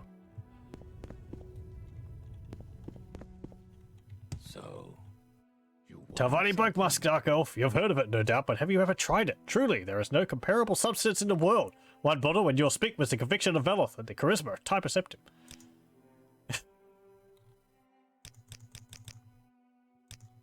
I am Elvril Relinith. It is my pleasure to bring you the finest of Tel Gillen's exports for sale, in the name of the resplendent Lord Nissa Darithi. Here's Talvani Bugmusk. Scroll of Didala's Knack. Elemental Burst Fire and Figgy's Gem Feeder. And we're back where we started. Actually, did we have a look in here?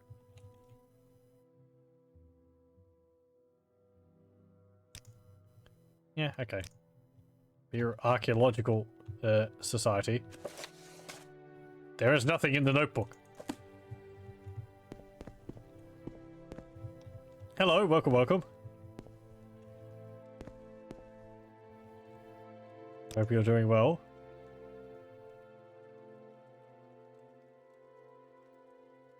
I am Gola Mervas. I study the history of the early Chimma in pre-tribunate Resdane, so often overlooked amidst the mad scramble to plunder the ruins of the Dwemer.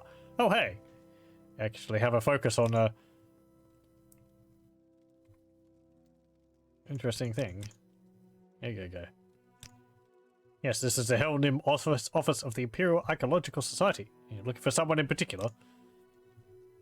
Baratho is probably the one you'll want to speak with. He's the curator in charge of all society work in Telvanni district. Otherwise, the various scholars and archaeologists can generally be found at work here in the building or across Falar Bay in the forward expeditionary base inside Kimblesy.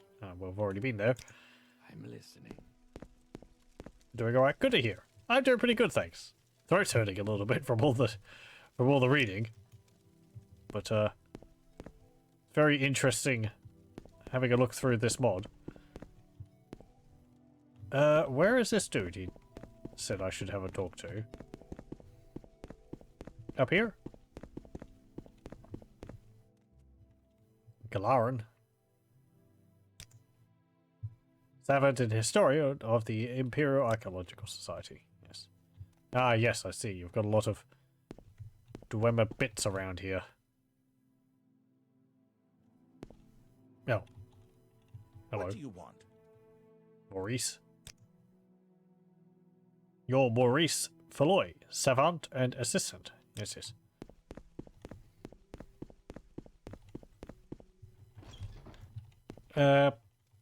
Oh, you're the person. Hello. Baratho. Oh, you're a, You want something? I forget. I forget my Khajiit, Khajiit types. Are you here for a lecture? There's still much to discover about the Dwemer, though most folk are more interested in the illegal artifact trade. I am Barathro. I am a historian of the Imperial Archaeological Society, in charge of all excavations in Telvanni's district. I also occasionally give lectures to interested scholars here at the Society.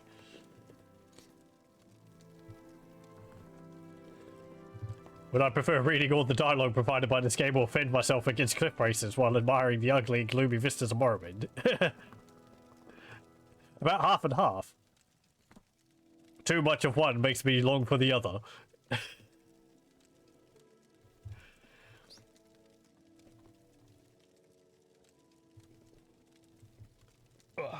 It's because I read a book earlier and it was like 30 pages long, so...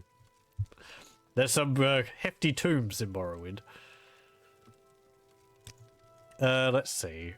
Artifact trade. Regrettably, there are many who desire Dwemer artifacts not to further our knowledge, but to simply to flaunt their wealth. It saddens me to think how many rare examples of Dwemer handiwork are being used as a bookend or flower pot. These cretins with more gold than brains don't delve into the ruins themselves, of course. They buy them from smugglers who give no thought to the damage that they do to the ruins as they pilfer them. Would you be willing to help stop this before even more Dwemer secrets are lost? Sure. I say, shifty-eyed. I have no interest in Dwemer ruins, I say, trying to hide my right hand behind my back, which is, wielding Wraithguard, and, trying to tuck Sunder and Keating further into my backpack. I'm pleased to hear that. Now, it happens that a smuggler, Mirabelle Telemet, has recently been detained here in Helnim. I questioned her about the source of the artifacts, but she was uncooperative. I need you to get the truth from her, so that we can secure the site.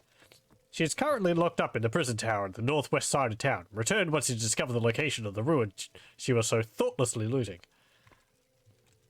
Okay. Dwemer. Yep, okay. We've read that before. Hey, do you know I've also talked to the last living dwarf?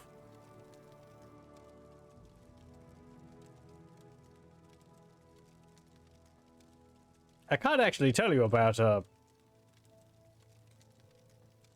Yagron Bargam. Though he probably is.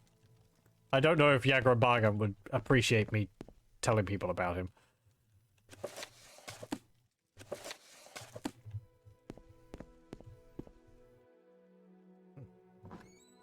Steam Centurion head.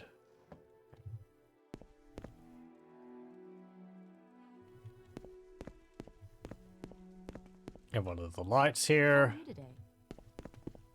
The Dwemer statue head. Basement Dweller Dwemer. Yeah, that dude. Yagron Bargan, the Dwemer who unfortunately caught Corpus and is in with Divas Fire. So where do I need to go to the tower here? I've finished the main quest of this, so we're exploring, here we go. So we're exploring, the Tamriel Rebuilt mod. We're currently level 34, but this is mostly a sightseeing tour at the moment, not really adventuring or anything else.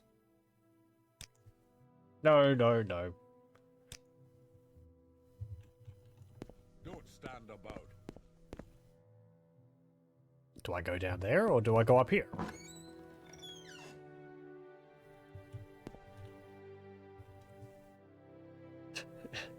Oh my! You're the Nervareed. I'm just a prisoner in here. Alright, you're the person I was supposed to talk to. Hey there. Artifact trade. Yet another interrogator? Well, at least you're a bit more frightening than the Khajiit bookworm. I've already locked up for smuggling. What good would telling you where I found the Dwemer artifacts to me? It's too late to get it back, you know. You might not see a sign for Dwarven goods shop here in Helnan, but believe me, the merchants here are eager buyers. I'm sure those artifacts were shipped out long ago. was uncooperative, but did reveal that there was a local shop is handling her smuggled artifacts before they are shipped away. I mean, do I have any like musk or increased personality?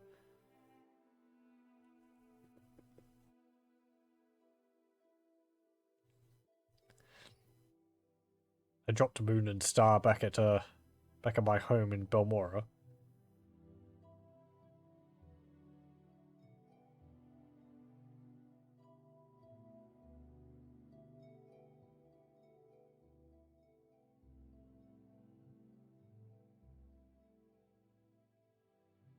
Eh.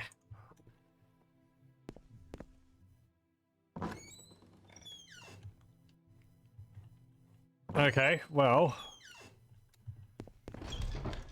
we know that a trader's handling them. What about you? You! What do you want? Are you really so brazen as to ask if I'm smuggling dwarven artifacts? My business is a pillar of Helldom. I have no need to enter into the black market. I guess me just barging in and saying, "Do you deal with illegal smuggling illegal goods?" is not the best way to go about doing things. I'll just barge into their back rooms and check that way. Nope.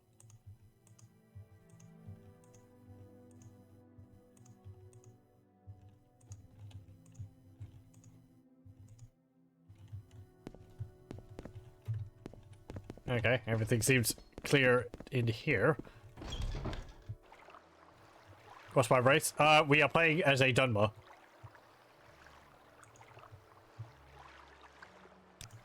Hold on a moment. There we go.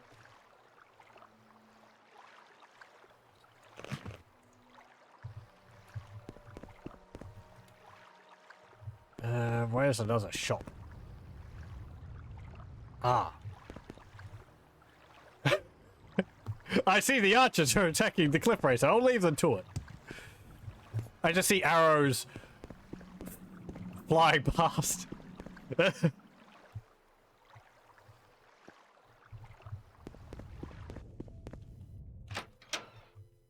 Actually, come to think of it, you were a little cagey about it. The people downstairs were a little cagey. Don't stand about. Yeah. Give me 10 seconds. How can I be of service to you, Outlander? Ow! Hey, you attacked me first. You will die where you stand.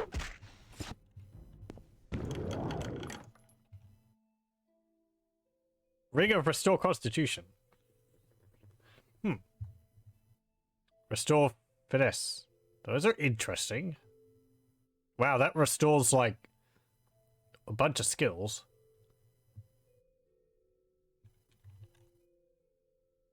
He's got a lot of lockpicks on him.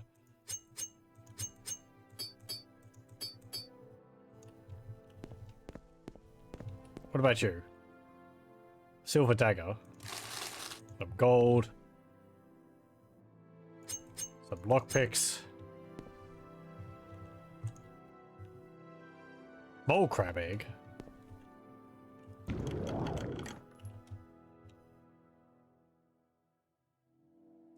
There's a Surreal Brothers bottle of wine back there. Isn't that a vintage of wine from Oblivion?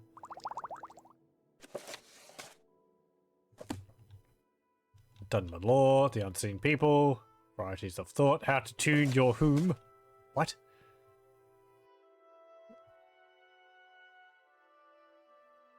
We are all aware of the long and storied history of the mountain Whom. Who has not, as a child, heard the tale of Daroom, the beast of the mountain who sang to the Dwemer and Homunculi in their own language? Or of the 7,000 whom that greeted St. Veloth, blessed be the dust of his mouth, and announced to him that he had entered Resnane last?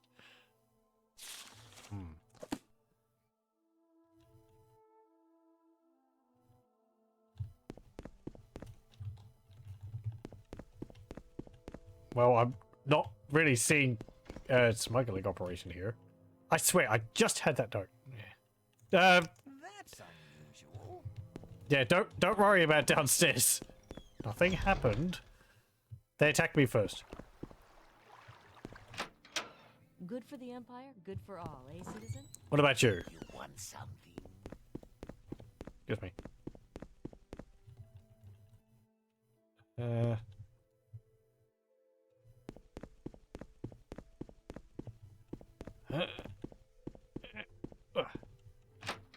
Nope.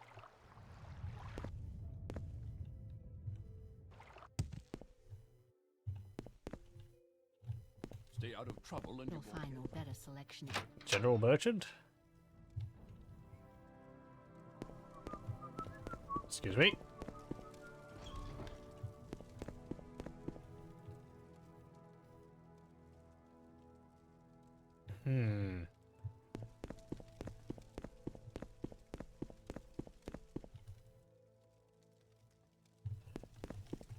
Golden anvil. Why do you have a golden anvil? Maybe it's a Find no better like a selection trophy. in town.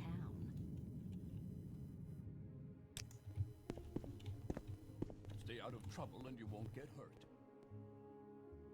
Deck of cards. Stay out of trouble and you won't get hurt.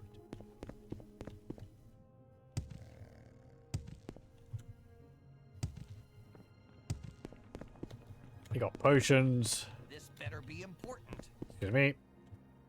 That's your inventory box there. That's the ale house. This. That's the Fighters Guild.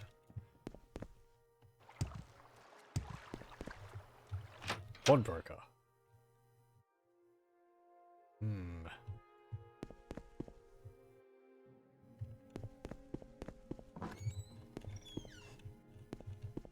Yeah.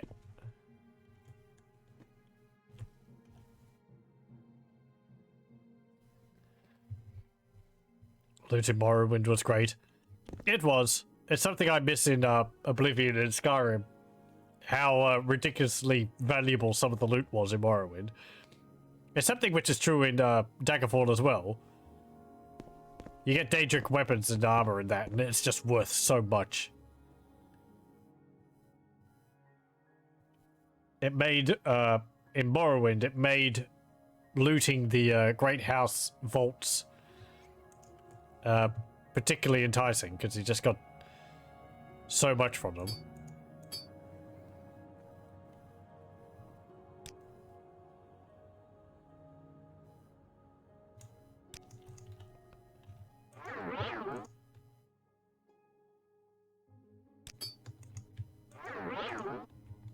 Okay, and there we go. Nobody saw anything. Do, do, do, do, do.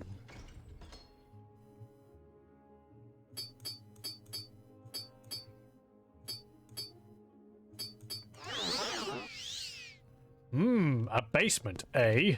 Mightily suspicious. No good citizen of the Empire has a basement.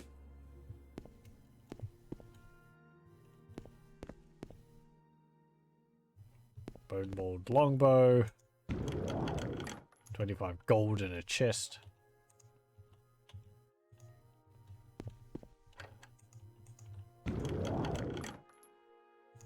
Hammer.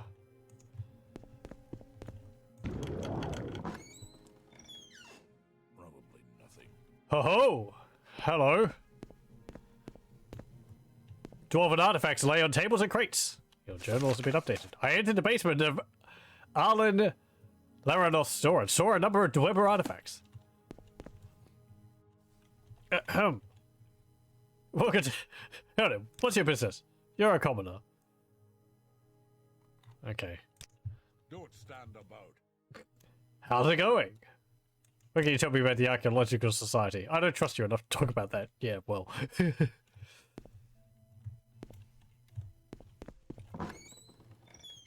Okay, never mind. Oh, wrong way. Actually, I'll keep that door open. I'm telling.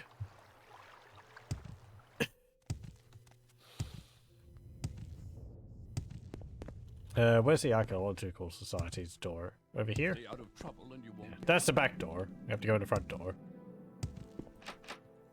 No, that's...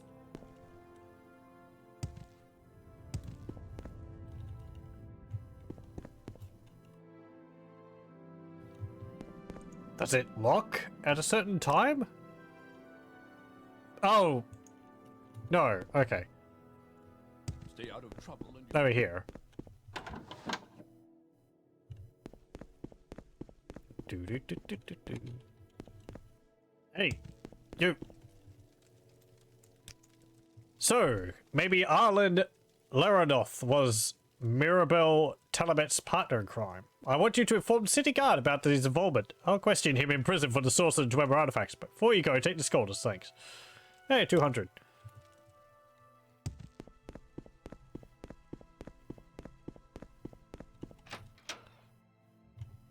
Hey. We suspected Mirabelle Talabet had a partner in this. It's good that you've brought it to light. We'll deal with Arlen Laradoth. Here, take this for your hard work. Oh, I got 200 gold. 400 gold! trouble and you won't get hurt. That's, that's nearly twice as much as I got for finding that extremely rare ruby in a dungeon full of vampires for that nobleman collector of gems and rocks. He gave me 250 for it. And then for finding this smuggling trade, I got 400 for it overall. Hey, do I get to go in here now and loot the place? There's no one here. I mean, you know, oh whoopee. I get all this stuff. Now I could be the shopkeep.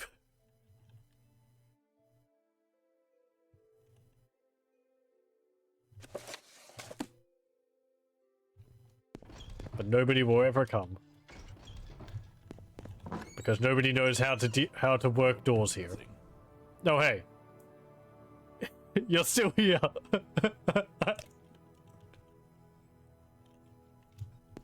Okay, that's fine. I mean, your boss might be gone, but, you know. It's fine, whatever.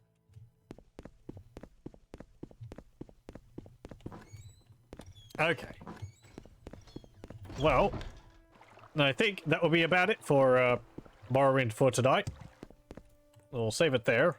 And, yeah, we'll continue with this next time. We've gone a fair ways.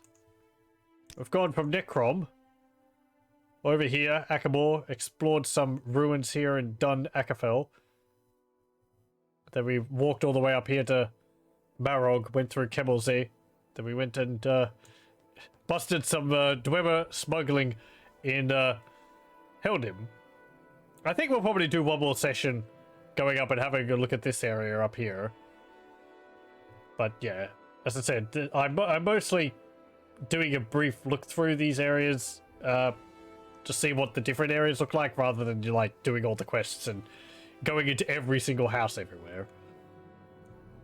But yeah, we've made quite a path around here. And we're going to have a look around down there as well. If I get close to the end, I might end up putting my speed up really high just so that we can zoom around a bit. But yeah, I did save it, didn't I? I did. Okay, good. Save it there. And we'll continue with Morrowind next time. Well, thank you very much for joining. I hope you join me then.